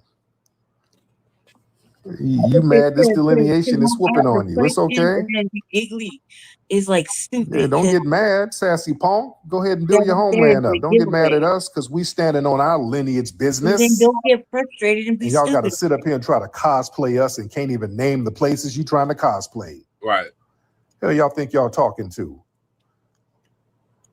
And What then FBA says? You ask an because FBA they where did they're from. stupid, The United States. Said some Right. stupid shit like that. The hell y'all think y'all talking to? Right. Man, And what was the point? Like, what? good Like, Lord. you got something on your chest, say it, shit. Man. Smoke, you won't get up here, Smoke. Smoke, you just Smoke, hop on in, Smoke. Hop on in, Mrs. Smoke. Or you're gonna get blocked. I'm gonna do it like that because you're not just gonna sit here whining. Or whatever. Just be like, look, can Yeah, you pop so you're not because gonna shit. keep whining. You hear me? What's that? What's that? What's Like, that? woo, woo, woo, woo. All right. And I got a Welcome to the question. panel. Hold on, what's real? What's so hard about that? All right. Yeah, Smoke, you can come on up, say what you got to say. Man, the misinformation is you knowing your age. You don't know how old you are. Y'all tell us, don't you know how old you are? They all got All right. January. Well, we got a lot of people in here, man. Respect to everybody in here. Respect to everybody in here. Man. Anyway, let me go ahead and wrap this thing. I've been on here for a few hours, man. Shout out to the family. Shout out to the family, ladies and gentlemen, man. Everybody go to hiddenhistorymuseum.com. Also go to rootworkstyle.com. Get that Rootwork deodorant. It's the best deodorant on the planet. Rootworkstyle.com, ladies and gentlemen. All right, I'm up out of here, guys. Y'all follow me on here. Y'all, if you're not following me here on TikTok, that's Mr. Tariq Nasheed. Follow me here on TikTok. All right. I'm up out of here. Papi Akute, Lulavuve to the family. Peace. We'll work for you. Nah, then else will do. I got that rule work for you. And reservations for two. We'll work for you, Eddie Train. Rule work for you. Nothing else would do. I got that rule work for you. And reservations for Trying to plug this two. damn I got deodorant that rule for work like for $20, you. cuz like that's Nothing else crazy. would do. Hello, Jelena. I got that Welcome back rule to the work show. for you. And reservations for two. Stepped out clean, I'm fresh out the door. Natural sin, but it's hitting like more. Confidence high, got me walking real slow. Every move got a vibe, let it flow. Cut your ass from across the room. You smile back, yeah, you felt it too. Ain't no pressure, just energy speaking. But you leaning in like you been seeking. I ain't gotta say much, you can feel that glow. It's deeper than the surface, it's something in my soul. From the roots to the skin, yeah, it's all aligned. Now you right here vibing in my time. You need to do a double pack, cuz like $20 of deodorant It's like ridiculous. But What's then it's good, kind of like everybody? It's your old spice, brother, Mad man. Black. Like that's what it reminded me of. Is like when I was living in my father's house when I was growing up. He used to Yeah. he had his own little closet right by the bathroom, and you know that touch Pop's closet. He had a motherfucking Old Spice, a push-up Old Spice, Yeah. a little deodorant in his little deodorant section. You know what I mean? Had the proper man stuff, and it'd be like the deodorant would be right there. And it's a push-up, you know. I was like, God Yeah. damn, I love the smell of this motherfucking shit. I can still smell it right now to this day. And I smelled a real Old Spice in a long time. Because once Dean Cole started putting it Yeah, my grandfather, he Spice too. yeah, the Old Spice, man, that old classic Old Spice was Yeah. that felt like that was man work right there. Yeah. And then when they started coming out with them because Dean Cole started pushing them Old Spice commercials and all the different flavors. I was like, man, this is affordable. But that motherfucking root cause like $20 for a little stick. I'm like, what that gonna do? Like, you know what I mean? Especially the third time. 20 like you like no wonder you just banking off of that. And like let's come in a 2-pack, a multiple pack or something crazy. Lasts though. Like it lasts for like days. You don't know that, Jesse. You don't know. Stop lying. You don't know that. You didn't experience it yourself. Stop playing. That's what I've heard. You can't. Yeah, that's what you heard. You don't know what kind of levels of must they're working on. It can be like a mild level of must. And motherfucking the root work didn't work so good on a mild level that it could feel like it lasts for days. It shouldn't be lasting for days. That means that motherfucker washed up in days. That's what that means. It lasts for days, cuz. That means cuz they took a shower in like days. That's how you know it lasts. Come on now. Like, let's be realistic. It lasts from one shower to the next. Okay, bet. That's all right. That can make sense. You see what I'm saying? I'm really like I'm asking questions. I gotta ask the questions. It lasts for days. What that mean? That mean you didn't wash your underarms for days? Yep. Come on. Like, no. And you want me? No. $20 for a motherfucker who don't wash his motherfucking underarms for days and want to try to upsell the shit and be like, it really worked. No. No, sir. I'm just kidding, but he's been plugging that goddamn root word commercial that's been on my brain a little bit. So Yeah. I'm thinking on it, but I think that it has to behoove me to get us both one. Yeah. Like a holiday package. Yeah. He hasn't done one in a while.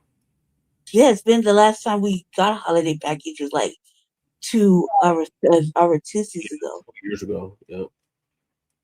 Carry on. Let's try to be funny. I know. So moving along. The dump as in human shit. And we'll make that perfectly clear. He said he can't keep it real with America. He don't give a damn about your struggle. He don't give a damn about your gas prices. He don't give a damn about the food prices. He don't care about none of that. Mm-hmm. Our brother Mad Blacc TV, the most toxic black man on the internet, is gonna give us an update on that.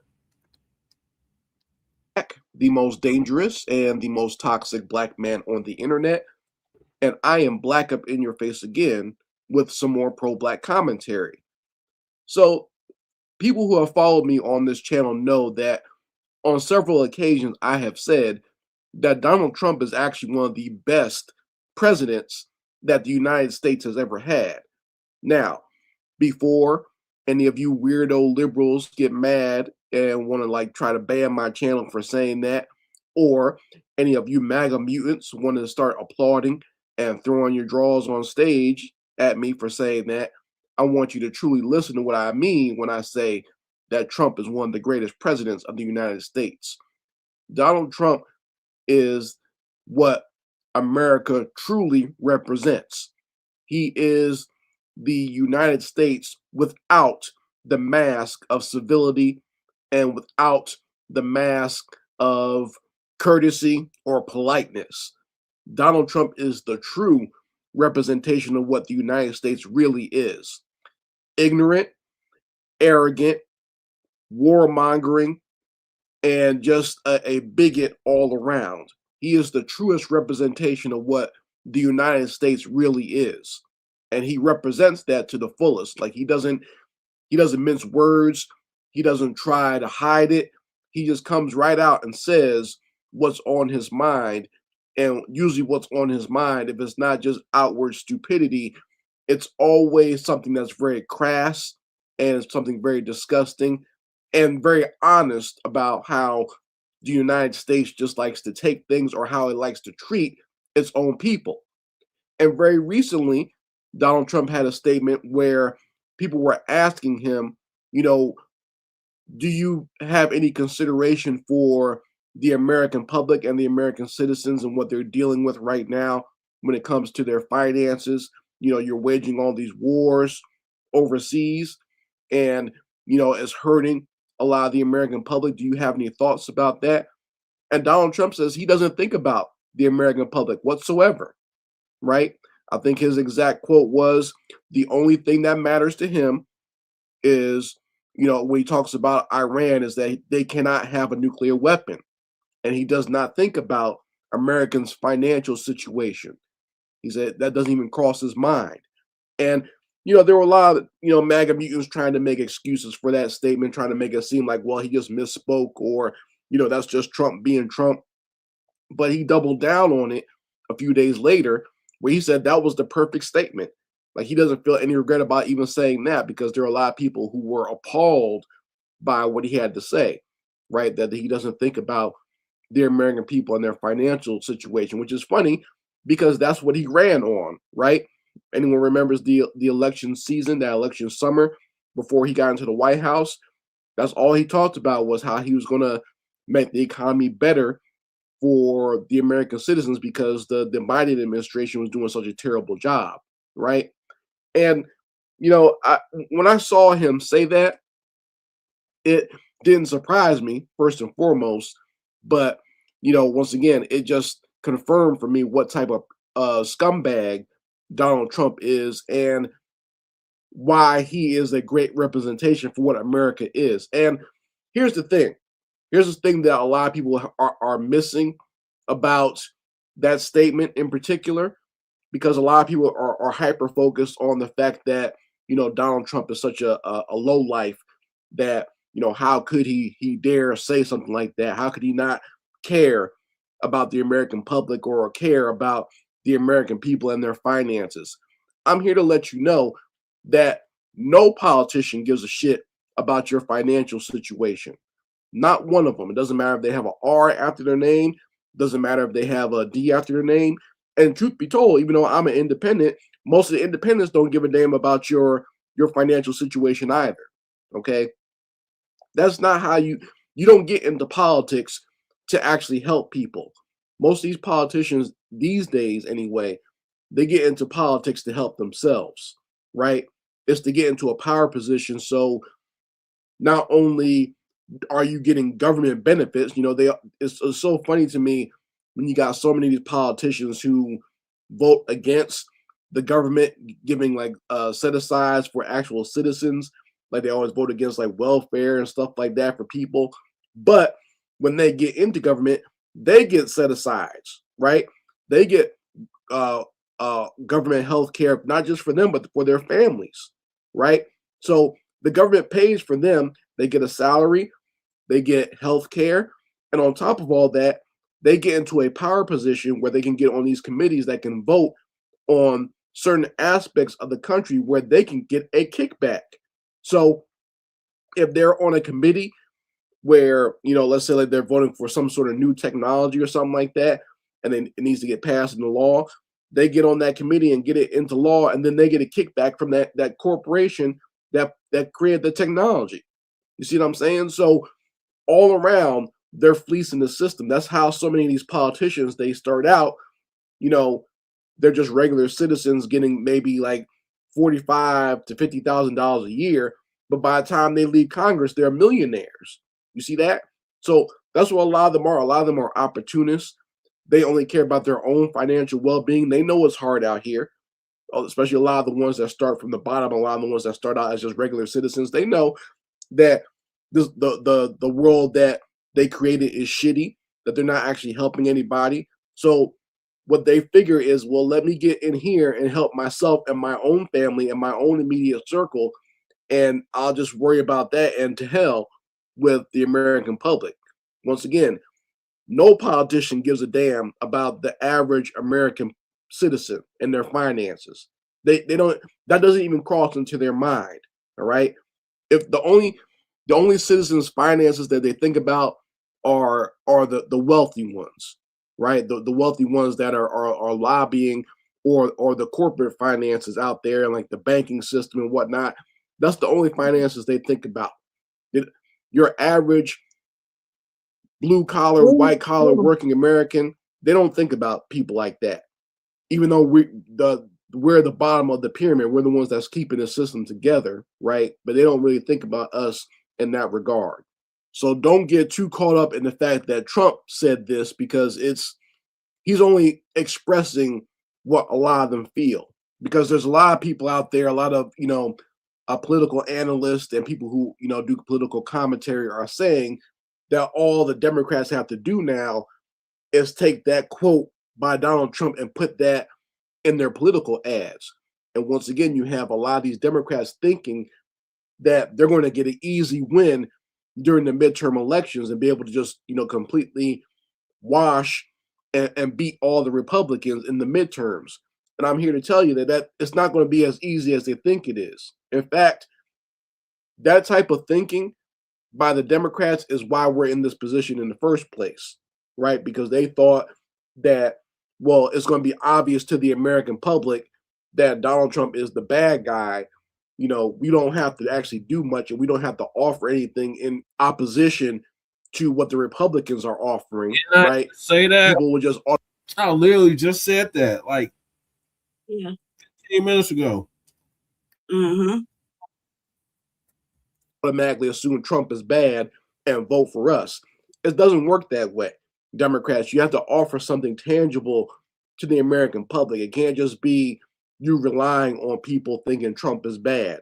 You got to give something in opposition. You have to give something that people actually want. All right. If you're not going to do that, you're just going to wind up being in the same loser positions that you always have been in. And truth be told, a lot of these mainstream Democrats, they also have the same mentality as Trump does, especially when it comes to foreign policy. When it comes to Iran, a lot of them support the war in Iran as well. How many of you know that very recently there was a vote to stop the war in Iran by the Congress and in the Senate, but it was up to some Democrats to fill in the votes, right? Or to get the vote overhead to stop the war.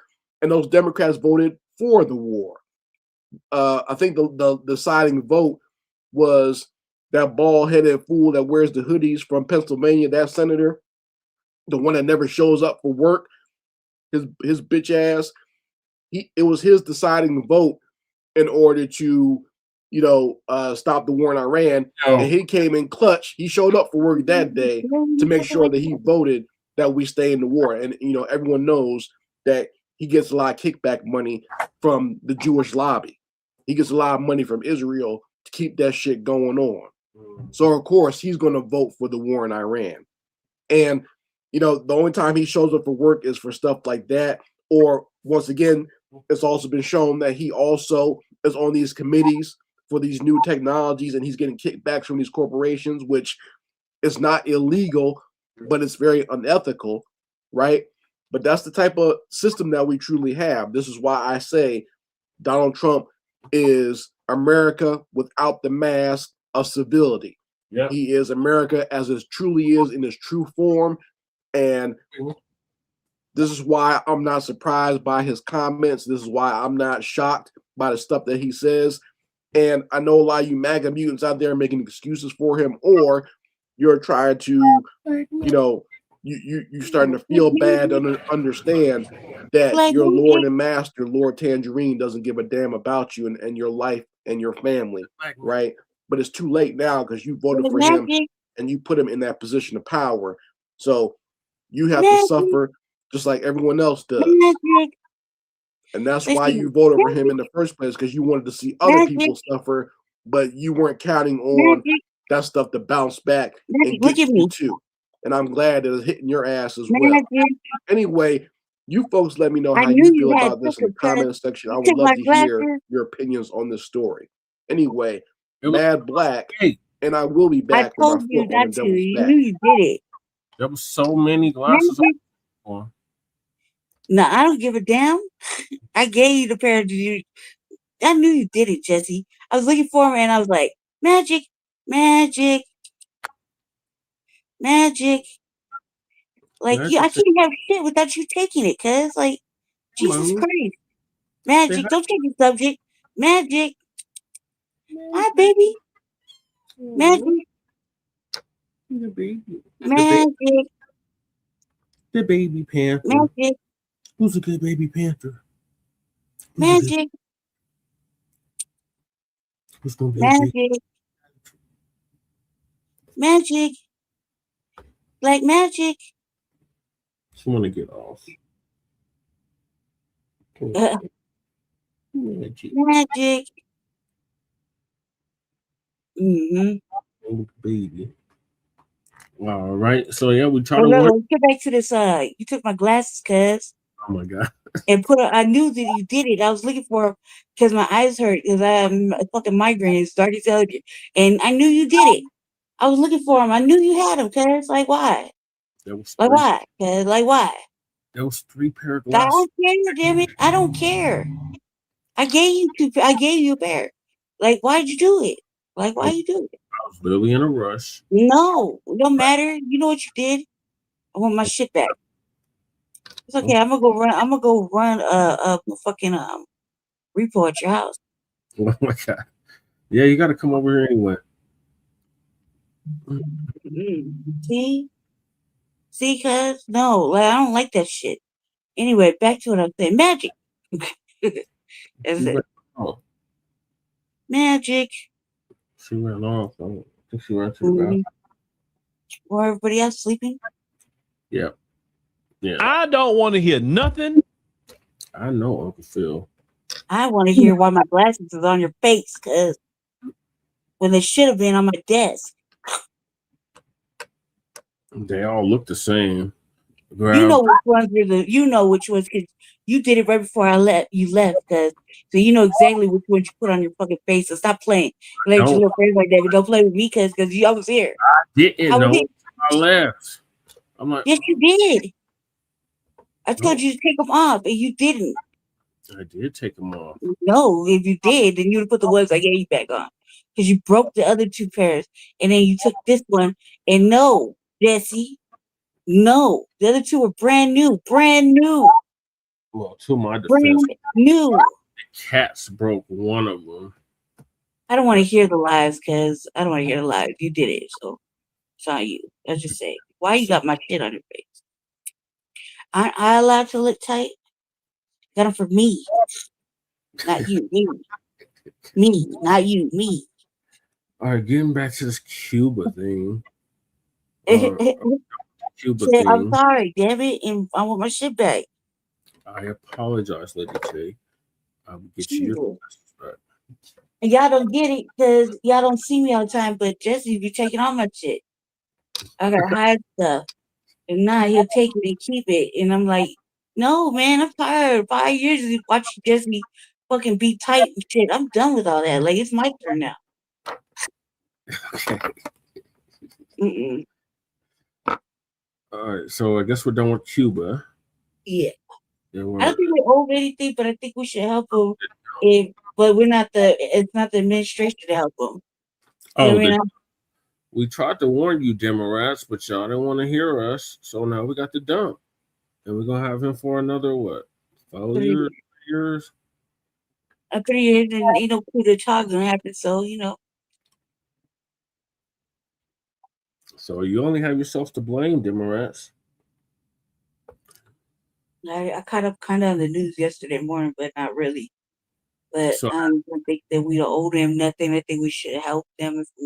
We should help, a lot of Muslim countries, but it shouldn't be like tit for tat or quid pro quo. But it's too late for that now. Now it is that. So you know what I mean. That's on a lot of other elements fucking that up. You know what I mean? Mm-hmm. Too late now. Now everybody's got a. It's that fuck you pay me energy that should have been going on long ago. But the black Cubans are on a different thought process than them fucking old light skinned ones that are my shade or lighter that are doing other things like Rubio and fucking whatever else. Whatever. Isn't Nick Fuentes too like kinda got some Cuban shit going on too? He's Mexican. Mexican. It's like half Mexican or something. Yeah. Go ahead, Jesse. I'm sorry. Go ahead. So the Democrats released the autopsy report. We covered that a few days ago. Yeah. One of the findings from the report was they lost millions of voters in 2024, chasing after Latinos and white Republican voters. Yep. But we know the real reason why they lost. Because of us, because of FBA. As we said on the couch, we voted third party. We didn't vote for these clowns. I mean, what they think is gonna happen now? I mean, like, they're not even asking those Democrats. They didn't even ask you why we ain't getting up off the couch. And if we Right. get off the couch, why we ain't gonna vote for them? They should really ask for that because they, the maps and whatnot. Not just about the maps; it's about the truth behind the maps. Right. Cheating, gerrymandering is cheating. Secondly, all they care about is their particular position and where they sit in the lines of that. You see what I'm saying? So, like, look, they're like, they're losing their positions, and as they should. For all these years, they've done a motherfucking thing for black interests. It doesn't matter what they say they did. Right. Nothing has shown they did. All these states are in a very poor disadvantage. You know what I mean? They're not doing anything to protect the people. I mean, if they gave a fuck, they wouldn't be allowing all these goddamn data centers in black areas Right.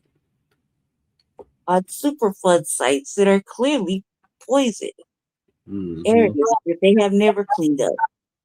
Well, they're going to have to lose at least another 2 election cycles before they get it through their thick donkey skulls that we are serious about our damn tangibles. They're not even talking in our language. They're like talking like still like at us, around us, and thinking that it's intangible for a joke. It's not. They think reparations is funny. It's not. And what they offering is nothing. Nothing. Symbolic gestures. But all these old folks that over there crying and fucking marching and shit are gonna be the first motherfuckers with their hands out. Yep. You already know. Now let's get to Uncle Bear. He's gonna give us First motherfuckers, no tangibles, no vote. Yep. That's right. Tangibles 2026 all the way to 2100. Continue to demand something tangible for your vote, black family. About you Democrats, about talking about all the sky's falling with Trump's racism and the Republicans' racism. I don't want to hear nothing. Right. I can care less about their racism. They've been racist from the beginning. Yep. And so have the Democrats. Remember, we was enslaved, right? So that's a lot of racism. If anybody used to racism, it's us. Right. So Democrats, what you gonna do? What are you gonna do, Democrats? Are you gonna fight to get the black vote back? Or you gonna try to get the Latino vote? Which you know good and well that's not gonna happen. Now, on paper, there's 38 million, no, is it 36 million registered Latino voters in the United States, at least in 2024, and there are 34 million FBA. On paper, it looks good, but your problem with the Latinos is they have a split identity. What I mean by that is a lot of them feel they're white. Yep. And then the other half of them don't feel they're white. And the ones that align with whiteness vote Republican. Yep. Black folks align with blackness. And we know we're not going to come out and vote for Republicans like that because they don't align with us. Mm-hmm. They don't align with us at all. At all. So we'll set it out. We don't get no votes for Republicans like that. You can't, because even if you agree with some policies Republicans have, something's going to happen, like always. It's going to put you like, dog, man, I like that policy, but I can't vote for them. Right. They just too freaking racist. Mm-hmm. They're too racist. I can't. You understand? And that's just what it is. I can't vote for people that's just that doggone racist. I can't do it. But anyway, let's continue, because that time getting away from me. Now they talk about, say, Wayne County because they lost the Arab vote. They say, while we can't read these voters' minds, you don't have to read them. The voters spoke a lot on social media. We know from exit polls, anecdotal reports, and common sense that this turnout plunge indicates that Democrats failed to inspire or motivate these millions of crucial voters who made the difference between defeat and victory. Why didn't they vote this time? They say to revive a poignant line from Jesse Jackson 1984, Republicans, led by President Reagan amid a deep economic recession, won then, as they did again in 2024 by the margin of despair. Millions of dispirited, non-voting Democrats, then and now, rocks just laying around without a candidate who inspired them to vote. Millions of these key voters, then and now, feel alienated and abandoned and stayed home. The reasons for this broad disengagement are many, but what's clear is that Harris and the Democratic Party leadership, then in control of the White House, failed to offer these millions of voters ample reason to vote, failed to offer them convincing policies for substantial economic and social uplift. As the evidence emerged after the election showing the Harris campaign had failed to reach many Black and Latino voters in key urban districts in Pennsylvania, which could have made a difference in its pivotal Keystone state. Outreach to these vital voters was so paltry, a team of Harris campaign staffers went rogue just days before the election in a last-minute blitz to turn out these critical voters.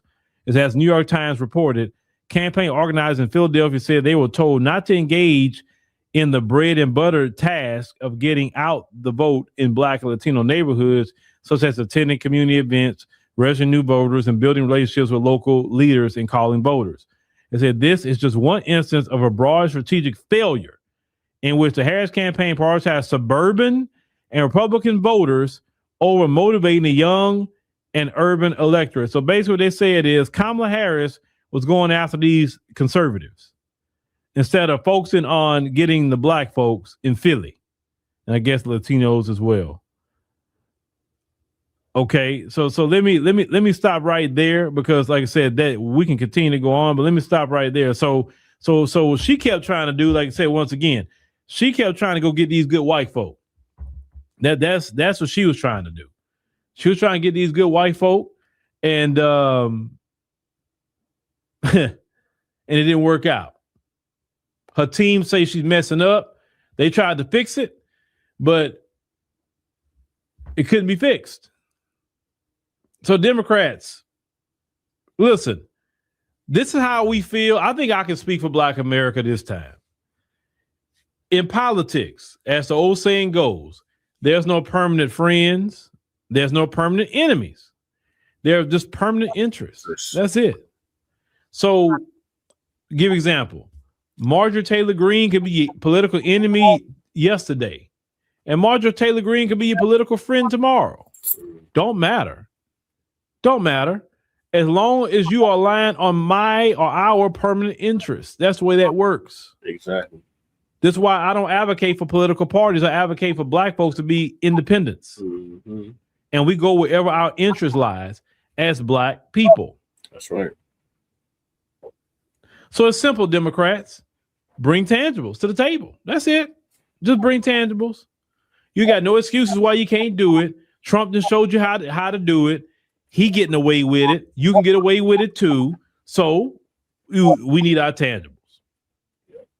That's right.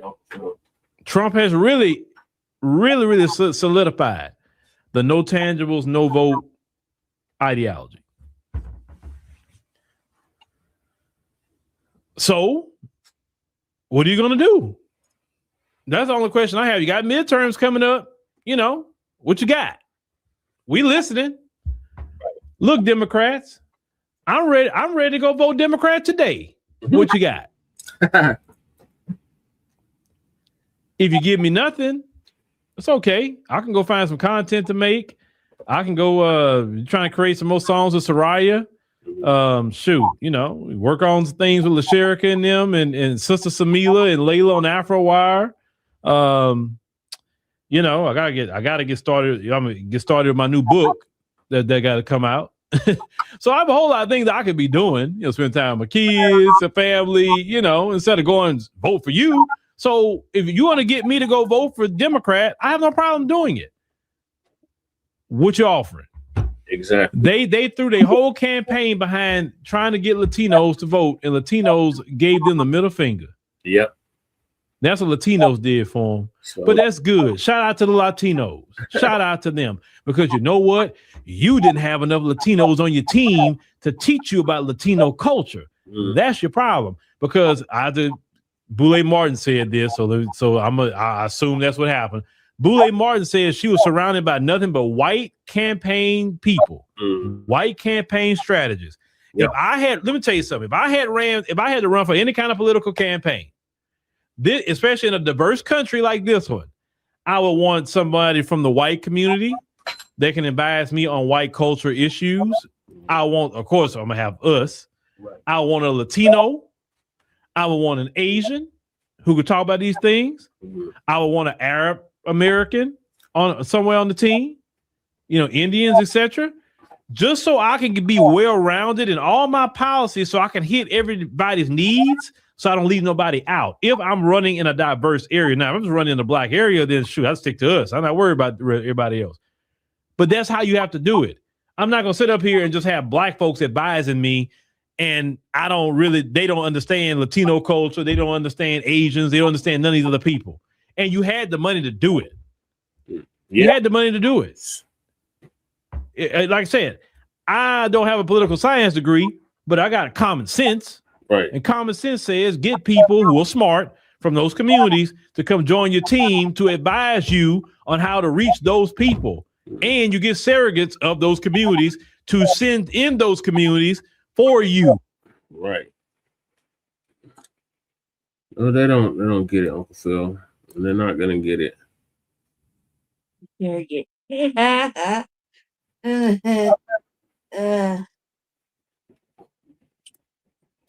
was really crazy because I only really talk to us, deal with us. I'm just like that. Like, you call it racist if you want to, prejudice, whatever. But and like, you know what I mean? But and I do remember saying that to you too. You know what I mean? Yep. And thankfully, your little weapon is well versed in everything. So it's like, but honestly, I would just like to keep it with us, but we live in that type of world. Right. Little baby. Put all the babies in jail. Okay. Because it's time for them to go to sleep. Why are they in jail though? Well, not in jail. They're in the little cages. Why? Well, it's time for them to go to sleep. Why are they in the pink thing? I'm in the pink thing by himself. No. Amaru was in the blue kennel. The big one. Khalifa's in the pink one. And the baby's in the little blue one. Oh, so you got them all separated. Yeah. Why? Why? Why? Oh, that's just how. What do they do? They can't be together? They all can't be together? They've been together all day. Oh. They've been roaming around all goddamn day. gang banging in the household. Mm. No, babe, remember Rupert? Damn, No, my innocent little Rupert, he has done nothing wrong with it. Yeah, he ain't eat no cat food out the bag or knock anything over. Not him at all. No, his ass was hopping up on the counter. Just have to knock his ass off the counter.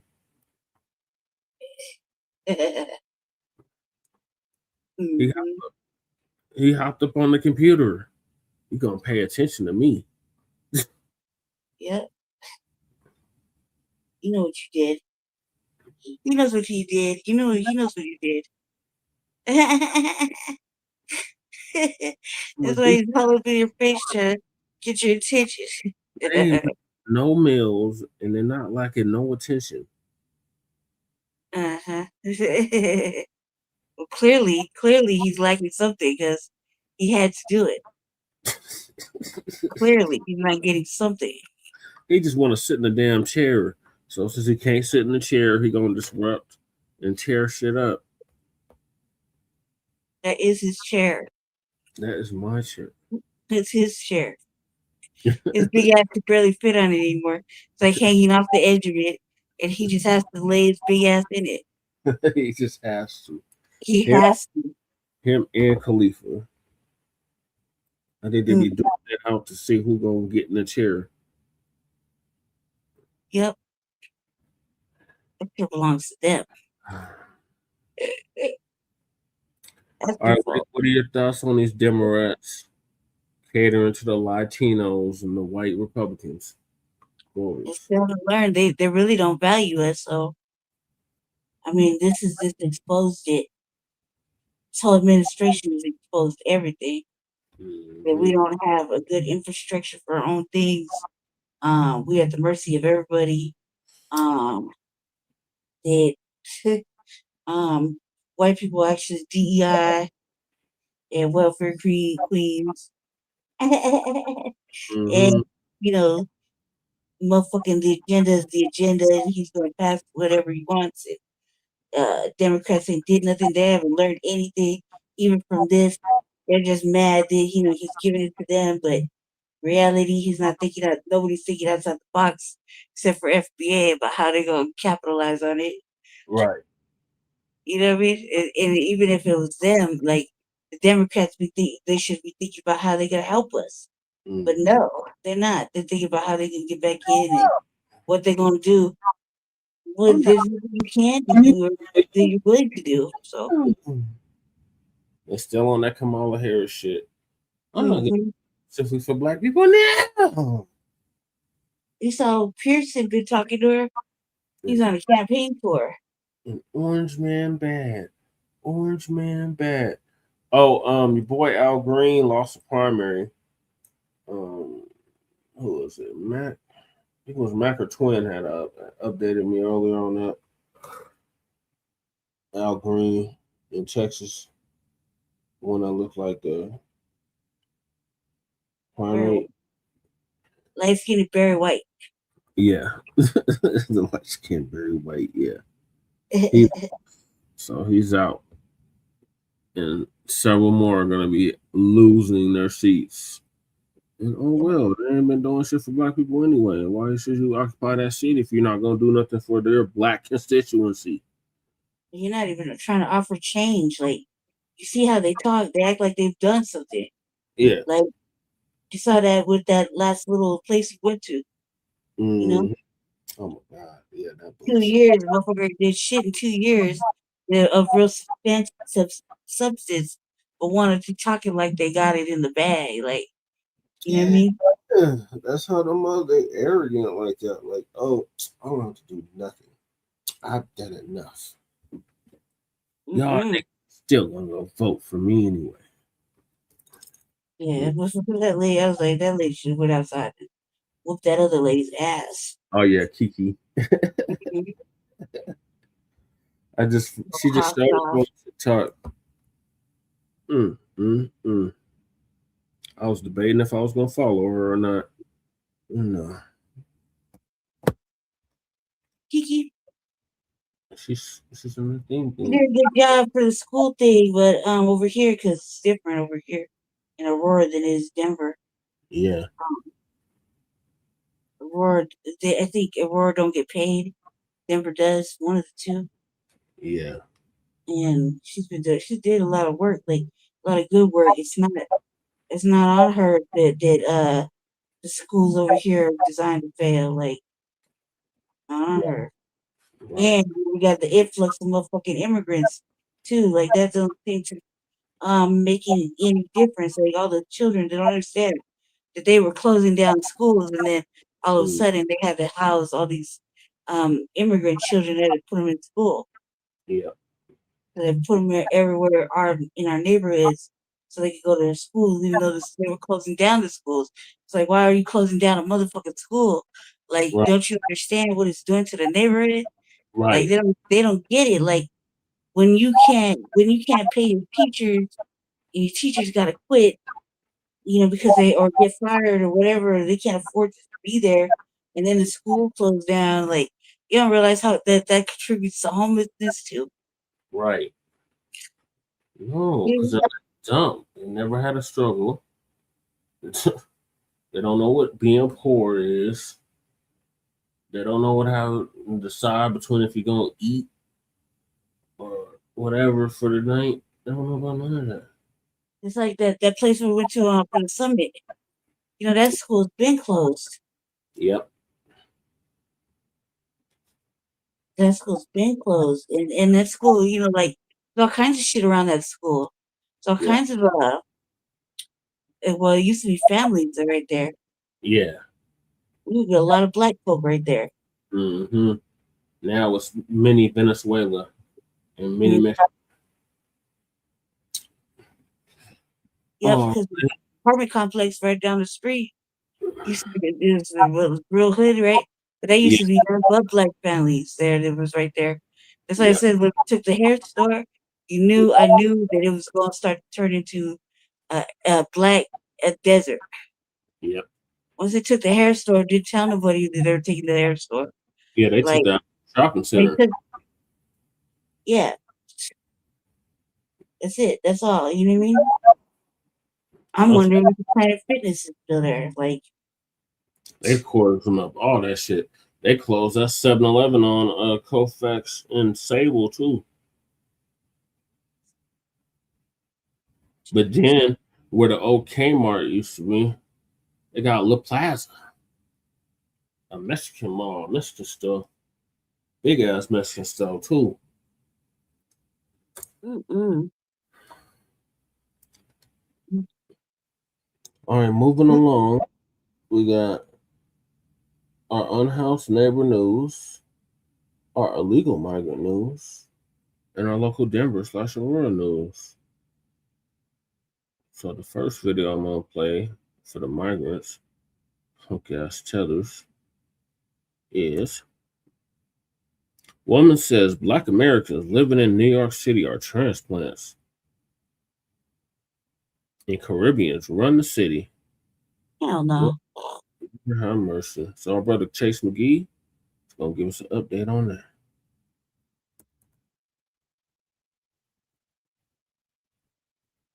All the transplants. Leave New York City. It's no reason why y'all are complaining about Caribbean music being played when Jamaican, Haitians, and Trini run majority of this city. And the Hell no. Oh, man. Dominicans. I'm not going to forget the Dominicans and the Puerto Ricans too. Get out of here. Because there's no reason why I should be seeing on Twitter people complaining about Caribbean music at a party in New York. I don't know if I'll remember, but this city is literally the Caribbean. Lord, family. All right, let's get some little straightening in. It's funny how these folks run everywhere but they homeland. Right. Huh? How the hell you gonna run an American city but you couldn't run your homeland? You ran from it. That's what she might have meant. That's what she might have meant, family. She might have meant them Caribbean folks. They ran from their homeland. They're runners. I think that's what she was talking about, family. I know she ain't talking about how they run an American city. Right. What do Caribbean folks run in New York? Okay, let's be clear. A lot of these folks, they come over and they think. Shout out to Brother Tariq Nasheed, because he said this once upon a time. He said that a lot of these Black immigrants, what happens is they get into close proximity with Black Americans. They start developing a significant population around Black Americans, and they start to soak up our cultural influence and then try to pass it off as their own. Okay? These folks ain't running nothing in New York City. Okay? They couldn't even run their homeland. They just simply ran to New York City. Right. Let's be clear, family. The cultural fingerprint of New York, what makes New York cool, whether it was the hip hop that foundational Black Americans created through our art forms, taking that the break beats, taking the graffiti, taking the MCing, taking the break dance, and that foundational Black Americans had within our culture, and taking it up to places like the Bronx and creating this global art form. The cool factor of the Dapper Dans who came up there with the fashion. Understand this, okay? The brothers like Bumpy Johnson who was standing up to the mob and other places like that. Everything that's cool, everything that's significant about New York City as far as it pertains to Black people comes from foundational Black Americans. That's right. All right? You're just in proximity. And a lot of these people they equate proximity with cultural relevance. Yeah. You can have 1 million damn Jamaicans in New York. Don't mean Jamaican is the dominant influence in New York. No, you're just around. You're just around. And all the so-called cool Jamaicans, like a Cool Herc, he was cool because he was seen as Americanized. That's according to him. When Cool Herc, brothers like that, came up to New York and they started DJing, they said, hey, man, I couldn't play Jamaican music. I couldn't play Caribbean music. Okay, I had to start playing American music. I had to start playing James Brown. I had to start playing the Isley Brothers and other people. I had to start being Americanized in order to be seen as cool. Okay, it's always been like that. And it's still like that because that's what she's complaining about. She's complaining that, oh, why y'all complaining about Caribbean music? Nobody wants to hear that shit. Right. Okay, especially not at Black American events. Right. Okay, because we're going to see a lot of that coming up in the next few weeks. A lot of my Black New York family, and put a Statue of Liberty in the comment section if you're a foundational Black American and you're from New York. A lot of them have been complaining about on Juneteenth, a lot of these Juneteenth events, they try to merge it and turn it into some type of Pan-African Caribbean Day. Okay, these folks are always tethering on to what we do and then want to turn around and tell us we have no culture and how they're the ones really running stuff. Okay, we got to start checking this nonsense, and salute to y'all, because this next video is her. She's kind of trying to backtrack, acting like Black Americans are attacking her because they've been on her bumper. Let's continue. Get out of here, please. Yo, Black Americans, can you chill in my comments? Like, I never dissed y'all. Salute to the family for getting on her. I never disrespected y'all. I said, how do you want to hear plies in a city where you hearing Bad Bunny on the streets in the Bronx? Like,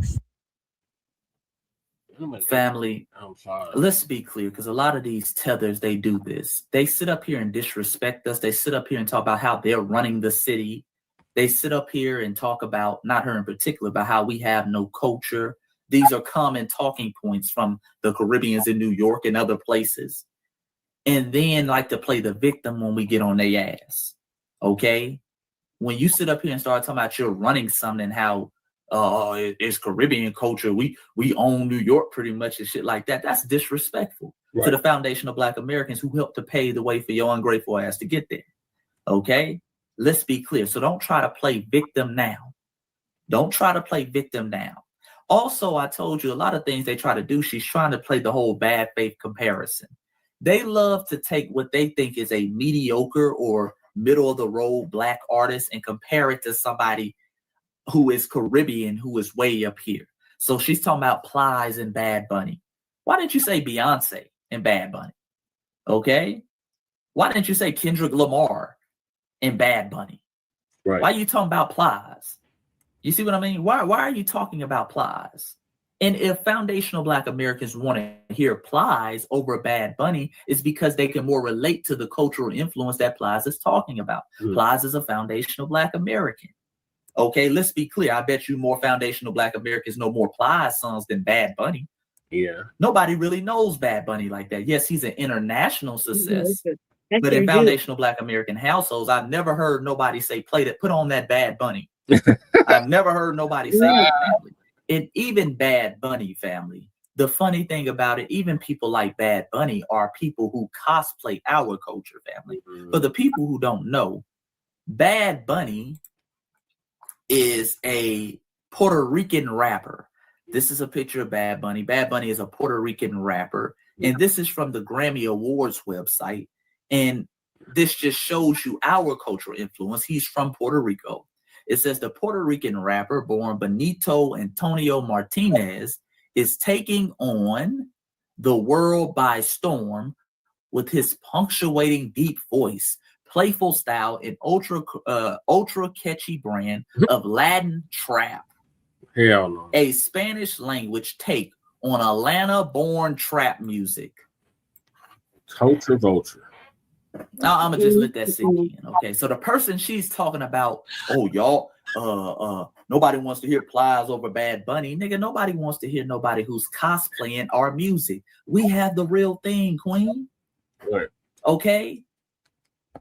Bad Bunny is doing a knockoff version of Atlanta Trap. Yep. He's doing a Spanish version of Atlanta Trap. Nobody wants to hear that shit. Right. Nobody wants to hear. We want to hear the real thing. Now, maybe over in Latin America, because he could put a Latin spin on it, they want to hear it. But New York, last time I checked, was in America. Right. Okay. This is the home of the real thing. Not saying New York City, but America in general is home to the real trap music. Right. Okay. Even the people they try to compare us to are doing a knockoff version of what we created. So stop. Stop. Stop. Get some help. Stop. Stop, Slutty Che. No. I mean, she's wrong. So what did they help her with? To get the understanding of don't speak up your chin. Gonna be wrong about. Mm-hmm.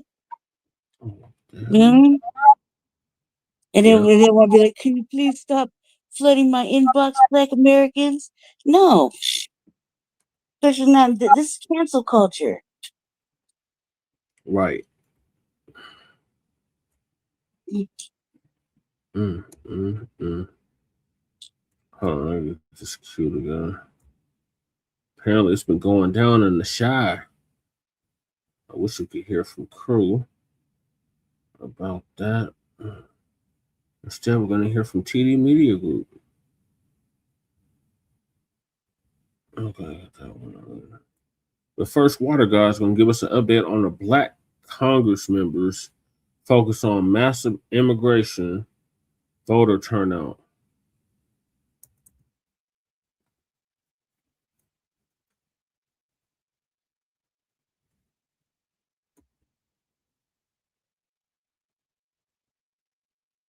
We've only been a democracy since the Voting Rights Act passed. With the 65.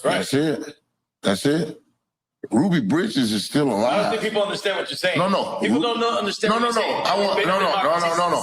That's it. Because before then we would never. But nobody understands. No. They do, but they don't want to acknowledge it. That's the thing. Because that's the truth. Ignorance is bliss. No, it's not. No, it's not. Ignorance is part of the crowd. Yes.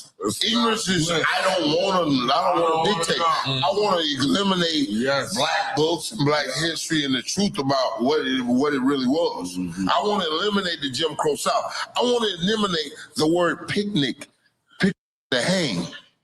Is that where picnic comes from? Pickaninny. You killed him. He's talking about say the word. Teach you that. Might have to drop the time on this. Sure. Man, gotta stop. I don't like that shit for sure, bro. I don't like that shit.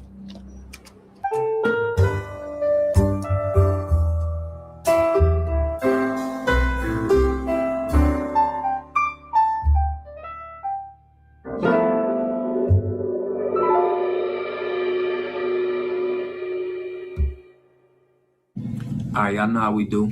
Always pushing health, wealth, and a better understanding self. So check this out, y'all. In this video, we going over how the Democrats, okay, is using these immigrants, okay, and all of this is to rob the American people. These was absentee voters. We obtained a list of people that they had sent ballots to, that the ballots returned but still voted.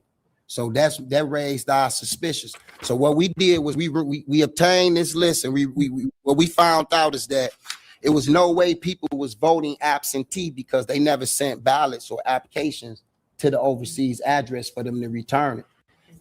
They actually listed that they sent the actual ballots to the Detroit addresses versus the overseas address, but a ballot was still cast, and they not. It's no way they cast a ballot for a person in Germany when they sent the ballot to the west side on 7 Mile. There's no way that person voted from Germany.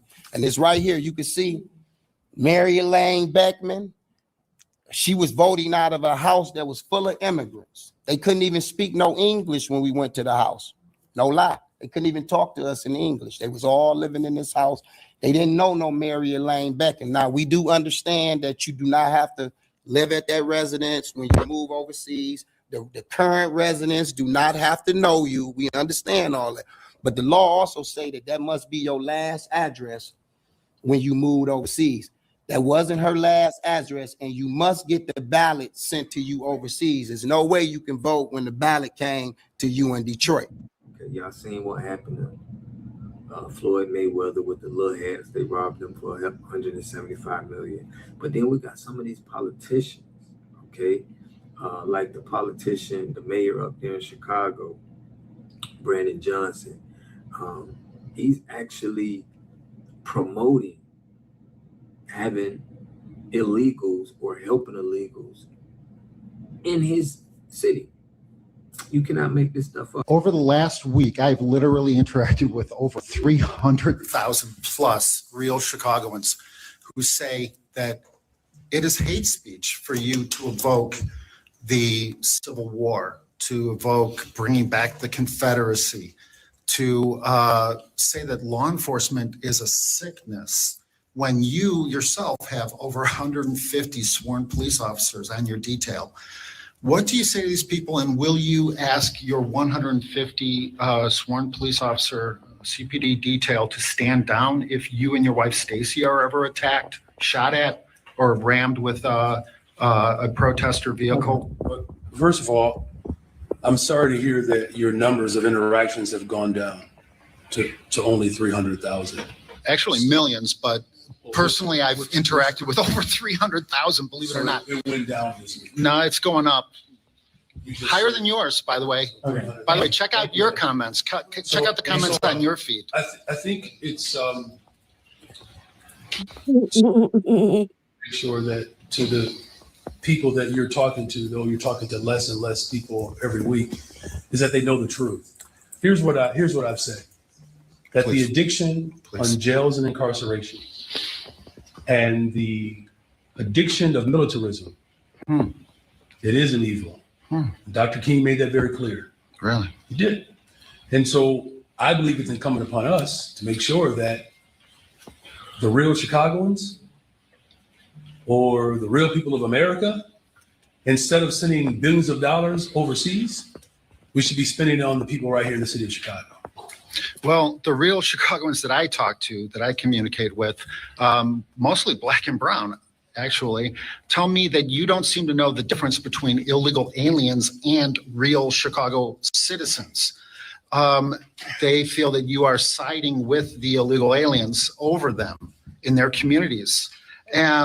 And sadly, let's get to the question. The real question is simply this. I don't know how to make it any more direct. An illegal alien from Nicaragua grabbed a woman on the north side last week, bashed her head into the sidewalk, knocked her unconscious, and raped her. If that had been your wife, Stacy, would you want ICE to deport her, to deport that illegal alien? Yes or no? Answer the question as a man, not as mayor, but as a man. Would you want ICE to deport that rapist? No? Okay. That's the answer. That's the answer for real Chicagoans. Mayor, sorry being like the traffic's bad. Maybe the Fed's bad. You're not blaming me for the traffic, are you? Make sure y'all hit that subscribe button, hit that like button, push me on the algorithm. I greatly appreciate that. I'm going to show y'all why we shouldn't have no government immigrants. We shouldn't have nobody working in our government as an immigrant. Because I'm going to show you some clips of a lady that she doesn't even recognize the Pledge of Allegiance. Okay? And the Pledge of Allegiance is important because we got to know who you have allegiance to. This is why somebody like Yvette Clarke, who's running the Congressional Black Caucus, should not be in that position, because who is she? Who does she have allegiance to? It seems like she has more allegiance to the Caribbean community than she does the Black American community. But that's neither here nor there. Let me know what y'all think about this in the comment section, man. I'm gonna give y'all some more commentary. Let's get it. All right, y'all. So in this video right here, I'm gonna show y'all how this lady, who's a representative, okay, for the people, she doesn't even stand for the Pledge of Allegiance. Okay, so that she has an allegiance to her country. Looks like she's That's not what that means. Okay, but look at this disrespect. This is the reason why we say no immigrants. I don't care if you're first generation, second generation, no immigrants in our politics. Check it out. Absolutely. Hands over heart.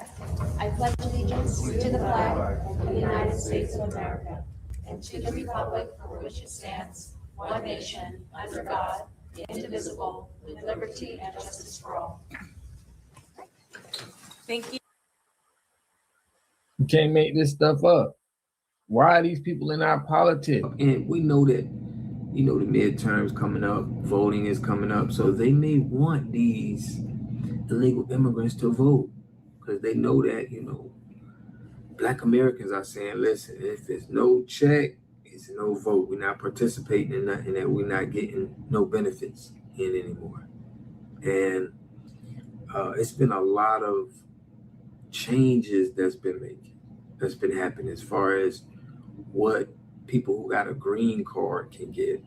If you have a green card, and I mean, if you're trying to be a citizen in America, you can't come to America and do that anymore. You got to apply for a green card back home. So it seems like we in a time right now where they're just trying to make everything, as far as immigration, make sure everybody's doing the right thing.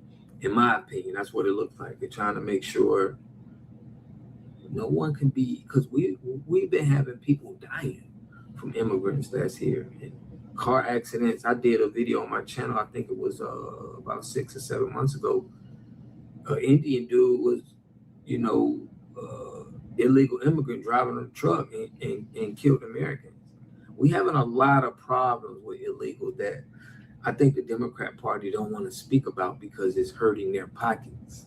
That's their money. And that's why it's not more people speaking out on it.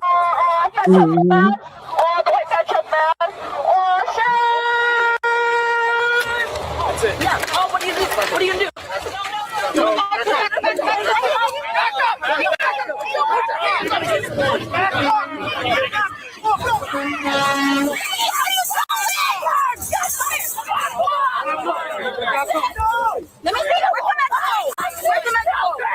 you will not be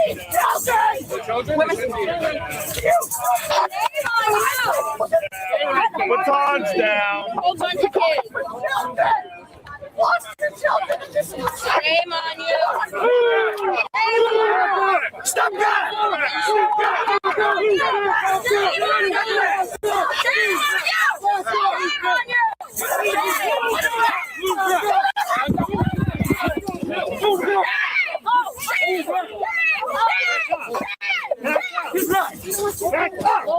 Back up! Fascist! Back up! Back up!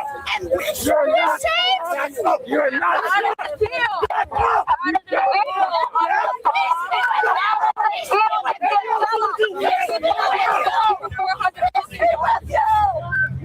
Peace be with you!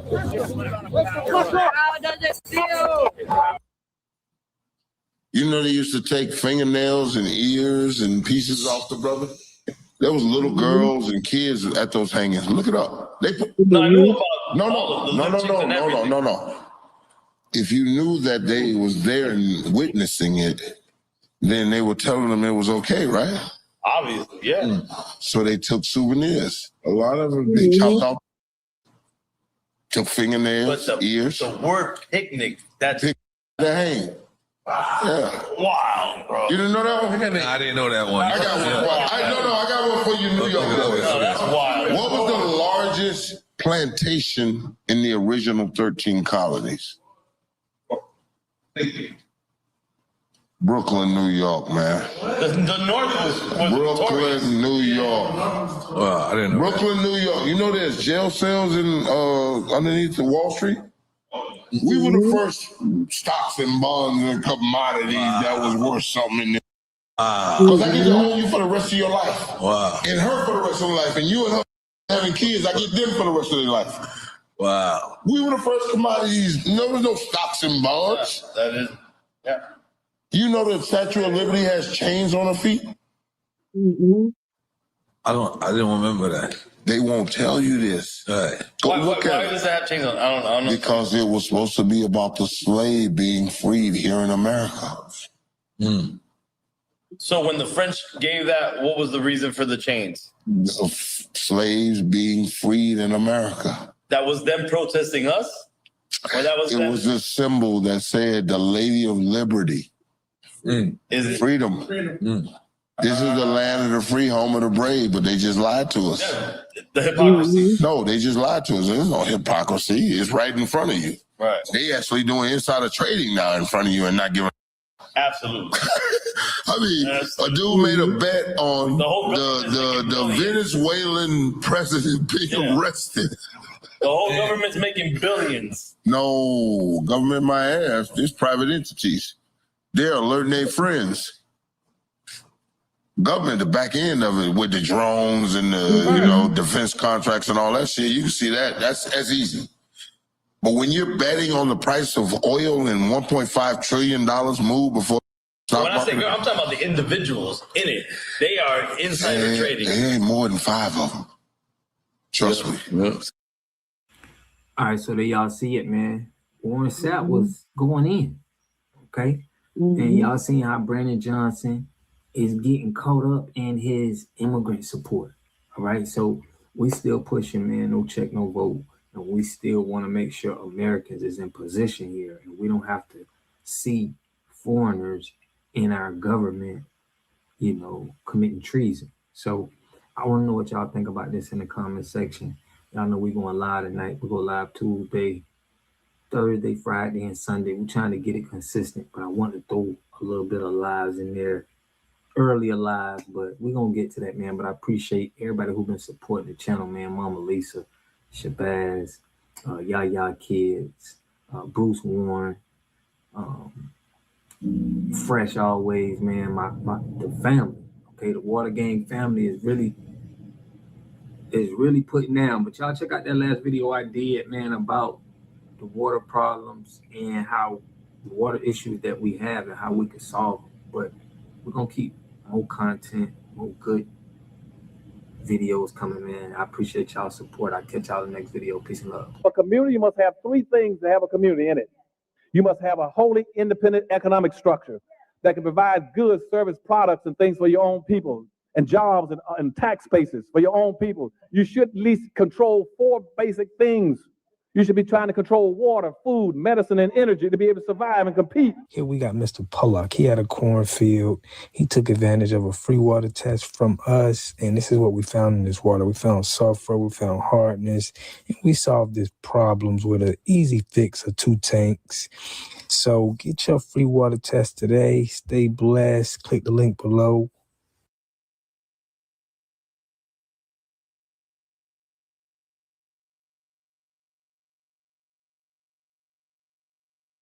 Okay, what's going on, everybody? We are here. We're live.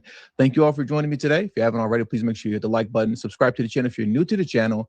Share this video on your social media platforms, and please do not forget, most importantly, to follow me on Telegram at TD Media Group to help circumvent social media censorship and shadow banning. And with the introduction out the way, let's get into today's news. Let's get the stream started. And what I want to do today is that I want to head back on over to the People's Republic of Chicago. Why is that? Because I just want to kind of cap off what we discussed Sunday concerning the Memorial Weekend madness that took place in Chicago, the bloodbath that happened, right? That we all expected to happen. And of course, Brandon Johnson has little to nothing to say. And when he does speak on it, he's just talking a whole lot of foolishness, right? I want to start here. I believe it was Sunday, right? Last time we were live discussing this. And on Sunday at the time, I believe only 21 people had been shot. Obviously, we still had the entire day of Sunday and Memorial Day left. We knew the number was going to go up. The official number capped off at 40. 40 people were shot in Chicago during the Memorial Day weekend. And I could sit here and I can go through all of the different scenarios and the ways in which people were shot and things of that nature. And we could discuss how ridiculous it all is, right? But this is what I really wanted to focus on. Look at this here. Let me pull this article up for you guys really quickly. I just want to read one sentence to you. That's it. Just one sentence. Look at this here. At least 8 of those wounded were in 2 mass shootings in Little Village in Austin. All right. This, ladies and gentlemen, was in Chicago. Little Village in Austin, our city, and 2 neighborhoods in Chicago. There were 2 mass shootings in a major city like Chicago, and you didn't hear anything about it at all whatsoever. Doesn't that strike you as strange that 2 mass shootings could occur in a major city like this and you hear nothing about it? Well, in my opinion, here's why. This is why you didn't hear anything about it. I just want to give you the geographic landscape of these 2 neighborhoods. For those of you who don't know, if you're not familiar, with the city of Chicago, obviously, if you're not from there, right? So let's first talk about Little Village, and then we're going to get into Austin, right? First, Little Village. As you can see here, Little Village, where one of the mass shootings occurred, and I'll zoom in even more so you can see it on the screen. Over 80% of residents are of Mexican descent, and the community is home to the largest foreign-born Mexican population in Chicago. All right? That's Little Village. Now, when you get to Austin, which is a neighborhood on the west side, and it is the neighborhood that Brandon Johnson, he's not from Austin, but he did live in Austin, from my understanding, at least up until he became mayor, right? Austin, though, that neighborhood is predominantly an African-American community, roughly 60 to 73% of the population, with a notable growing Hispanic and Latino population around 17 to 20%. That notably growing Hispanic population is due to illegal immigration in Chicago, right? When they were dropping off the buses in Chicago, and Brandon Johnson and, J.B. Pritzker said, well, put them in the Black neighborhoods. And that's what they did. Now, my reason for highlighting that is this. As I asked the question earlier, why didn't you hear about these mass shootings in Chicago? Like, how could you not hear about something like this in a city this big, right? Well, it's because of what I read off to you. It doesn't fit the narrative, right? Just like I know, had these mass shootings essentially been 2 white boys doing it, you would have heard about this all over the place, like crazy. It would have been everywhere. CNN, MSNBC, so on and so forth. I should say MS Now. And for a lot of folks, when I say that, it triggers you. When I say that, you shouldn't be triggered, but it does. It triggers you, but it shouldn't. Because mainstream media isn't doing you any favors for mass shootings to be happening in your communities and neighborhood, and for it to not be covered. Hiding it and covering it up and pretending that it's not happening because it wasn't white boys that did it, that doesn't help you. That means that these things will continue to happen in the shadows because they remain there, and mothers and fathers and whatnot will keep crying because they've lost relatives, sons and daughters, if not lost their own lives. So once again, it doesn't help you that it's being kept underneath the rug. That's a bad thing. You want it brought to light so that in theory, the mayor of the city, if not the governor of the state, once again, in theory, will do something about it. But I have to keep saying in theory they'll do something about it because we are talking about Chicago with Mayor, or I should say Emperor Brandon Johnson, and Governor J.B. Flintstone, or better known as J.B. Pritzker, right? So once again, in theory, they should do something about it, but we all know that they're not going to do anything about it because they don't actually care, because they know you'll just vote for them anyways, regardless of the circumstances that you all live under, right? And I just want to show you a little proof that J.B. Pritzker, or I should say that Emperor Brandon Johnson does not care, right? As it pertains to this kind of crime, teen takeovers, mass shootings, so on and so forth. I want to prove that to you right now, because what I want to do is that I want to play this clip for you here of Brandon Johnson when he was discussing everything that we're talking about right now, surrounding, once again, shootings, teen takeovers, and whatnot. I want you to listen to the foolishness that's getting ready to come out of this man's mouth. But before I do that, shout out to my man Soul. I appreciate you, bro, for coming through, supporting the channel as you always do. He says, I'm not sure what right-wing sources you're getting, but crime is down. Trust me, bro. Exactly. Trust me, bro. That's the answer to everything. Trust me, bro. Crime is down. This is a right-wing conspiracy theory nonsense. Crime is actually down. Trust me, bro. Absolutely. Absolutely. Check this out here. Let's listen to the foolishness of Brandon Johnson when he addresses and speaks on everything that we've been talking about over the past, couple of days. Listen to this here. That we can arrest our... Let me rewind it back just a little bit. Take it from the top. And action. We believe that we can arrest our way towards safety. We're wrong. We ask police officers to do too much. Did he really just say that? He's going to say more afterwards, but he really just said that. He really just said, we ask police officers to do too much. The police don't do enough, if anything at all, because the police themselves are actually the ones handcuffed and are restricted from doing anything. But in Brandon Johnson's mind, the police are doing too much while they're actually doing nothing at all because of his policies. That is crazy. Let's rewind it from the top. Take it back. I'm not going to interrupt anymore. Action. We believe that we can arrest our way towards safety. We're wrong. We ask police officers to do too much. At some point, adults have to work hard to help raise their children. And that's what we're calling for in this moment. But you got to put some muscle behind it. Absolutely. To say that you have to have adults stepping up when you have an entire generation without family values shows just how disconnected you are from reality. And what we need to do is to wake up parents. And yes, we can't cite them for the actions of their children if they are contributing to their delinquency. We can force them to get family counseling to learn how to be better parents, because ultimately that should be our goal, because we cannot rely on sacrificing our law enforcement officers simply because our children do not have any sense of values. They're being told that this is their culture. This is not their culture. This isn't the culture of our city. We are better than this, and yet the mayor and police leadership continue to talk tough while doing absolutely nothing about it. Because they don't believe in enforcing the law.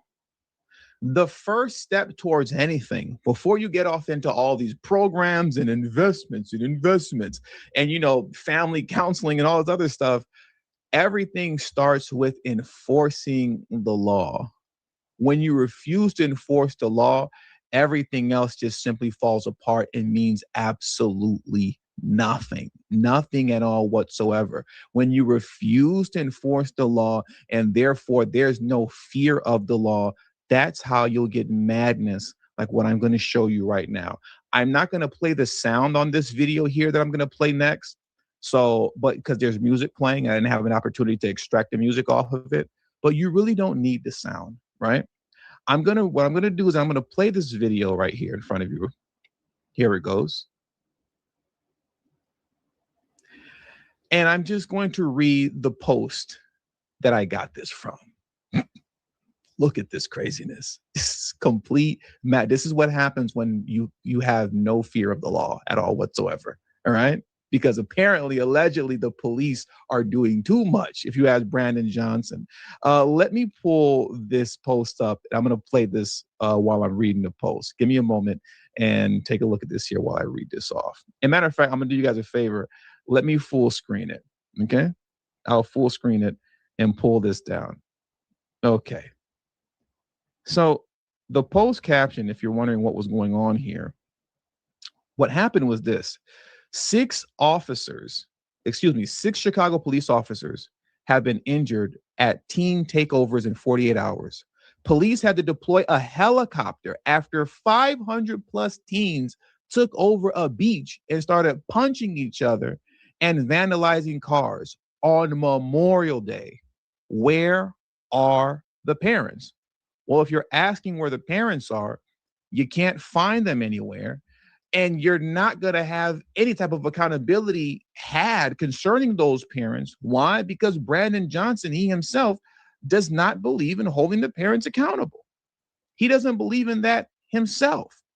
So when you're not going to hold the so-called teens accountable, and then you're not going to hold the parents accountable, and you have the teens that are growing up within a culture that says that you don't have to respect the law nor law enforcement, well, here you go.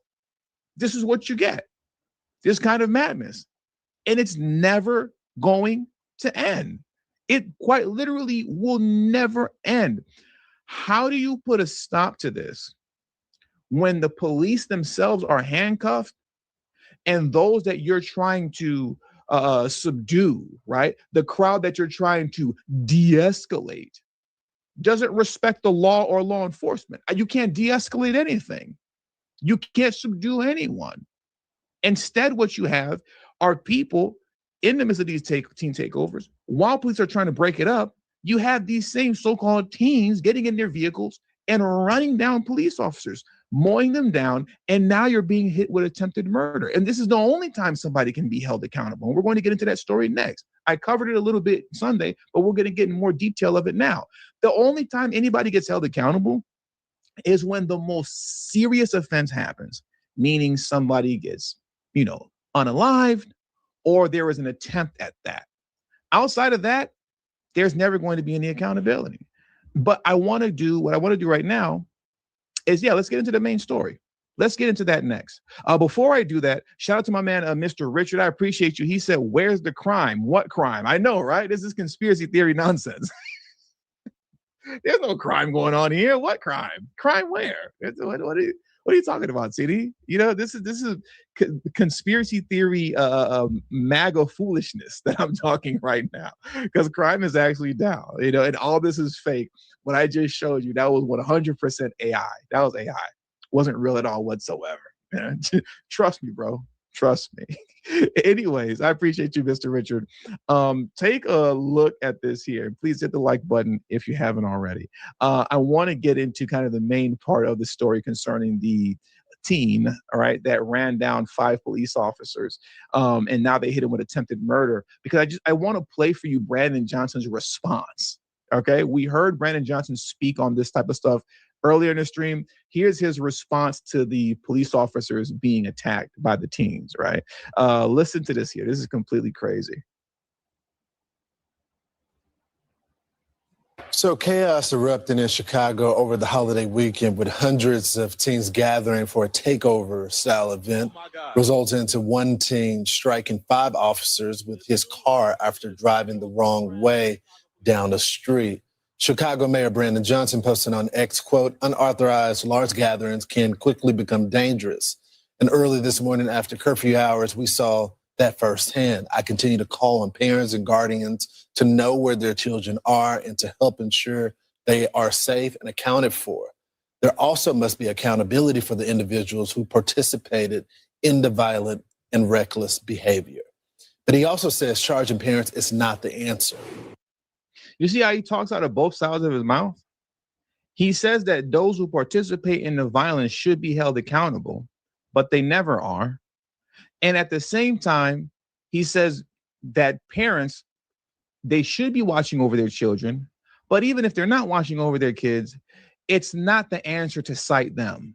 So once again, how do you stop it if no one's going to be held accountable? Not the parents, nor the children, unless it's the most extreme situation that occurs. He's talking out of both sides of his mouth. Because at the end of the day, he doesn't care. Like he said, the police are doing too much, if you ask him, when they're not doing anything at all. Now, look at this here. I want to get into a little bit of detail concerning this situation. Let me bring this title, or let me bring this video down and pull this article up as we bring the stream to a close.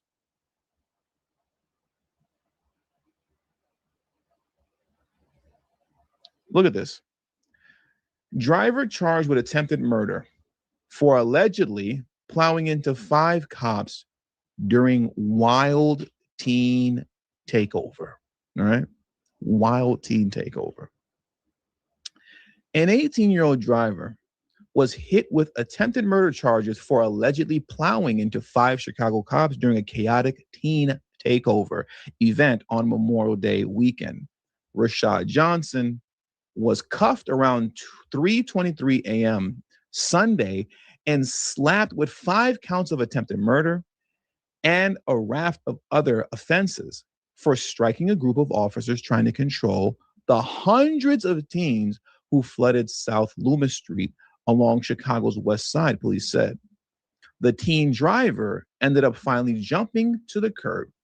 The teen driver ended up finally jumping the curb and crashing into a police car. Pole and fence, authorities said. And this is the suspect here. Anyways, the Plainfield resident who wasn't injured in the wreck was quickly taken into custody, with cops also finding a gun inside his car, local ABC 7 reported. All 5 struck officers were transported to a local hospital and are in good condition, Chicago police officials said. The violent incident erupted during a so-called teen takeover, a virtual trend plaguing American streets, shutting down the Windy City road as police scrambled to control the rowdy crowd. The dangerous social media stunt escalated across the nation over the holiday weekend, with the mayhem triggering police response to fights, robberies, and gunfire that erupted as the massive crowd of minors terrorized public spaces.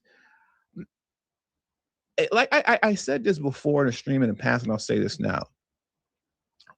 Why is it that the safety and the human rights of regular everyday folks that actually follow a law, why is that not considered? But why is it that the criminal is always considered when it comes to their so-called human rights, right? Listen to this last sentence that I just read to you.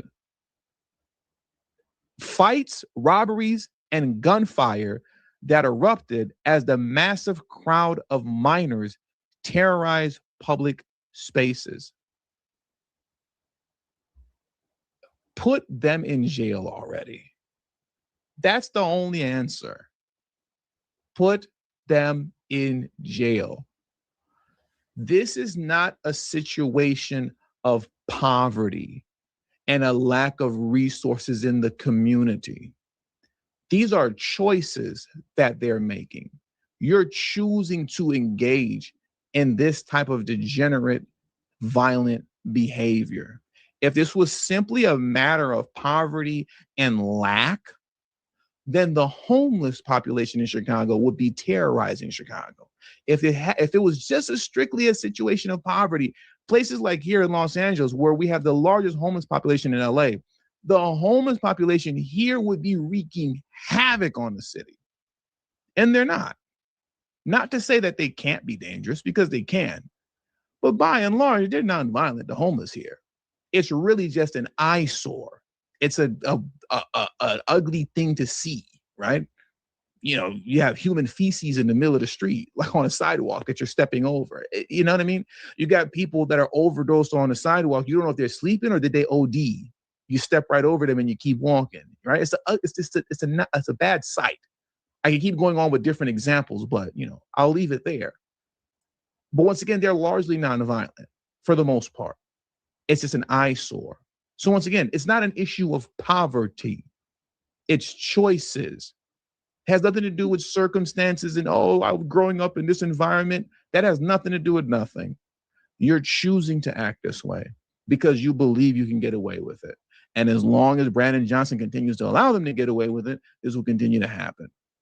But the moment you start slapping charges, real charges, and stiff penalties, stiff jail sentences, I guarantee you this all comes to an end immediately. I promise you that. But you don't have the guy in charge that's willing to do it. You had an opportunity to vote in Paul Valles, somebody that could have and would have done it, but you didn't choose him. You chose Emperor Brandon Johnson. And now here you have it.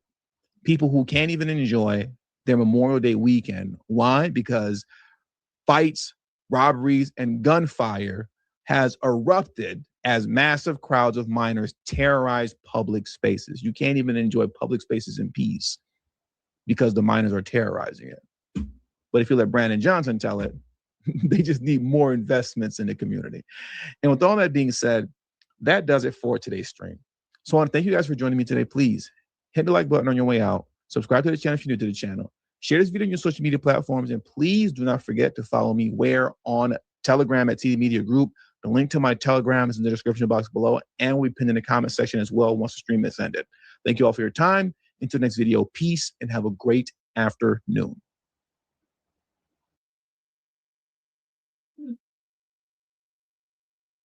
Well,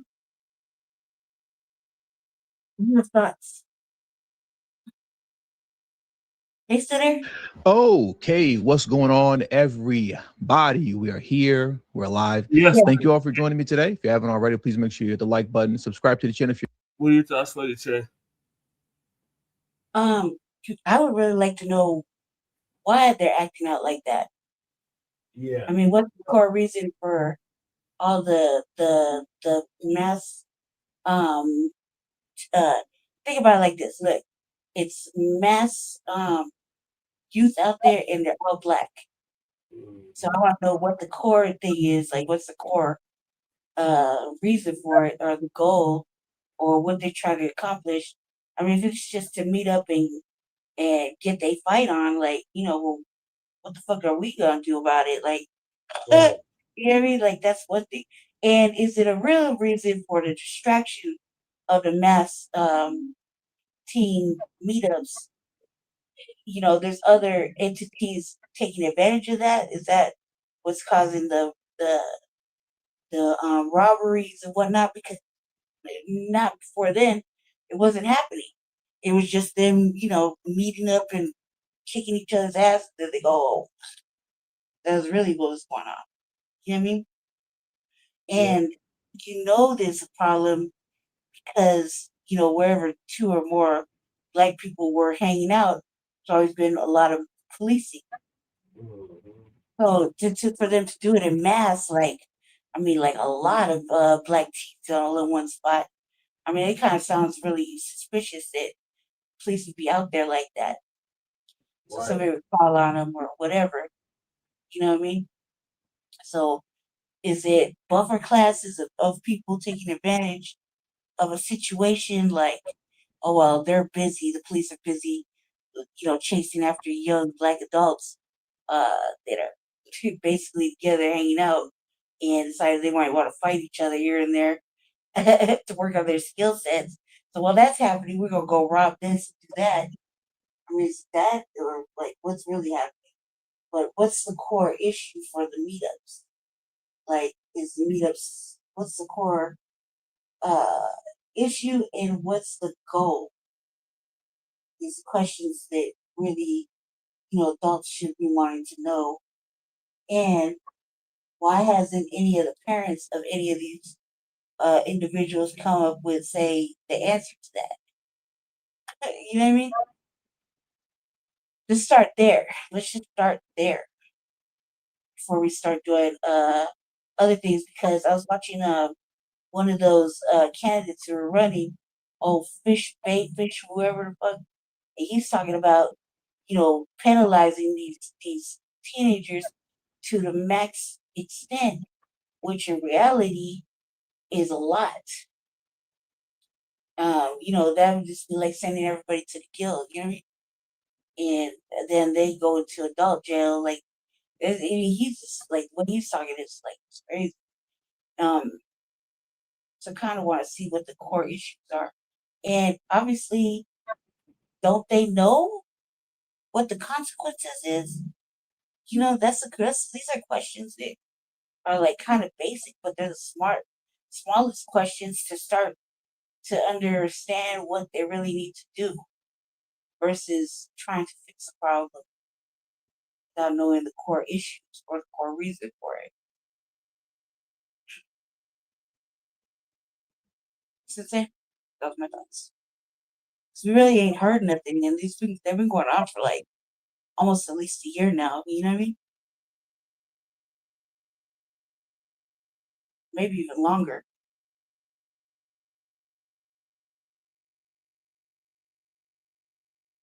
Are you there? You fall asleep or what? No, I'm here. So, what do you think? All right. What What are you doing? I don't know. I think that's all Brandon Johnson's doing.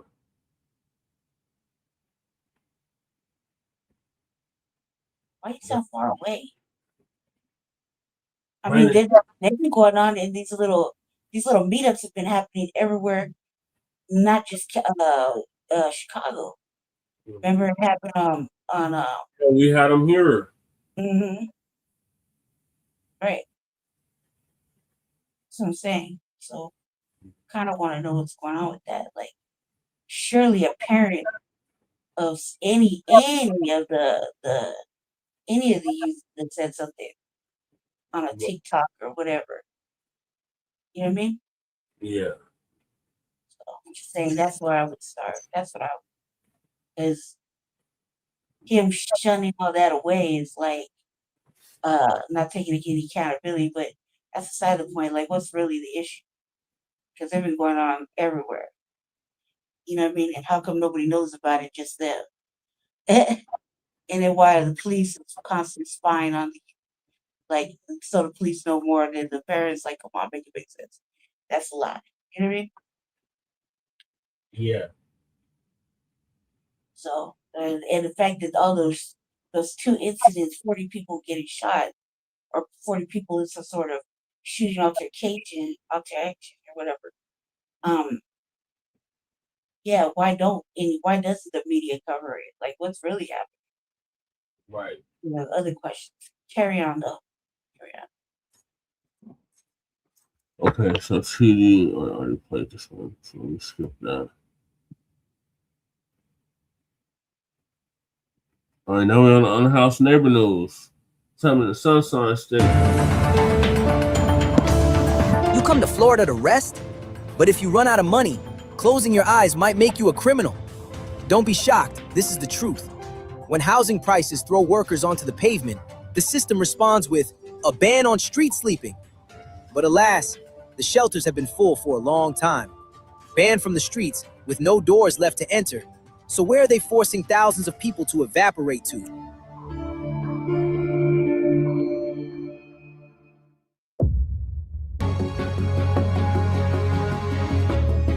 I was already down here. Most people go homeless because of family situations, circumstances in jail, certain, I guess, hindsight of what's going on, on the streets, before you get to the streets, things that's, like I say, basically, mostly what people go through at family, jobs and all kind of stuff, all kind of stuff can lead you to homelessness. So it's like, yeah, but nobody's ever really never safe. You know what I'm saying? It's always a step away, from being homeless.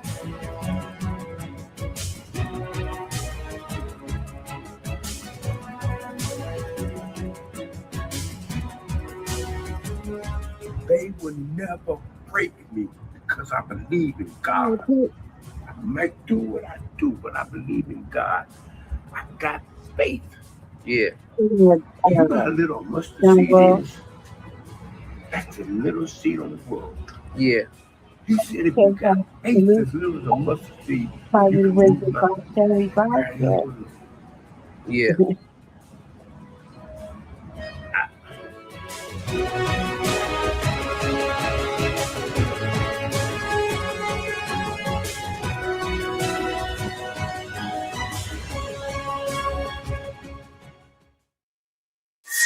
Welcome, Homeless Life Stories. Florida, the state of sunshine, of beckoning beaches and dream vacations. But stepping back from the fine white sand, hidden behind lush green palm boulevards, another reality is shattering under cold night rains. No glamorous postcards, no luxurious rooms. Only human fates cling to dim parking lots, wet awnings, and the back seats of cramped cars. They are not invisible. They are hotel housekeepers. Laborers working hard to maintain the beauty of this very paradise, but being stripped of their homes after just one cruel rent increase. The truth behind the struggling shadows under Florida's scorching sun is not just physical exhaustion. It is the collapse of a system. It is the fragile boundary between a normal life and homelessness, sometimes separated by exactly one medical bill. And it is the birth of cold laws, wanting to sweep them out of sight instead of offering an exit. How does a place dubbed a resort paradise become a dead end for thousands of people? How have they been pushed out of this society? The truth does not lie on brilliant travel billboards, but lies right under the shoe heels on these streets. Please press subscribe to the Homeless Life Stories channel right now to join us in exposing the most cruel hidden corners behind Florida's brilliant sunshine. Sunny paradise and the people without a roof under the rain. Speaking of Florida, people immediately think of sun-drenched, stretching beaches, billion-dollar theme parks, and the vibrant life rhythm of a tourist paradise. But when sunset falls, stepping back behind those brilliant postcards is another reality taking shape. Homelessness in Florida is not just exhausted shadows collapsed on the sidewalk. It could be a worker who just finished a shift, turning into a parking lot, reclining the seat to sleep overnight in a cramped car. It is families clinging to shabby motels from week to week, or elderly people are helpless because they cannot bear the skyrocketing rent. They are present everywhere, yet completely invisible in the eyes of society. And on those streets, nature is uncompromising with anyone. Florida's cruel, humid heat is not just weather. It lies in every breath, every shredded sleep. To the homeless, the heat is an invisible pressure squeezing a life force out. No air conditioning, no fixed shade, not enough clean water. Under the harsh sun, every bland bottle of water becomes the most precious asset. The heat bakes the road surface, bakes even the spirit, pushing those already precarious into a state of stress, fatigue, and disorientation more than ever. But this state does not only have sunshine, it is famous for rain showers pouring down suddenly in the middle of the night. To those with homes, rain is just an inconvenience, but for those taking an awning as a bed, a rainstorm is an entire disaster. Torrential water washes away or soaks everything they have. A thin blanket, identification papers, important pills, and a few ragged sets of clothes. Under that same sky, sunlight can make the beach more brilliant. But when rain falls in the middle of the night, it exposes an ultimate cruel truth. There are human beings who do not even have a roof to stand under. Amidst the harshness of the weather and the coldness of fate, the only light keeping them from collapsing usually does not come from grand governments, but from simple hands. Those are community groups quietly appearing in the night.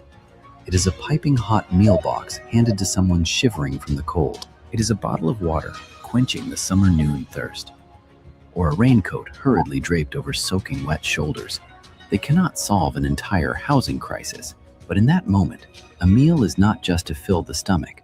It is a string holding on to hope, an affirmation that even if they are at the bottom of society, they are still human beings, and they have not been forgotten at all.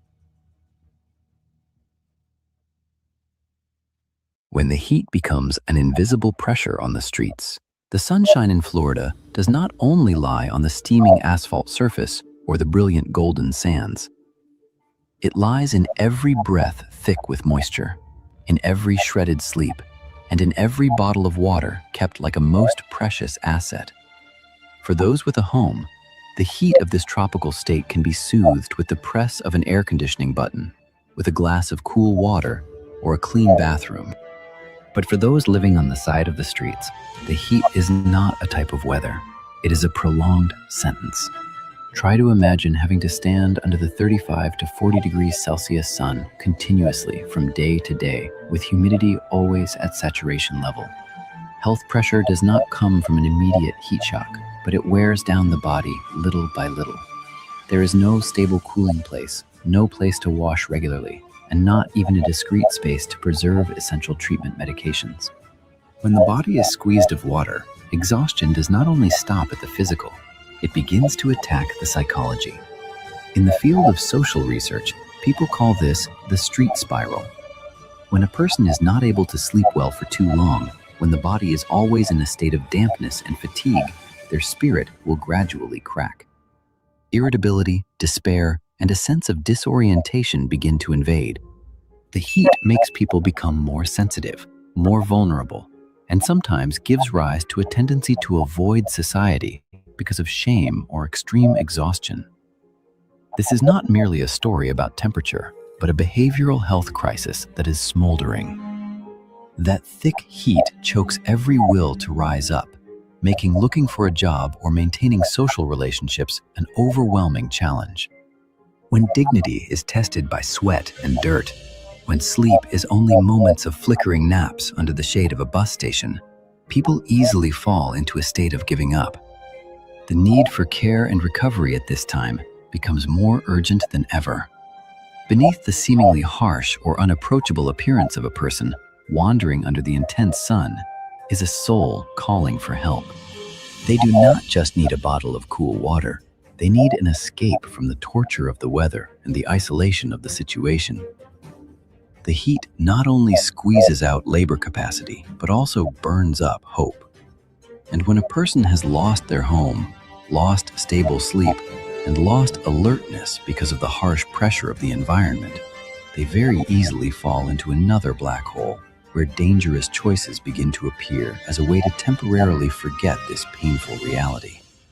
That is when the spiral of dependency begins to tighten around lives that were already too fragile. Substance dependency crisis under the harsh sunshine. Under Florida's harsh sunshine, there are wars without gunshots happening silently every day. That is not only a war with hunger or the harshness of the weather, but a war with memories themselves, loneliness, and deep spiritual pains. We often hurriedly judge when seeing a vacant person on the street, but the truth behind those tired faces is often more complex and heartbreaking than a wrong choice. It must be clearly affirmed that not everyone falling into homelessness is related to substance dependency, and not everyone facing dependency deserves to be cast to the margins of society. For many, this is not the starting point, but the final falling point of a chain of tragedies. A psychological trauma that has never been soothed, an overwhelming loss of a loved one, or prolonged physical pains after an occupational accident without health insurance. When a person loses all footholds, dependency sometimes becomes a negative self-defense mechanism, a way for them to pause a reality that is far too harsh. Florida's scorching sun plays a role as a toxic catalyst in this spiral. When the body is squeezed dry by dehydration, when fatigue from prolonged lack of sleep weakens the nervous system, the ability to resist temporary temptations becomes thinner than ever. The psychological stress of having to live in precarious conditions, without clean water, without a place to wash, and without privacy, easily pushes people into a state of despair. This is a cruel loop. No housing leads to stress and decline in mental health. Poor health makes looking for and maintaining a job impossible. And when there is no income, accessing recovery treatment services seems like a luxury dream. The longer one stays on the street, the tighter this spiral becomes, making it difficult for an individual to escape on their own without professional support. We need to recognize this as a behavioral health crisis that needs treatment instead of considering it a moral issue to criticize. What they need is not stigma, but outreach teams persistently building trust, humane recovery centers, and above all, a stable residence to start over. Under this harsh sunshine, there are people not only struggling with the weather, they are striving every hour to fight against the breakdown inside themselves. A civilized community does not see them as a problem needing to be erased, but sees them as human beings in need of a hand strong enough to pull them back to life. Hope for recovery can only sprout when we stop judging and start understanding. Affordable housing crisis and the spiral of skyrocketing rent. To thoroughly understand the crisis in Florida, we need to look further than the sidewalks or temporary tent camps. We need to look at the dry but cruel numbers on the real estate market. In reality, a lot of people having to sleep on the street today is not because they are lazy or lack will, but because housing, the most basic right, has become a luxury commodity beyond their reach. Florida has intense attraction. Flows of migrants pouring in, tourism developing explosively, and high-end projects mushrooming. But that very prosperity is strangling low-income workers. When rent prices increase many times faster than the rate of wage increases, service industry workers, hourly workers, and even elderly people living on fixed pensions are being pushed out of the very community they helped build. In this state, there are people who do not lose their homes in one fateful moment. They lose their home bit by bit, a sudden medical bill, a car breakdown, a cut shift, and then a rent increase notice. 1 month late can lead to a chain of cruel consequences, from accumulating late fees to eviction orders, and finally, a bad credit record that leaves them with almost no chance to legally rent a new place to stay. This is when we must face the concept of hidden homelessness. They do not lie on the sidewalk, so they are rarely seen by society, but they are present in old cars parked in dark corners of parking lots, in cheap motel rooms charged by the week, or living temporarily on the sofas of acquaintances. They still work 40 hours per week, still take their children to school, but they do not have a place to truly call home. They are living in a state of extreme insecurity, where the boundary between a home and the street is only measured in days. A cold moral question is posed. If a person works full-time, contributes labor to society, but still does not have enough money to rent even a small room, then does the problem lie in individual effort or in the breakdown of the system? Can a city truly be called sustainably developed if the very people who serve, clean, and operate it are not able to live within it? As affordable housing gradually disappears under the pressure of urbanization and profit, the next question becomes harsher than ever. If there is no longer a home, no longer rent money, and no longer relatives to rely on, where will these people go?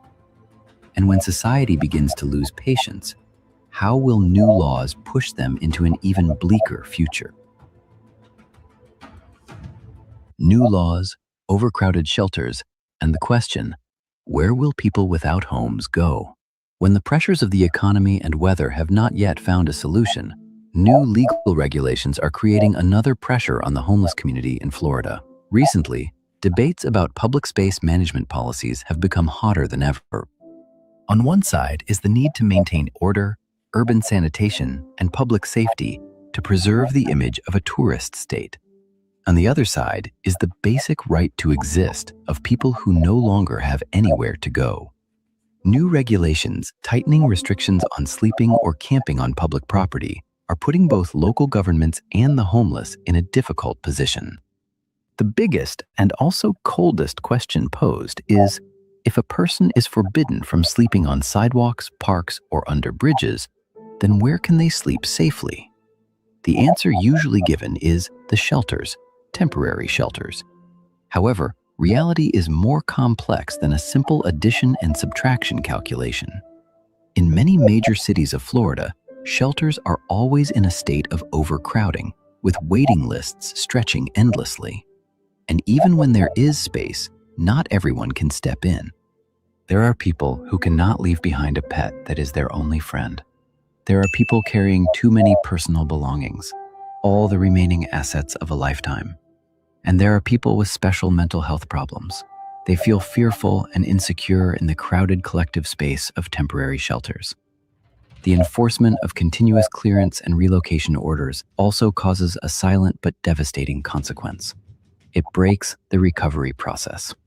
When a person is forced to move continuously, they easily lose important identification papers, miss medical appointments, lose contact with the outreach teams that are supporting them, or even lose the seasonal job they are trying to maintain. A city can clean up a street corner in just a few hours with administrative orders. But we all understand that cleaning up a location does not mean solving a life. Public order is necessary for society to function, but order cannot substitute for a proper home. The central question remains there, hanging over the brilliant boulevards of Florida. When society says, "Don't sleep here," society also needs the responsibility to answer, so where can they sleep? To truly help a person leave the streets, sometimes it takes months, years, and a support system that does not give up halfway, not just separating fences. If we only push them from one street corner to another, we are only prolonging the pain, not searching for a solution. Hands holding on to hope. Amidst fierce debates about policy and the suffocating pressure of new laws, there is still another flow, silent but persistent, weaving through every corner of Florida. That is the power of the community. While the social security system is still struggling to find answers for big problems, it is the simple hands of the people, volunteer organizations, and outreach groups that are becoming the last barrier, keeping many lives from falling deeper into the black hole of despair. We need to understand that the community cannot alone change the entire reality of homelessness, but the community can change the fate of a person in a decisive moment. Actions that seem very small, like distributing a hot meal on a rainy night, handing a cool bottle of water in the middle of a scorching summer noon, or gifting a raincoat, a pair of clean socks, are not just material support. It is the message that you still belong to this world and you have not been left behind. The role of outreach workers in Florida is truly a light of humanity. They not only appear to distribute items, they spend months, even years, building trust with people living on the sidewalks, those who have already suffered too many traumas to the point of no longer daring to trust anyone. They return many times just to ask for a name, to listen to a story, or simply to help remake a lost identification paper. Because they understand that before bringing a person into a shelter or a recovery center, they need to restore the dignity and trust in that person's heart. The image of a truck filled with drinking water, appearing amidst tent areas on a hot day, or kitchens with glowing fires serving hundreds of free meals every day, is evidence of a society that does not turn its back. Some people do not have the right to sign a law, do not have $1 million budget, nor stand on a glamorous podium. But they have a hot pot of soup, a clean shirt, and a tireless heart. They are the ones who, day and night, are connecting broken lives with medical services, supporting them in finding their families again, or leading them to the first steps of the recovery itinerary. Before talking about macro plans or systemic solutions, a kind community starts with the simplest thing: giving a person who is hungry a meal, giving a person who is tired a reason to smile, and giving a person who is desperate a reason to believe that tomorrow might be different. Every great solution needs policy, but hope often starts from very small hands. These very actions have created an informal safety network where human love becomes the strongest weapon to fight against the harshness of the streets. And from those hands, new opportunities begin to sprout, opening the final chapter of the journey seeking stability.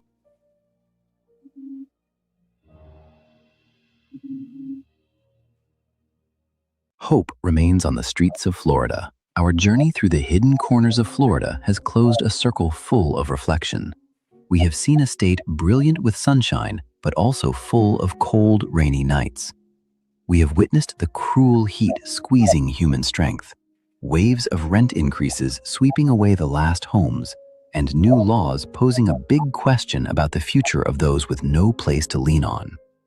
However, after all the dry statistical numbers and gritty images, the biggest thing that remains is the value of human dignity.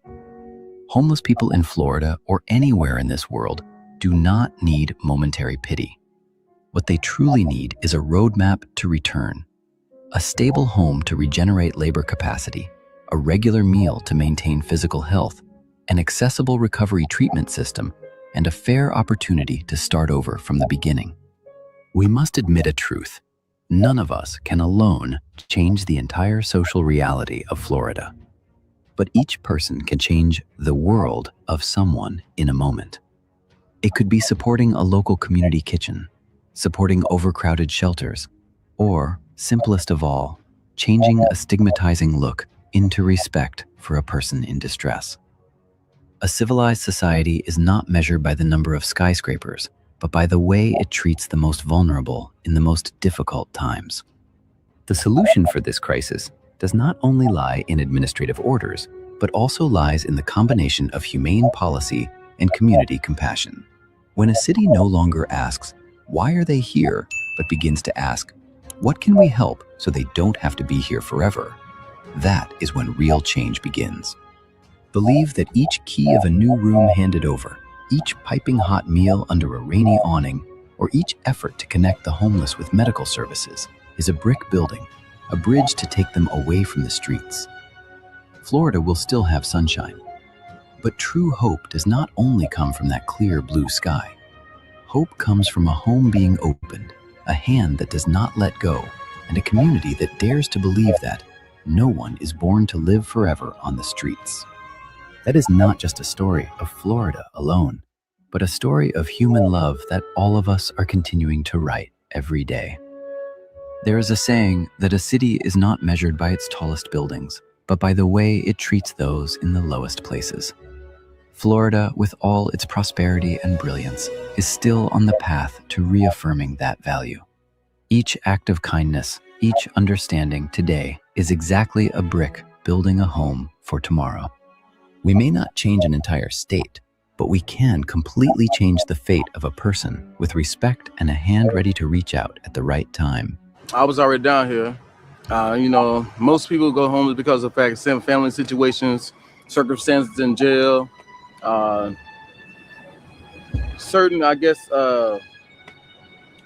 hindsight of what's going on, on the streets, before you get to the streets, things that's, like I say, basically, mostly what people go through at family, jobs and all kind of stuff, all kind of stuff can lead you to homelessness. So it's like, yeah, but nobody's ever really never safe.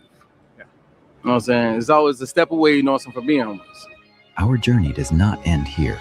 It is only the beginning of new awareness, new connections, because true hope does not only come from that clear blue sky, but also from a home being opened, a meal being given, and a community that dares to believe that no one is born to live forever on the streets. If you believe that every human being, no matter where they are or in what circumstances, deserves a second chance to start their life over, please leave a kind comment below, share this video to spread understanding, and press subscribe to continue accompanying homeless life stories in the next stories. Each of your small actions today, even if just a share or a word of encouragement, is exactly a ray of light warming the lives still in darkness. Thank you for listening, for empathizing, and see you again in the upcoming journeys.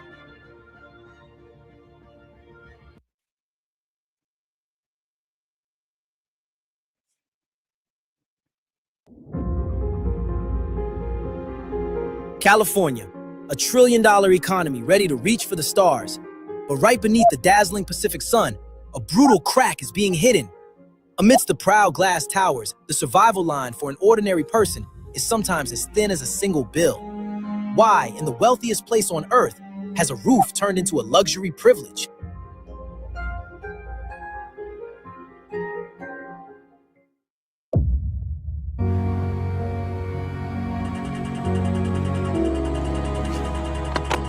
We're at a city-sanctioned tent community that basically you founded and oversee. Yes. Well, first, let's talk about your homelessness and how you ended up homeless, because you have a very interesting story. Yeah, it was an interesting road getting here. I worked for over 20 years with the United States Department of Defense as a classified contractor. Had developed some health issues because of my work, forced into retirement in 2007. I was a multimillionaire. I had plenty of money to retire on, so I was fine with retiring, and I was only 47. And so I bought a home in North Carolina on a beautiful lake. 2.5 months later, my financial institution went bankrupt overnight, no warning. And it was devastating.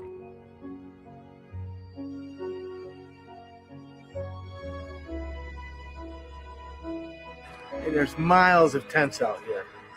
Tell me about it. Well, I don't know much about miles, but I know there's 6 or 8 city blocks that it's nothing but tents, and you know, some of us are all right, some of us ain't. That's going to be everywhere. You know what I mean?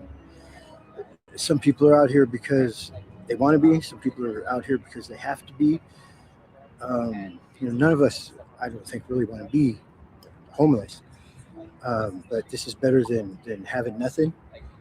And that's what they want to give us, is nothing.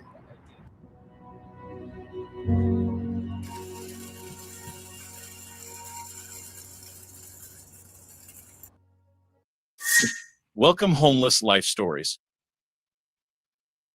May 2026. California is still the world's economic giant, but beneath the trillion-dollar GDP numbers is a body suffering deep wounds. This is not a Hollywood movie. This is reality. A state can send humans to Mars, but cannot keep its citizens off the sidewalks. A land of big dreams is now becoming a place where small hopes gradually fade away. Here, the boundary between an elite life and a torn tarp is only separated by exactly one rent increase notice or an overdue medical bill. The American dream is not only cracking, but also dissolving right in the bright sunshine of the Pacific. Why does the richest place on the planet have no place for humans to shelter? We do not come here to judge. We come to witness the barest truths. Please subscribe to the channel and join me on the journey of deconstructing this crisis so that no fate is left in the darkness of oblivion. California, where dreams hit rock bottom. We start right now. California, where the American dream is cracking. California, just mentioning this name, our minds will automatically display the most brilliant frames of the Golden State. This is where the Pacific Ocean meets sun-drenched boulevards, where the breath of freedom and wealth blends in every sea breeze. Let's start at Venice Beach, the soul of the West Coast. If you come here on a sunset afternoon in May 2026, you will see a picture so vivid it is breathtaking. Towering coconut trees cast shadows against a sky dyed in orange and purple. The sound of skateboard wheels gliding on flat concrete, vibrant street music blending with the sound of crashing waves. Venice currently looks so clean and full of life. Vast coastal walkways where tourists from all over the world flock to breathe the liberal atmosphere of Santa Monica or San Diego. No longer with the rows of tent camps that once stirred public opinion, Venice today returns to the proper appearance of a tourist paradise. Colorful shops, street performers passionately performing, and modern neighborhoods of Los Angeles or San Francisco sparkle like diamonds under the sun. This is precisely the symbol of the American dream, where every beginning seems like it will lead to brilliant success. Silicon Valley, the intellectual center of humanity, where world-changing ideas are born every second. Million-dollar villas hidden under lush green trees in the Hollywood Hills, all create a perfect shell for a state with the world's 5th largest economy. However, is this perfection truly complete? Although Venice has regained its original beauty, right behind those clean boulevards, deep in the heart of major cities from Oakland to Sacramento, another reality is quietly taking place. California is still carrying on its shoulders the highest number of homeless people in the United States. This crisis has not disappeared. It is only shifting and hiding under different forms. California was once called the place to start over, but for thousands of people out there, this place is becoming the endpoint of efforts that lasted too long. They were pushed to the curbside not just overnight. It is the result of a chain of fractures: skyrocketing rent, precarious jobs, declining health, and the disconnection from the social support system. In the hidden corners that the tourist lens often ignores, there are still volunteer hands quietly giving out hot meal boxes and cool water bottles to those who are exhausted. A meal cannot solve the housing crisis, but it is a reminder that amidst this wealthy land, human love is still the last string holding them to hope. But when night falls, the story of California is not just about lacking a place to sleep. It is also about the silent, painful spirals taking place right on the streets we just passed through. When the streets become a spiral of dependency. As the colored lights of the coastal entertainment districts begin to fade into the distance, California's grim reality gradually reveals itself through a different lens. Here, the street is not just a place to lean back. It is a spiral that can swallow anyone if they are not firm enough. We need to look straight at the truth. When a person loses a home, they don't just lose four walls. They lose stable sleep, minimum privacy, and most importantly, the connection to the formal medical care system. In the darkness of long, lonely nights and the bone-chilling cold of the Pacific salt mist, many have sought out synthetic substances as a temporary lifeline. It is not a choice of happiness, but a choice of pain. Synthetic substances with abundant and dangerous street supplies are becoming a layer of fog, obscuring the harsh reality. They use them to forget hunger, to cope with extreme stress, or simply to seek a bit of fake warmth in the heart of a cold metropolis. However, the price to pay for that temporary forgetting is too high. The substance dependency crisis causes the homeless to fall into a trap with no way out. It makes it difficult for them to access temporary shelters, difficult to keep important identification papers, and even harder to maintain medical appointments or search for a job to return to normal life. Every step they take on the sidewalk now carries the weight of stigma. Society often only sees the final result of a person struggling with delirium, forgetting the process that led there. Some lose their home first and then fall into dependency out of despair. Some have been in treatment but had their support system fractured halfway. And some want to return, but they don't know where to start when their hands are too weary. The scariest thing on the streets of California is not just the presence of dangerous substances. The scariest thing is the silence. When a person no longer has anyone to call their name, no longer has anywhere to rest safely, the street becomes a place where all social wounds are increasingly painful. If we only look at them through slices of judgment, we will miss the most important part, the human behind the dependency. They do not need more criticism. They need a roadmap for recovery and a hand reached out at the right time to pull them out of the spiral that is tightening every day. And in California, some pains do not wait for the night. They appear right in the middle of the day, under the bright sunshine of the most famous cities in America. Daytime in California, pain no longer hiding. California's bright sunshine has a strange ability. It makes everything more brilliant, but at the same time, it makes the scars of society have nowhere to hide. Here, tragedy does not wait until nightfall to begin. It takes place right in the middle of the day, right on the sidewalks of the most prosperous cities on the planet.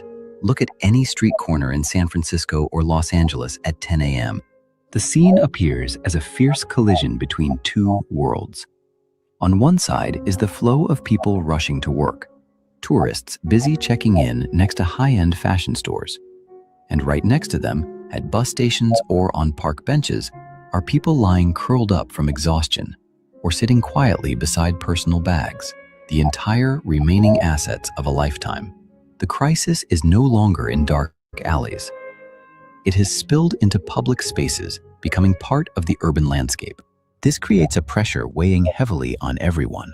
Businesses worry about trading, residents feel insecure when stepping out of the house, and tourists are stunned by a reality unlike the movies.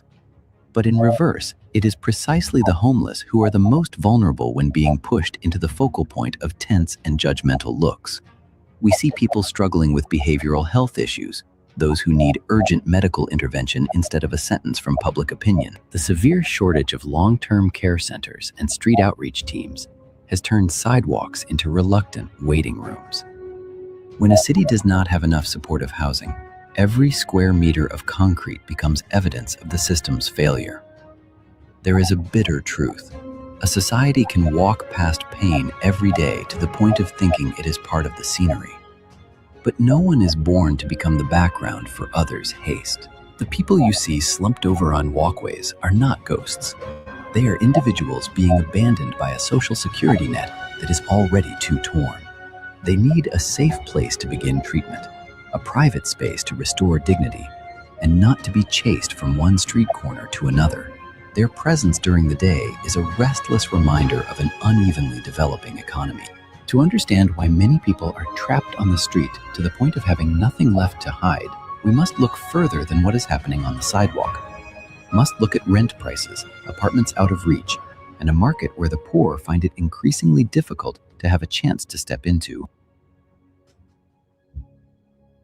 Rising rent and those pushed to the margins. To understand why California's sidewalks have become so crowded, we are forced to look at the telling numbers hidden behind the sparkling glass skyscrapers. California is a land of cruel paradoxes. This is the place that produces the most billionaires, has the world's 5th largest economy, but is simultaneously a place with living costs among the most expensive on the planet.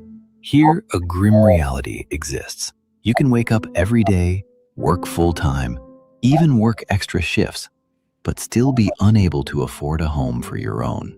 Try doing a survival math problem in major cities like San Francisco or Los Angeles. Here, although the minimum wage is much higher than in other states, it is completely helpless before the rent price storm. When a tiny studio apartment costs up to thousands of dollars a month, workers' wages are no longer used to regenerate labor. They are used to buy existence. Low-income families, they always live in a state of extreme precariousness, like walking on a thin wire over an abyss. Just a small incident, a phrase that sounds normal to many, but is a death sentence to them. It could be a sudden cut in work hours, a broken car requiring a large amount of money to repair, or simply an unexpected medical bill for a small child. These incidents not only take away meager savings, but also break the fragile balance, pushing them straight into the abyss of debt and losing their home. We need to understand that homelessness does not always start with a loud crash. It is a silent, slow, and painful retreat. It often starts with a sleepless night, realizing one doesn't have enough money to pay the electricity bill, followed by a room with rent paid late for the first time in one's life. Then, one morning, you see a notice to leave the house pasted on the door, cold and definitive. The journey from a citizen with a roof to becoming homeless is a chain of desperate compromises. First, they seek nights sleeping temporarily on relatives' sofas, then move to cheap motels, and next, shrink into the cramped space of a personal car. And finally, when all resources are exhausted, when self-respect has been eroded by rejections, they are forced to accept a corner of the sidewalk under a torn tarp, where privacy is only a luxury concept in memory. The saddest thing, and also the most shocking truth for many, is that among those living out there, not a few are still daily contributing every drop of sweat to California's economy. They are the servers you meet every morning, the delivery people weaving through traffic, the tech drivers picking up and dropping off guests, or the janitors keeping the city clean and beautiful. They have not disappeared from society. They are still there, still working, but they have been thrown out of the housing market by the waves of constant price increases and the disappearance of social housing projects. When housing is turned into a luxury commodity for high-income earners instead of a basic human right, the price the poor have to pay is too great. Losing a home, they lose the official address to put on a job application, which makes the chance of returning to a stable life even more fragile. They lose a clean place to wash to maintain a professional appearance, lose a small kitchen to cook a warm meal, and lose deep sleep, the only thing that helps a human recover health and intellect. And when a four-walled apartment becomes too far-fetched, out of reach for general laborers, they are forced to find the last thing they can still keep, a smaller, more cramped space. but at least it has wheels so they can move, to escape stigmatizing eyes and the chase of the law. That is when homes on wheels begin to appear more densely, becoming a strange, haunting, and painful part in the heart of the richest cities in America. Homes on wheels amidst the wealthy city. Not every story about homelessness in California starts and ends with a cloth tent on the sidewalk. There is another form, more silent but no less harsh, existing right in parking lots, under overpasses, or along industrial streets. Those are the homes on wheels. In California, a car, an old van, or an RV, recreational vehicle, is often the last valuable asset, and at the same time, the last fortress of privacy. Many people that you meet every day, delivery workers, college students, or even retirees, are living in a state of hidden homelessness. They still wake up every morning, try to dress neatly, charge their phones at coffee shops, and go to work as if nothing happened. But when darkness falls, they begin the journey to find a quiet street corner where they can sleep without police knocking on the door or being asked to move. The car at this time carries too many roles. It is a bedroom, a wardrobe, a place to shelter from rain and sun. But life inside those iron blocks is an extreme challenge. They lack clean water for daily living, have no decent toilets, no stable charging places, and most importantly, no official mailing address, which is originally a prerequisite to maintain social benefits or apply for jobs. Imagine a mother trying to keep her child from feeling ashamed by turning an old RV into a small home. Inside, there is a strange neatness, an effort to maintain the last dignity before completely falling to the bottom of society. Or the image of a worker waking up from the driver's seat, brushing teeth with a small bottle of water, then adjusting clothes to enter the office with a forced smile. This form of homelessness is often ignored by statistics because it attracts less attention than concentrated tent camps. But it reflects a heartbreaking truth. There is a class of workers in California who have not completely collapsed, but they also no longer have enough strength to stand firm in the formal housing system. They are being suspended amidst a wealthy society, where the price of an overnight parking spot is sometimes even higher than compassion. Living in a car is not only a material deficiency, but also a constant fear. Fear of being towed, fear of being fined, and fear of losing the only remaining mobile roof. When the car is taken to the junkyard, that is also when its last connection with a formally organized life is cut off. In that dark picture, if we only see worn-out cars and temporary tents, we will miss an important thing. There are still people, even in the most dire circumstances, who choose not to turn their back on hope and human love. When the community has not yet turned its back, amidst the storm of crisis sweeping through California, there are still lighthouses that never go out. Those are not distant agendas, but specific hands, specific people, choosing the way not to turn their backs on the pain of their fellow humans. Across neighborhoods from San Francisco to San Diego, while large systems are still struggling with administrative procedures, community organizations, churches, and volunteer groups are already present on the streets. They are social workers, volunteers, and street outreach teams. People who choose to step into the darkest corners to bring a little warmth and kindness. Their work is not simply distributing hot meal boxes or cool water bottles amidst the scorching sun of the summer of 2026. They bring along clean clothes, personal hygiene bags, warm blankets, and most importantly, information about shelters or medical support services. They patiently help the homeless find lost documents, connect them with behavioral health recovery programs and legal support, so they have the opportunity to find their old life again. There are meetings lasting only a few minutes on the sidewalk, but which can create a crack of light in the life of a person in despair. A pair of clean socks, a glass of water on a hot day, or simply a kind question, "Are you okay?" or calling them by their correct name. That is the first step for a person to believe they still have value, that they have not been completely erased by society.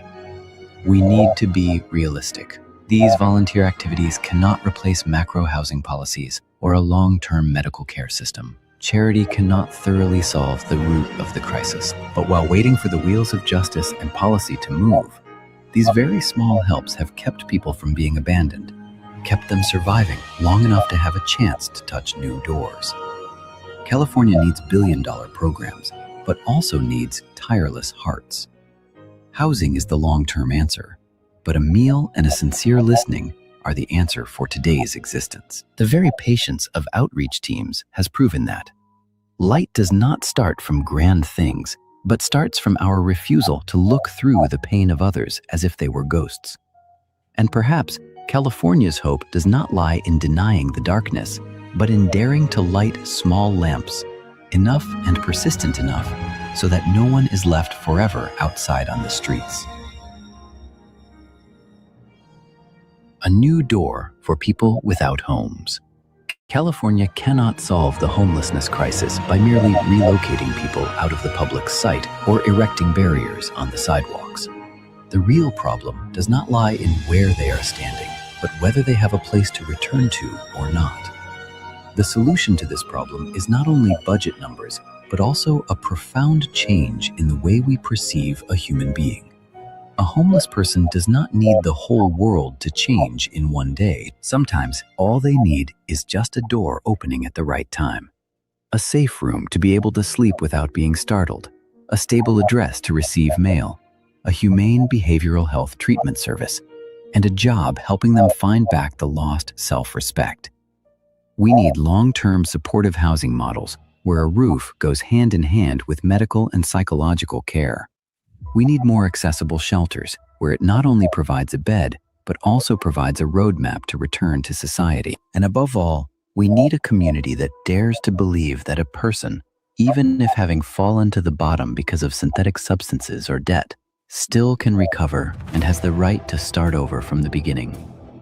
California's hope does not start from grand political promises. It starts from a meal given away without being accompanied by judgment. It starts from a small room open for a mother living in an RV. It starts from the not letting go hands of volunteers, and from a society daring to accept that people without homes are still a flesh and blood part of the community. California is still the land of sunshine, of blue sea and great dreams. But that dream will forever not be complete if we still accept letting thousands of people have to sleep on cold concrete floors right next to symbols of ultimate wealth. Do not look at them as a burden. Look at them as people waiting for an opportunity to prove that their story has not ended here. Each of us can become a part of the solution. Caring, listening, and reducing stigma are exactly the first bricks building the road back for them. Because after all, we're at a city-sanctioned tent community that basically you founded and oversee. Yes. But first, let's talk about your homelessness and how you ended up homeless, because you have a very interesting story. Yeah, it was an interesting road getting here. I worked for over 20 years with the United States Department of Defense as a classified contractor. Had developed some health issues because of my work, forced into retirement in 2007. I was a multimillionaire. I had plenty of money to retire on, so I was fine with retiring. And I was only 47. And so I bought a home in North Carolina on a beautiful lake. 2.5 months later, my financial institution went bankrupt overnight, no warning. And it was devastating. No one is born to belong to the streets. If you believe that no one should be forgotten in the darkness of oblivion, please leave a comment sharing your thoughts, press subscribe to the channel, and share this video. Please accompany Homeless Life Stories on the next journeys, because sometimes just a small action of yours can also become the first light guiding the way for a life to return. California, where dreams are cracking, but also where the green sprouts of hope are striving to rise. Thank you for listening. Jesse.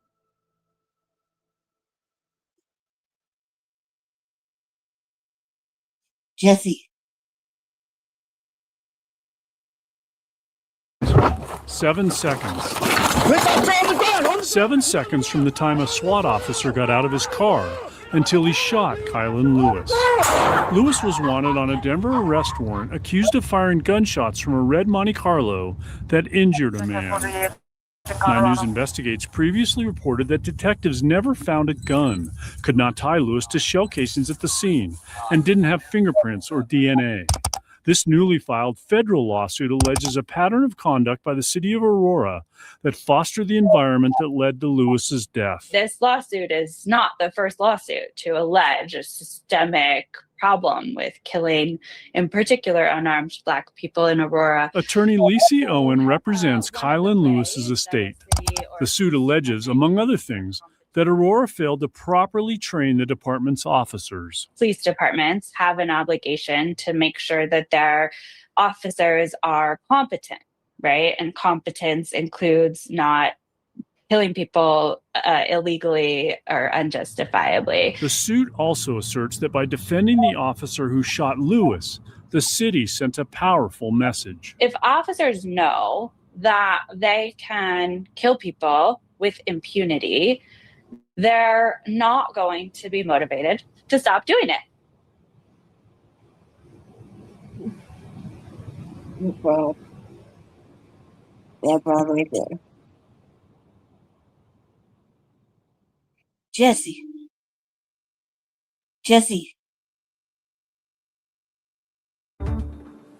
The family of an unarmed man killed by Aurora police 2 years ago is now suing the city, claiming it embraced policies and practices that led to the man's death. SWAT officers were attempting to arrest Kylan Lewis when they confronted him at an apartment complex. Lewis had a cell phone in his hand when one of those officers shot him. Kevin Vaughn from 9 News Investigates joins us now. And Kevin, this is the second civil rights lawsuit filed by the family. Yeah, Kim and Phil, the first suit was filed in state court a year ago. It alleges the officer violated Lewis's civil rights when he shot him. This federal suit asserts that Aurora officials fostered an environment that led to his death. 7 seconds. 7 seconds from the time a SWAT officer got out of his car until he shot Kylan Lewis. Lewis was wanted on a Denver arrest warrant, accused of firing gunshots from a red Monte Carlo that injured a man. 9 News Investigates previously reported that detectives never found a gun, could not tie Lewis to shell casings at the scene, and didn't have fingerprints or DNA. This newly filed federal lawsuit alleges a pattern of conduct by the city of Aurora that fostered the environment that led to Lewis's death. This lawsuit is not the first lawsuit to allege a systemic problem with killing, in particular, unarmed Black people in Aurora. Attorney Lacey Owen represents Kylan Lewis's estate. The suit alleges, among other things, that Aurora failed to properly train the department's officers. Police departments have an obligation to make sure that their officers are competent, right? And competence includes not killing people illegally or unjustifiably. The suit also asserts that by defending the officer who shot Lewis, the city sent a powerful message. If officers know that they can kill people with impunity, they're not going to be motivated to stop doing it. Arapahoe County's district attorney concluded that the shooting was legally justified. We reached out to the city of Aurora today, but with it being a holiday, no one was available to address the lawsuit. That separate lawsuit in state court, which alleges the officer who shot Lewis violated his civil rights, is scheduled to go to trial next March. Live in the studio, Kevin Vaughn, 9 News. Some rain and storms popped up on this Memorial Day. Tomorrow, we expect a similar weather pattern. Chris Bianchi is here with our first forecast. Chris, it was kind of just enough to mess up your car if you had just gotten it washed. I think you can count the amount of raindrops on 2 hands that we picked up here in the 9 News backyard. But we saw the wind. That wind was for real in downtown Denver. We did see some 40 to 45 mile an hour gusts between about 2:45 and 3:15 this afternoon. That was because of dry microbursts rain evaporating before it hits the ground. Now, where it's actually raining and reaching the ground, Holyoke here in Phillips County, also on up into Sedgwick County and Julesburg, seeing some showers right now. In Denver, though, it's dry. We're in the mid-70s, just a fair bit of cloud cover on this Monday evening on the tail end here of our Memorial Day. Northeast Plains, again, Phillips, Sedgwick counties, we're holding on to some showers, and same along the Raton Mesa, getting some beneficial water at this point. But in Denver, it is dry right now. But you head into the mountains in southern Colorado, that's where we're seeing still a few leftover showers. Those are clearing up as we speak, but we will still hold on to a few more showers for the rest of the evening. Temperatures, 60s across the eastern plains, a lot of 40s and 50s in the high country, and those temperatures going to take a bit of a tumble as they tend to do tonight and to early tomorrow before we get those temps back up into the 70s and low 80s tomorrow. But speaking of tomorrow, more gusty storms before what looks to be a pretty active mid to end part of the week. That'll include daily storm chances and increasing coverage and intensity with those storms. I'll explain that in just a few minutes. Chris, thank you. This is new tonight. The U.S. military conducted strikes against Iran, even as the Trump administration says it is nearing a deal to end this war. A spokesperson for the U.S. military claims the strikes were acts of self-defense, targeting missile launch sites and Iranian boats that attempted to drop mines. The strikes were in southern Iran near the Strait of Hormuz. It's not clear what they mean for the ceasefire or the talks to end the conflict. Earlier today, President Trump posted that negotiations were proceeding nicely, but Iran said an agreement was not imminent. A man faces charges accused of crashing through an employee gate at DIA. Denver police arrested him early this morning. They say he drove through a loading dock gate near the airport office building. It's called the AOB. It's an office building on the bridge from the main terminal to Concourse A. The person DPD arrested is suspected of DUI, resisting arrest, and criminal mischief, damaging property of more than $1 million. A federal civil rights committee is accusing Denver's mayor and police chief of violating the Constitution during the 23-day pro-Palestinian encampment on the Aurora campus back in 2024. A year-long investigation by that committee found there was, quote, some anti-Semitism and what it calls 14th Amendment violations. The 164-page report says Mayor Mike Johnson ordered Denver police not to help clear the camp after an initial sweep, giving protesters a pass no other group in Auroria's history has ever received. Police Chief Ron Thomas told a Denver Citizen Oversight Board hearing in 2024 that policing decisions on that campus were his and the mayor's to make. Nothing's going to happen on that campus unless I and the mayor think that it's the right thing to do on that campus. The mayor's office says this report is more about responding to pressure from the Trump administration and less about facts, and that Denver police should be commended for protecting the rights of peaceful protesters and de-escalating a volatile situation. A man from Castle Rock died over the weekend while hiking the Manitou Incline. Tonight, his family is remembering him as a loving father and husband. 9 News reporter Rachel Krause joins us now after speaking with his wife tonight. Rachel. Yeah, Nick Jogalev was 48 years old and had hiked the incline before. His wife Coral says he was a gentle giant, introverted and very smart, but most of all, he was a great dad to their blended family of 7, now all missing him so much. I love our wedding photo. Every photo sparks a memory. I didn't know that it's an American customary to shove the cake in each other's face. So he definitely was not expecting that. Coral Jogalev remembers them all. His kids were his world. Scrolling through the album, He's got the biggest smile on his face. He's so happy. she searches every picture for her husband, for Nick. While they're comforting, they don't share enough for me. Photos that no longer feel like enough. Yeah.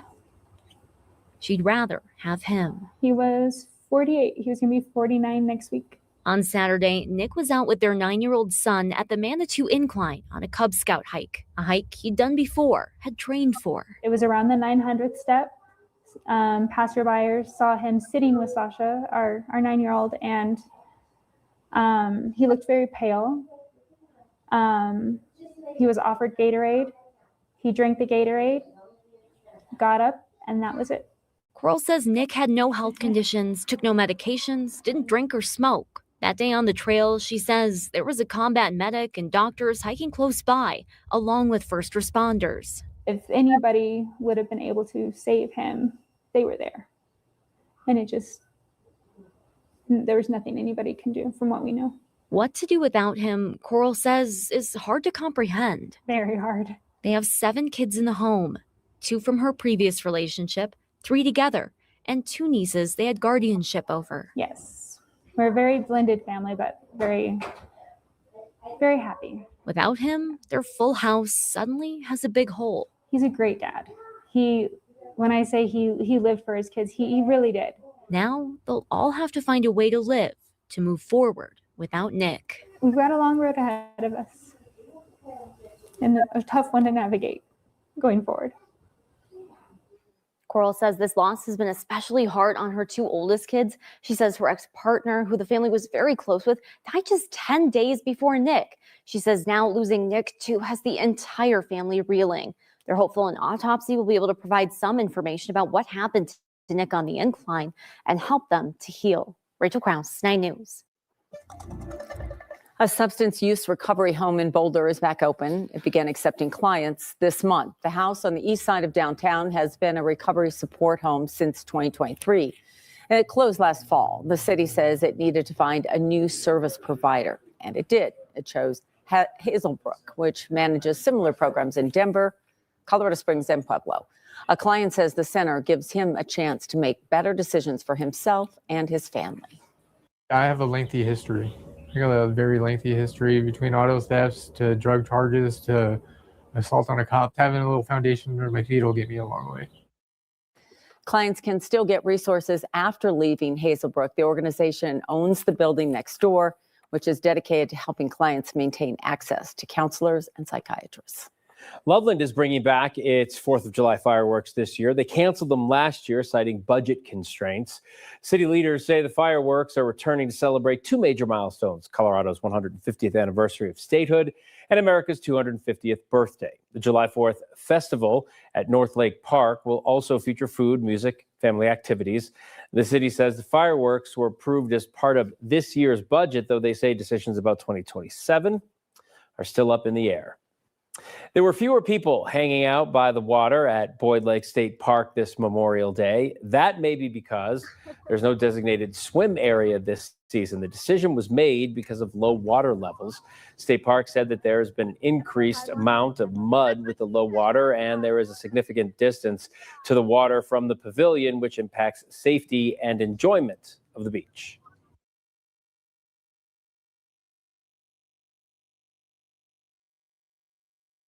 They see it evaporate in the second period, and they see one of the best players in the world, and Nathan McKinnon, go out with that knee injury. Cale Makar on the ice, but not his full self, not at 100%. He only finishes without a goal, without an assist, doesn't register a single point, but his presence still huge for the Avs, and you could see that in that first period when they come out as hot as they did, but it all just unraveled, inexplicably so. It's a trend that we've kind of seen throughout this entire series where they get sloppy, and the Golden Knights are too good of a team. They're able to take advantage of all those mistakes, and here they are now, 1 win away from advancing to the Stanley Cup Finals. We talked a lot about 2 nights ago when they lost, trying to dig out of this hole, and statistically what they were up against being not a great odd. Yeah, and now being down 3-0. I mean, it's darn near impossible. I mean, teams that in the penultimate round of the playoffs, right before the Stanley Cup. Now it's called the Western Conference or the Conference Finals. Before, it just used to be the Stanley Cup semifinals. But teams that started out 0-2 on home ice in this round were 1-20 in the history of the NHL. The last time it happened was 1945 for a team to come back and win, and that was the Detroit Red Wings. Colorado was hoping to make some history, start history tonight. Sure. But facing an 0-3 deficit, it seems unlikely. Okay. Well, we'll have ongoing coverage throughout this newscast following this game. We're hoping to hear from Coach Bednar once the players get off the ice and kind of collect themselves. In the meantime, though, he has been certainly in the hot seat with fans. There are some diehard fans, though, north of the border who are always proud of him, no matter what. Thought it might be kind of fun to hear from Bednar's parents in the postseason. Here you go. It's pretty exciting, and we're really proud of where he's gotten to and where he started and stuff. And at one point, he was thinking of retiring from playing and not even going to coaching, but he went into coaching, and I'm sure that he's enjoyed his time coaching and stuff like that. It's been a lot of work, but it's a good job. Also, you see that shiner he's got on his eye? They told us that black eye he got last month was not his first. He got a very similar one near the same eye when he was just a kid. Again, our abs coverage will continue throughout this newscast. Thanks to Chris for helping us out here to get the show started. Now, the weather is really great for your weekend barbecues. Warm, dry. Winds did pick up at one point today, leading to a ground delay at DIA. 9 News meteorologist Corey Reppenhagen joins us now with a quick check of your barbecue, swimming, and kickoff of summer forecasts. Yeah, all those outdoor activities. It's going to be a busy day outdoors tomorrow, as Memorial Day always is, and the weather looks amazing. Once again, just like it did today, we'll have very nice skies, especially in the morning. Those showers will come again in the afternoon, but just isolated and quick moving storms. We're in the 70s right now, 69 at DIA. It's going to be a pretty mild morning tomorrow. We're watching the radar tonight. We did have one last pop-up storm there at 7:30 in just south of Denver, and it was gone in about 15 minutes. So these storms really are moving fast. They don't last long. They're mostly light rain. We're not seeing too much across the state of Colorado tonight, or really all through the day, as we were pretty dry air across the entire state. Same thing for Memorial Day. Our forecast, 85 degrees for tomorrow, mostly sunny conditions, a beautiful day for outdoor activities. Watch out for a few isolated showers later on in the afternoon. They'll look just like they did today, very fast moving, isolated, and that's what we're going to be dealing with into Tuesday. The changes come Wednesday. That's when the rain chances go up. I'll talk about that in just a few minutes. Corey, thank you. New tonight, 1 person is dead and 4 others are hurt after a crash east of Brighton. It happened on East 120th Avenue near North Powhatan Road out in Adams County, north of the airport. CSP says 2 pickup trucks collided and a 48-year-old driver died at the scene. 4 others, all of them adults, went to the hospital. We do not know the extent of their injuries. We also don't know what led up to the crash. Colorado State Patrol is now asking anybody who witnessed that crash to please give them a call. The Larimer County Sheriff's Office is helping out an agency down in southern Colorado. You may remember half of the sheriff's office in Costilla County was indicted back in March. The former sheriff and one of the deputies are accused of mishandling human remains found back in 2024. Then 3 other deputies are charged with using force against a person suffering a mental health crisis. So as that department struggles with staffing, now the Larimer County Sheriff's Office says they're one of several agencies that have helped with patrols. They say small squads of deputies have lived and worked there in Costilla County for about a week at a time, rotating out with other agencies from around the state. City Park Jazz in Denver will host its first show of the season 2 weeks from today. But this is not a normal year for them. Organizers are working to recover from a fire that destroyed their historic stage. 9 News reporter Jaleesa Irizarry takes us to a fundraiser meant to help keep that music series going.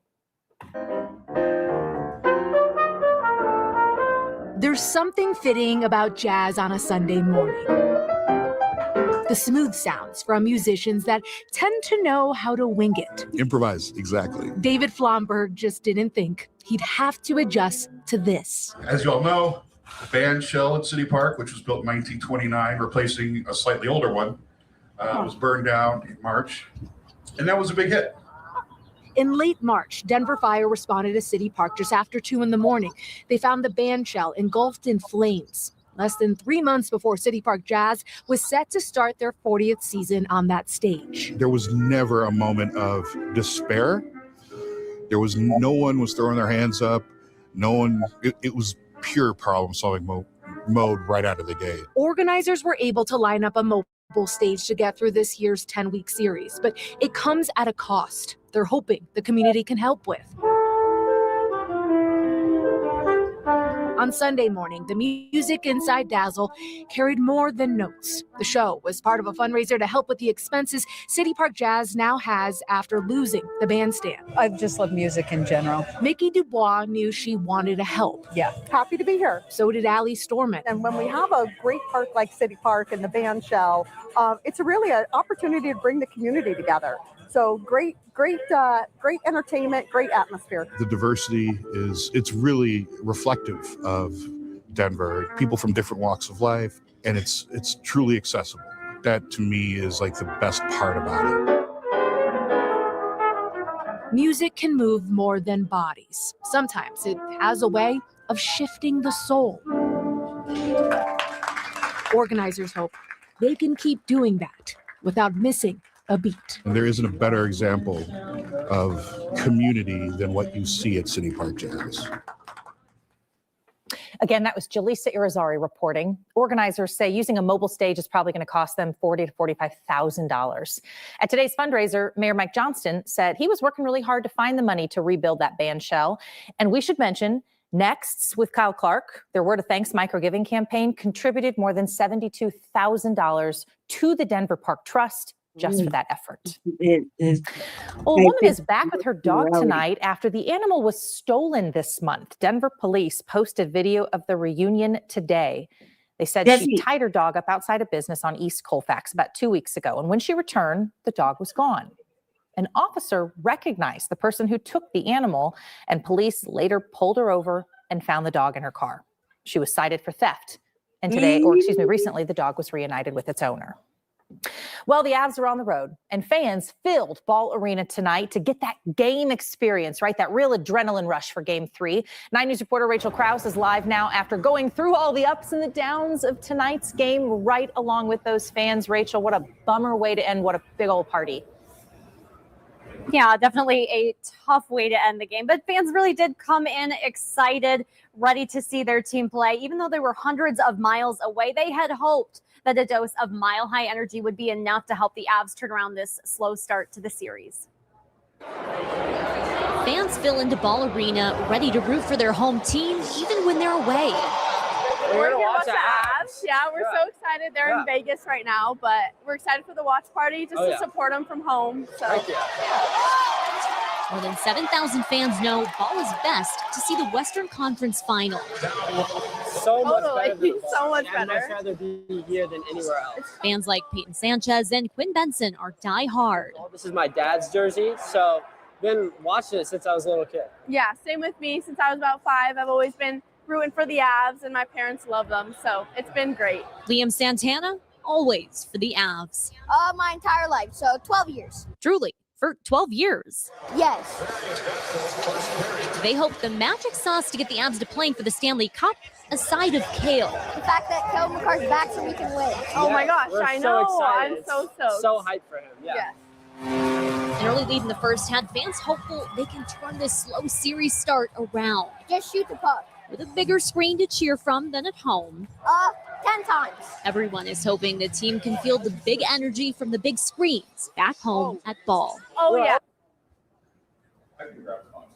Doors will be back open here at Ball Arena on Tuesday night for Game 4, hoping that they'll be able to show the Golden Knights a loss in Vegas before, fingers crossed, bringing the series back here to Denver. Reporting live at Ball Arena, Rachel Krause, 9 News. And Rachel, the Avs are going to need every little bit of energy they can get and anything that fans can send them. Thanks for your reporting, and we'll see everybody back at Ball Arena soon.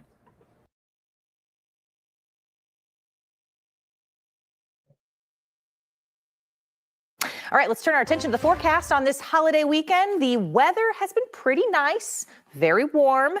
Those clouds are looking a little ominous at this 5 o'clock hour, but the storm chances are really more for next week. That's what we're really seeing on the forecast. Corey Reppenhagen joining us now. A lot of barbecues going on, my friend. Yeah, we had great weather for those afternoon activities outdoors with the barbecues. The watch party barbecues on the patio tonight could get a little gusty and sprinkly in spots, but really it's a very dry weather pattern, and that's going to continue till about Wednesday. You can see these clouds up here above the city. The rain not quite making it to the ground in most places, just a bunch of gusty wind underneath those storms. There's a couple of spots getting some drops of rain here. We're in the 70s and even 80s across the Denver metro area right now. A live look at radar. You can see that the Arvada Golden area just got a little bit of a shower. Highlands Ranch. These are very quick, fast-moving showers, so not a huge impact for you. So those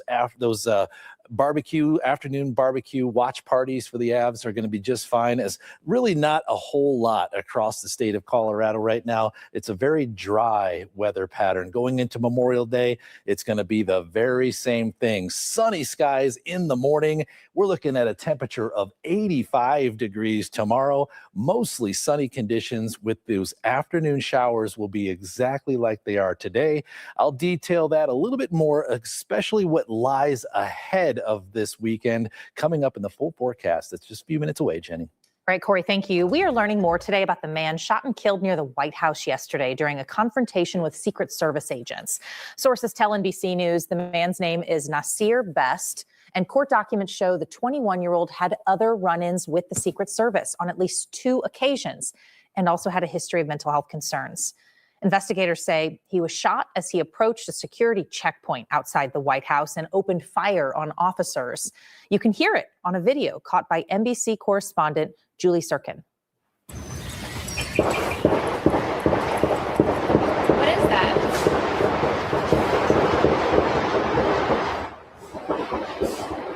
What is that? Secret Service agents fired back and hit the man, and he died.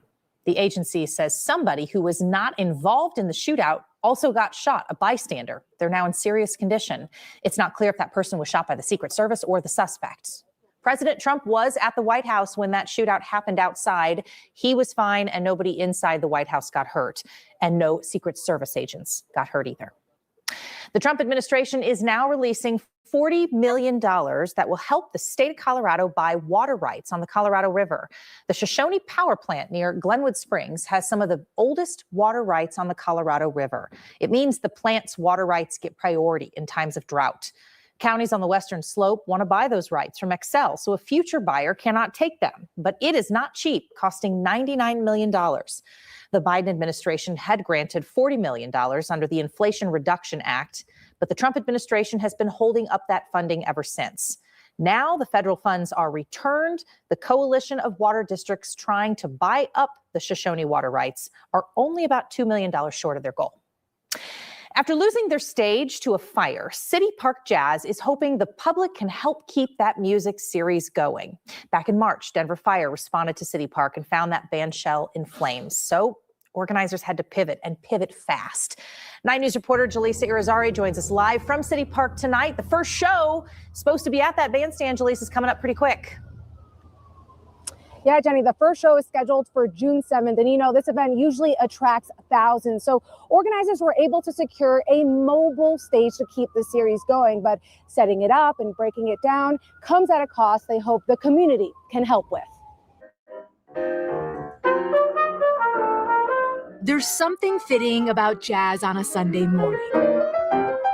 The smooth sounds from musicians that tend to know how to wing it. Improvise, exactly. David Flomberg just didn't think he'd have to adjust to this. As you all know, the band shell at City Park, which was built in 1929, replacing a slightly older one, was burned down in March, and that was a big hit. In late March, Denver Fire responded to City Park just after 2 a.m. They found the band shell engulfed in flames. Less than 3 months before City Park Jazz was set to start their 40th season on that stage. There was never a moment of despair. No one was throwing their hands up. It was pure problem-solving mode right out of the gate. Organizers were able to line up a mobile stage to get through this year's 10-week series, but it comes at a cost they're hoping the community can help with.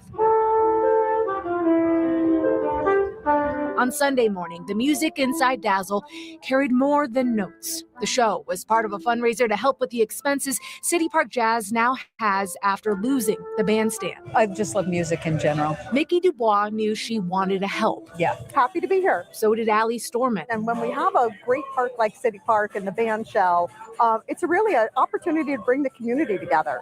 So great entertainment, great atmosphere. The diversity it's really reflective of Denver, people from different walks of life, and it's truly accessible. That to me is like the best part about it. Music can move more than bodies. Sometimes it has a way of shifting the soul. Organizers hope they can keep doing that without missing a beat. And there isn't a better example of community than what you see at City Park Jazz. Now, organizers say using that mobile stage will cost them about $40,000 to $45,000. And Mayor Mike Johnson was actually at today's fundraiser, and he said that the city was working hard to find money to rebuild that stage. It's worth mentioning that Kyle's Word of Thanks campaign contributed more than $72,000 to the Denver Park Trust to help cover the cost of the rebuild. Jenny. That just shows, Jaleesa, how many people wanted to see this back up and running and rebuilt as soon as possible. There was a lot of questions at the time of that fire. Where does that stand? Do we know yet what caused that fire in the first place? Yeah, last we checked, that fire, the cause of that fire is still under investigation. Okay, very frustrating, but thanks for that update of what everybody's trying to do to help, Jaleesa. One of the biggest road races in the country returns to Boulder this Memorial Day. Tomorrow is the 46th running of the Boulder 10K. Every year, more than 50,000 people run through Boulder before finishing in Folsom Field. The first of 95 waves of runners. That's a lot of runners. The first wave starts at 6:45 a.m. And once the running is all done, then a special Memorial Day tribute will take place at Folsom Field starting around noon.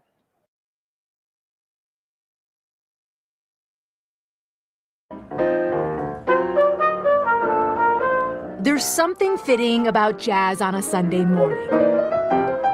The smooth sounds from musicians that tend to know how to wing it. Improvise, exactly. David Flomberg just didn't think he'd have to adjust to this. As you all know, the band shell at City Park, which was built in 1929, replacing a slightly older one, was burned down in March, and that was a big hit.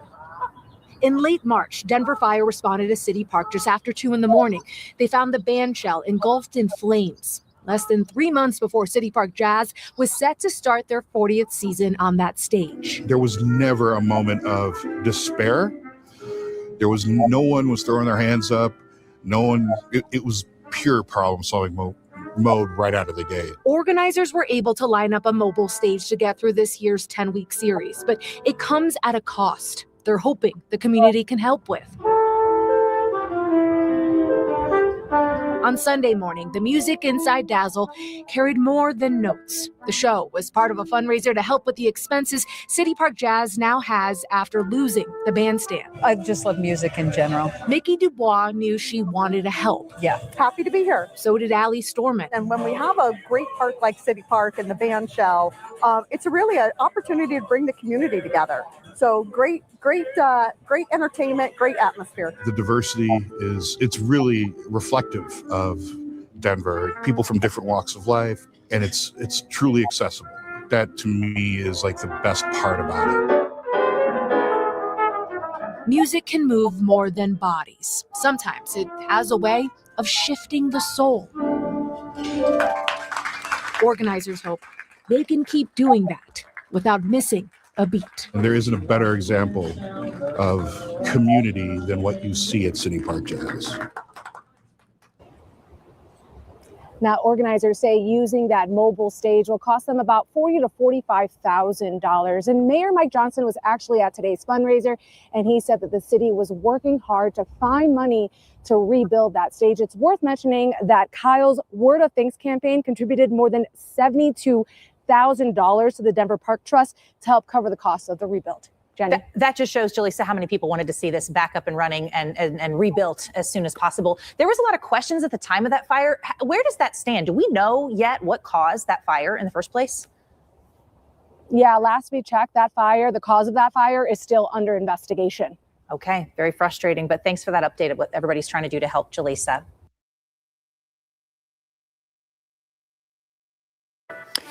We start with breaking news here at 6 o'clock. Fire crews on the scene of a large apartment complex fire in Aurora. This is off of Dillon Way near I-225 and 6th Avenue. 9 News reporter Courtney Ewan joins us live from the scene right now. And Courtney, we know 50 people are now displaced after this fire. Yes, that's right, Corey and Drew. And Aurora Fire is still here on scene, keeping an eye on the hot spots here with this fire. So it's completely under control. They had it under control within 1 hour of coming out here. I'm going to have my photographer, Alex Dickey, just show you.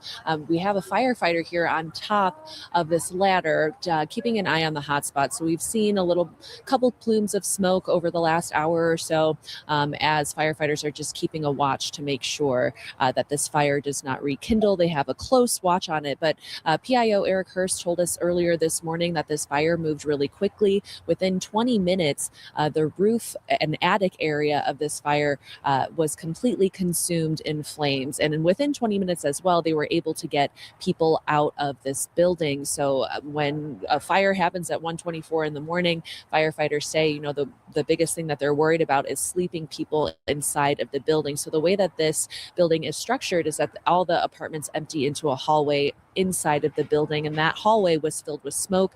So that forced firefighters to have to rescue people from their windows. They used ground ladders to get people out. So the building was successfully evacuated. 3 people were evaluated by paramedics here on scene, and 2 were transported to the hospital with minor smoke inhalation. So the roof, as you can see, is completely collapsed here. And the cause of this fire is still under investigation. Firefighters, as you can see, still here on scene several hours after it started at 1:24 this morning. They told us about 24 units in this building were impacted, and they're estimating that's about 50 people who are displaced. The Red Cross is here on scene assisting those people, and they're still investigating the cause of this fire. Live in Aurora, Courtney Yoon, 9 News. All right, Courtney, we appreciate that update. Of course, we'll have more from Courtney as we move through the morning. All right, here's a look at some of our other top stories this morning. As we enter the worst time of the year on the road for teen drivers, the tips that could help parents keep their kids safe when behind the wheel. Also, a live look here from Ball Arena. Actually, this is not Ball Arena. This is the look outside to the mountains, maybe the Avs praying to the heavens as they enter their critical matchup tonight. We are going to talk more about the Avs. They have that big game coming up tonight in Las Vegas. They need to win to keep their season alive. As we say, thanks for joining us here in the 6 o'clock hour. There's the ice that they hope to play on later this week, but they do have to win tonight in order to get back to Ball Arena. I'm Drew Carney. And I'm Corey Rose. Before we get to all of those stories, let's get a check the forecast right now. Katie LaSalle is joining us. Katie, today we're going to be about 80 degrees. Not bad. Warm this afternoon. Let's keep our fingers crossed so we don't have a sweep, and the Avs will be back later on this week. It is mostly cloudy skies this morning, coming off a nice warm Memorial Day. Hope you had a safe, enjoyable weekend. Today, a pretty similar weather pattern. We're starting off dry, a little more cloud coverage out the door. High 50s, low 60s, mild early, and warming to the upper 70s to low 80s. Now, the winds will pick up, impacting a big portion of the metro area and eastern plains, so blustery later on. A few more gusty storms and showers will be on tap, mainly south and west of the Denver area for today, and we will be tracking storm chances each afternoon through the end of this week. So a pretty unsettled weather pattern that will be with us as we wrap up May. Temperatures, though, this morning slightly above normal, 40s and 50s in the mountains even as well. And you can see from our Denver forecast, daytime highs in the upper 70s to low 80s, expecting 80 out at the airport and high 80s over portions of the eastern plains where we will be watching the winds for today, gusting upwards of 25 miles per hour from the south. As we get into about 3 p.m., we do have the potential of picking up some rain showers, even a few isolated thunderstorms. So you hear that rumble of thunder, make your way indoors. This will really be between 3 and 6 p.m. west of town. And then we will clear out later on tonight. Risk of severe weather is low. And then for tomorrow, a little bit cooler. I'll detail the 7-day forecast when we could see some of those stronger, more organized, widespread thunderstorms and showers roll in coming up in just a few. Brianna? Katie, thank you so much. Happy Tuesday, everyone. A live look, 6:03 is your time. A live look from I-25 at 58th Avenue. A quiet start to your Tuesday morning. I'm not seeing any issues on the express lanes, southbound lanes, so all the cars heading towards us. And the northbound lanes right now by 25 still pretty quiet. Not seeing any crashes. We did have one happening along northbound I-25 in Hamden, but that crash already cleared up for your Tuesday morning. So I want to get to your drive times and show you what we're seeing across the metro area. A lot of green on your screen, so no issues to report, especially on our major interstates. So 225, I-70, 270 as well. Right now, if you are taking I-25 from downtown to the tech center or vice versa, you are looking at a nice 12-minute drive both directions. Anna, thank you. We have just entered the start of what's called the 100 deadliest days of summer. It's the stretch between Memorial Day to Labor Day. The number of deadly car crashes spiked significantly for teen drivers during that time period. Jonathan Asani with Johns Hopkins Bloomberg School of Public Health says any new driver, regardless of age, is more prone to car crashes. But inexperience is just one part of what makes driving riskier for teens. That's when teens drive more, they have more free time, and they're often driving in higher risk conditions. Their brains are still developing and they have more difficulty calibrating risk, frankly. Drivers between the ages of 16 and 19 have a deadly crash rate almost triple drivers aged 20 and older per mile driven. And deadly crashes for teens rise 30% during this time of year. There are a few bad habits you can talk with your teens about to improve their safety. Not wearing a seatbelt, distracted driving, impaired driving, speeding, and having young passengers in the car all raise a teen's driving risk. I don't know how this happened, but I have two of the most responsible teen drivers ever invented. I mean, these kids are like serious about staying safe. Like they're following all the rules. They're not rule breakers, so we have been fortunate, but this is something you're going to have to deal with believe me when I tell you it's going to happen sooner than later. I know. I get anxiety already thinking about it. I was always nervous about like the kid that I never trusted coming to pick up my kids and them getting in the car with. But most often I find that they're doing the driving and I'm like, good, that's the kid I actually want driving my own. Yes. I have also noticed that a lot of kids these days are waiting to get their license. That's They're like, absolutely true. It's weird. I don't know why. When I turned 16, the day I turned 16, I was ready to drive, but teens aren't the same. My two were actually like that. They got their license on their 16th birthday, the day of the birthday. So there you go. We have another car-related, traffic-related story for you next. If you're thinking about filling up your tank, I mean, we all have to do it at some point. Today may be the best day this week to get it done because right now prices are down. In Denver, the average price is down almost 18 cents a gallon from just last week. And overall in Colorado, gas prices down a little less than 16 cents a gallon from last week. Across the country, gas prices down about 6.5 cents a gallon.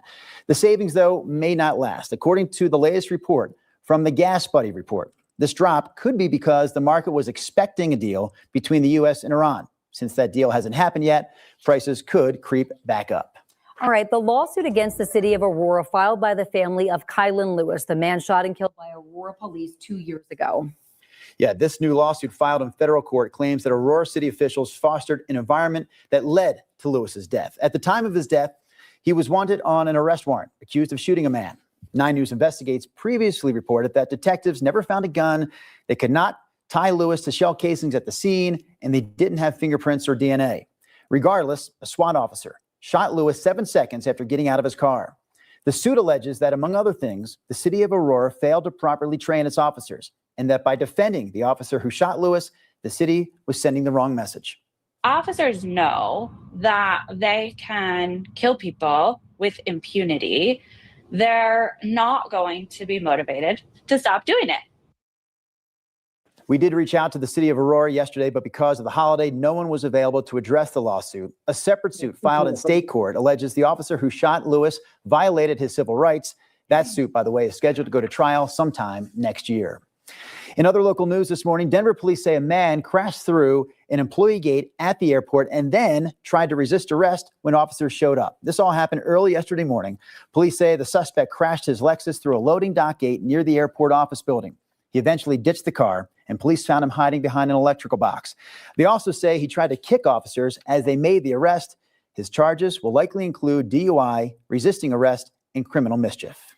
It's 6:07 right now, and Vice President J.D. Vance will meet with state attorneys generals today in Washington. They will be sitting down with Vance's anti-fraud task force focused on cutting waste in government programs. But Colorado's Attorney General Phil Weiser will not be there. He is one of about 24 state officials who rejected the invitation over the weekend. In a letter, they said the anti-fraud group is not living up to the spirit of collaboration, since federal officials only gave about 24 hours notice for the meeting. The vice president is still expected to meet with a handful of Republican officials. We will be sitting down with Phil Weiser and the other candidates for governor during a series of debates next week. On Thursday at 6 o'clock, we're going to air a commercial-free debate between Weiser and the other Democratic candidate, U.S. Senator Michael Bennet. That debate will last an hour. The Republican debate is 1 week from today, Tuesday, June 2nd. 9 News is hosting the only scheduled debate with all 3 Republican candidates: State Senator Barb Kirkmeyer, State Representative Scott Bottoms, and Ministry Leader Victor Marks. It will be one of your last chances to hear from the candidates before ballots go out to voters on June 8th. Those ballots must be returned by June 30th. New this morning, South Korea says North Korea has launched multiple ballistic missiles towards the sea. This is the latest in a series of weapons demonstrations this year. South Korea says the military has increased surveillance and is exchanging related information with the United States and Japan. Now, a positive update from California. Tens of thousands of people can return home after an evacuation order has been lifted. All weekend long, there have been concerns about pressure buildup and an overheating chemical tank. This is happening at an aerospace facility near Anaheim. Safety crews now say the tank will likely not explode, which would have been the worst case scenario. But if it leaks, the chemicals inside are toxic if they get into the soil or into the air. Neighbors within a 9-mile radius of the city are still under evacuation warnings.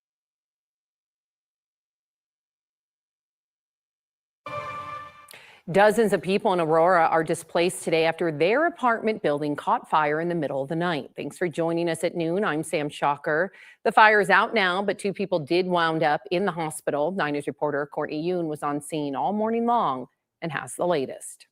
When firefighters arrived here on scene, they say they saw waves of flames coming from the second and third floors of this building behind me here. And firefighters from Aurora Fire Rescue say that this fire spread very quickly. 2 people were transported to the hospital for minor smoke inhalation. I'm going to show you guys a closer look here. My photographer, Alex Sticky, is going to zoom in to give you guys a look. You can see firefighters there on that balcony.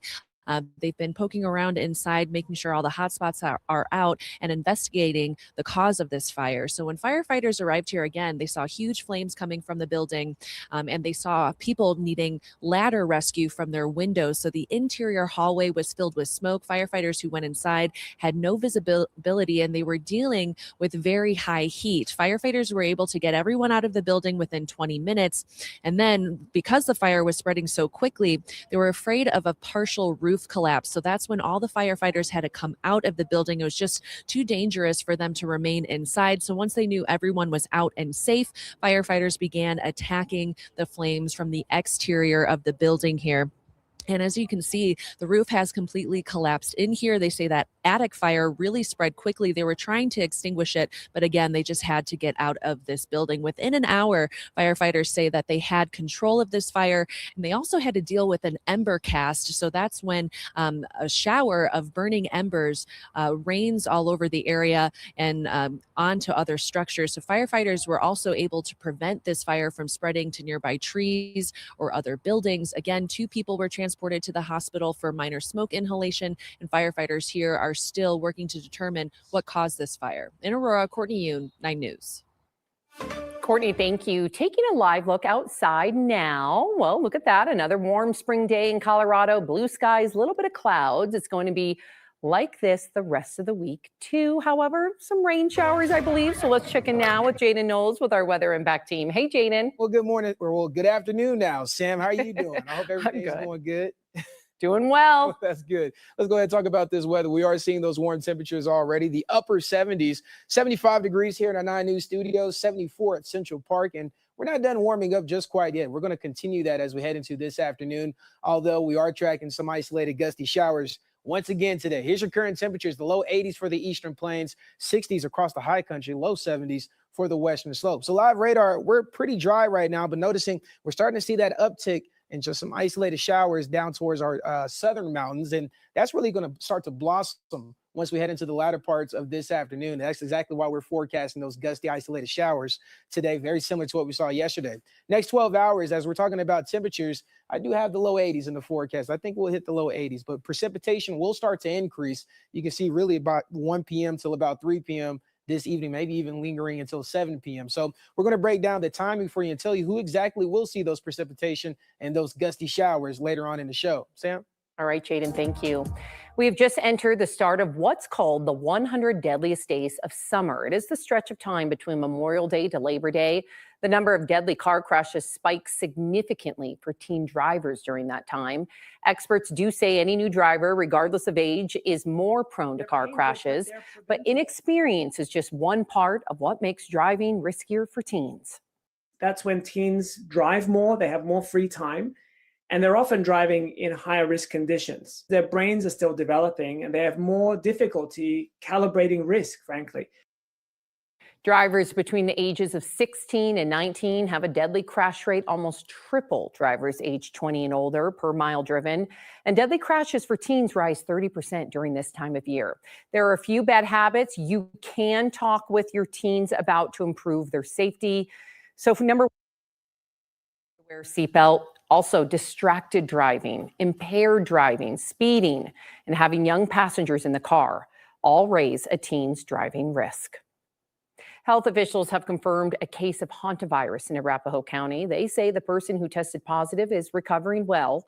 Arapahoe County Public Health says this case is not related to the deadly outbreak on the cruise ship off the coast of West Africa. This person has a different strain of hantavirus, which the county says is more common. Vice President J.D. Vance will meet with state attorneys general in Washington, D.C. today, but Colorado's Democratic AG Phil Weiser will not be there. The group will discuss the vice president's anti-fraud task force focused on cutting waste in government programs. Weiser is one of about 24 state officials who rejected the invitation over the weekend. In a letter, they said the anti-fraud group is not living up to the, quote, spirit of collaboration, since federal officials only gave about 24 hours notice for the meeting. Weiser is one of several candidates for governor this fall, and we are hosting a series of debates next week for that race. Next Thursday, June 4th, we'll air a commercial-free debate between Weiser and the other Democratic candidate, U.S. Senator Michael Bennet. That starts at 6 p.m. and airs right here on 9 News. And meanwhile, the Republican debate is 1 week from today. That is Tuesday, June 2nd, also at 6 p.m. 9 News is hosting the only scheduled debate with all 3 Republican candidates. We've got State Senator Barb Kirkmeyer, State Representative Scott Bottoms, and Ministry Leader Victor Marks. It'll be one of your last chances to hear from the candidates before ballots go out to voters on June 8th. Those ballots must be returned by June 30th.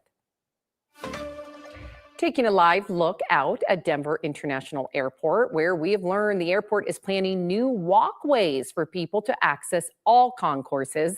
Right now, there's no way to walk to the B or C concourse. So if the trains go down, people get stranded, they get stuck for hours. The airport told us this morning that it will be repurposing underground baggage tunnels to build new walkways, giving people an option in addition to the trains.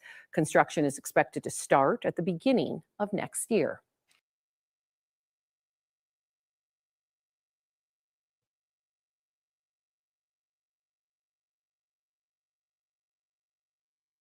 Shaking the table.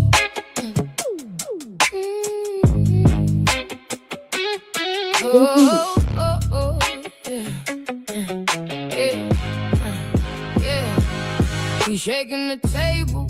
Things done changed. Your democratic way from back in the days ain't the same. We woke to the place, same agenda, new faces. It's a new day now, yeah, it's FBA.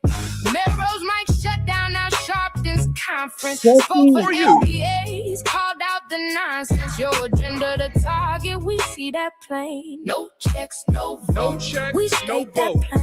We see our moves, give immigrants our wage. Policy talk, we read between the page. Only reach out when you trying to get a dime. Delineation a must. We claim what's mine. We got the culture. Respect the base. Like Larry. Woo. How you feel? Yeah. Yo, hey yo, we waking up now. Y'all woke up the giant FBA all day. The endurance, the defiance, man. We got no friends. They frauds, no alliance. Tell us wanna cosplay. We see it, no surprises, okay? Listen, can I speak just being honest? They are liars. They want our votes just to undermine us like we got on our blinders. FBA, the messiahs, man. We shutting the shit down. Our ancestors right behind us, How you feel? So here's the thing, y'all in trouble. Yesterday you had Al Green up here talking about. Greetings, family. Welcome. This is the Africa Town Coalition. We are back for another podcast coming to you live from Morris Media Studios. And this time we got a little twist. In the past we've come to you strictly as an organization in the community fighting, for change, fighting against developers, fighting against police terrorism, and fighting some of the corrupt officials. Yeah. But this time we kind of switched it up and we actually threw our hat into the race to run for California's 55th Assembly District seat. So that is what we are coming to you today to talk about, give you an update on how this campaign has been going, what this campaign is about, some of the challenges we have faced with this campaign. Also, there are a number of other positions people are campaigning for, so we're going to look at some of that. And also, if any of you decide to chime in, let us know. But first and foremost, as I was saying, we are running for California's 55th Assembly District seat. And the reason why I keep saying we as opposed to me is because I'm not in this for, trying to switch up a career and become a politician. I'm in this because, as we have shared for the past several years, we had some reparation bills up about 2 years ago on the state level that it made it through a whole year of the process, and it got down to the final vote. And our Black caucus members decided to block those bills. And then last year, instead of bringing those bills back, they decided to further delay our reparations with a 3 to 5 year study.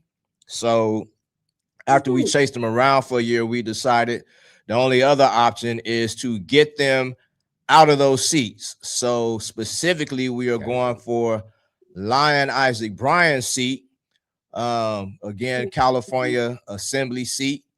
And what we are pushing is most definitely our reparations, but we are also pushing an anti-Black hate crime bill. As we see, they can push specific policies to protect other people, but yet every year we are the number one targeted group, the number one recipients of hate crimes. So unfortunately, with all the Black leadership we have right now, all of them have been ignoring the needs of our community. We see Black people being pushed out of this city, the county, the state. For like 3 hours now. Having, to relocate. Some folks are not able to relocate, and they are landing right here. All right. Now we can get it back in order. Finally. 3 hours, cuz I've been trying to get your attention. 3 hours. On the sidewalks in this city that we have contributed to, the city we have helped to build up, this city that is really running off the culture we have presented to it. So these are all things we are addressing with our campaign. Me, don't know who this is. Cuz you've been gone for 3 hours. Like, don't do that. Like, I don't know what the fuck we're watching. Like, you mean you didn't? What are we watching? Like, don't do that. You mean you left it at where you left it? Okay, well, I'm gonna end it So now. what is it? Wait, what is it though? No way. What is it though? What is it? Because it just started, and I don't understand what they're talking about. It's Billions Godson. That's all you need to know. It's Billions Okay, Godson. but what are we watching though? It's a damn event that he had yesterday. So is he doing his own podcast now? Is that like what we doing? Like, yes, I don't understand that opening. I don't understand what's that. I understand he's running for office, but I don't understand. Is that a new show? Like, what are we doing? That's the part I don't understand. What? I'm asking a real question because there's people who are asking the same question. Shit. God. Well, let me give you a freaking answer. Yes, sir. Go ahead. It was on his YouTube channel. He live streamed shit yesterday. That's what it was. The YouTube channel? Yes, Brandy. Okay, well that was not said last week in the damn radio interview. That's why I'm asking. Jesus, God.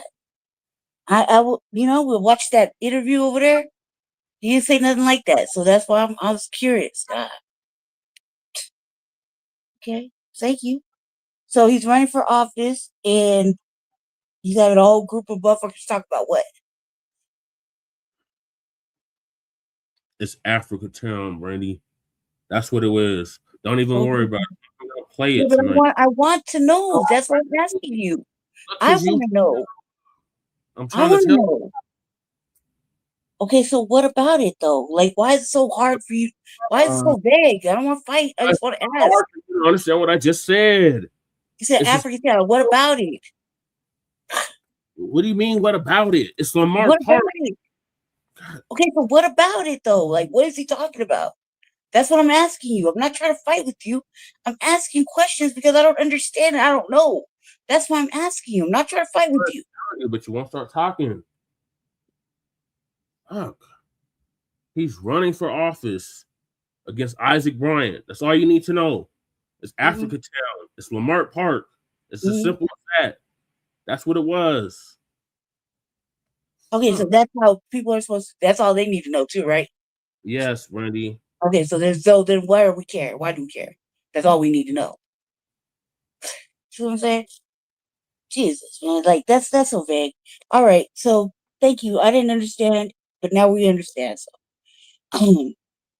So what's the point, or like what was the end outcome of that program right there?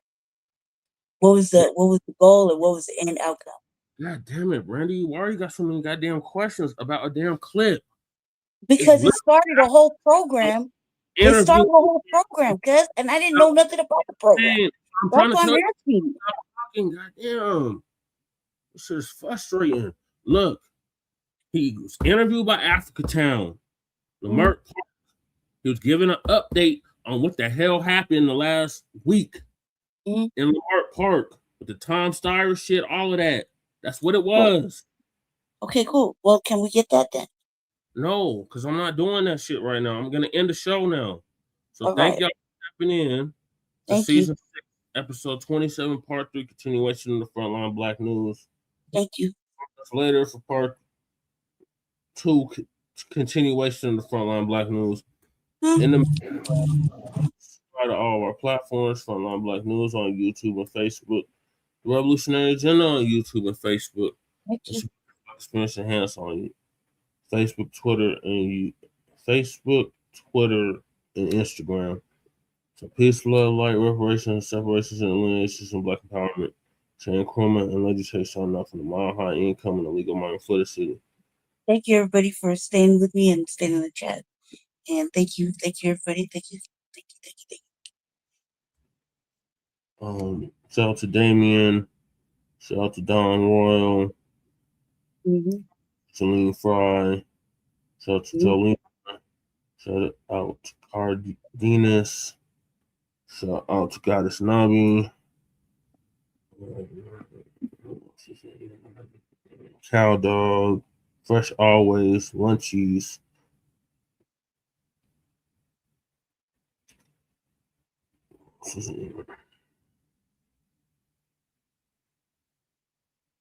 Sister Bianca, thank you for joining us on the panel. DSB,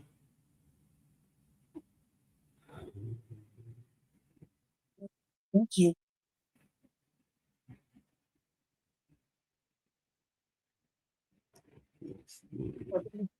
Viewers, will help you get to wherever you was trying to go with the goal. Michael, Steamon, Thank you, Michael. Bell Hawkins,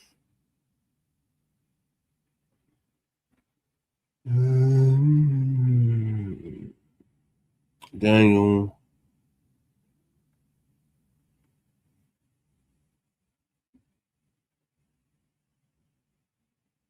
Young Riaz, said Fresh Always, said Cow Dog,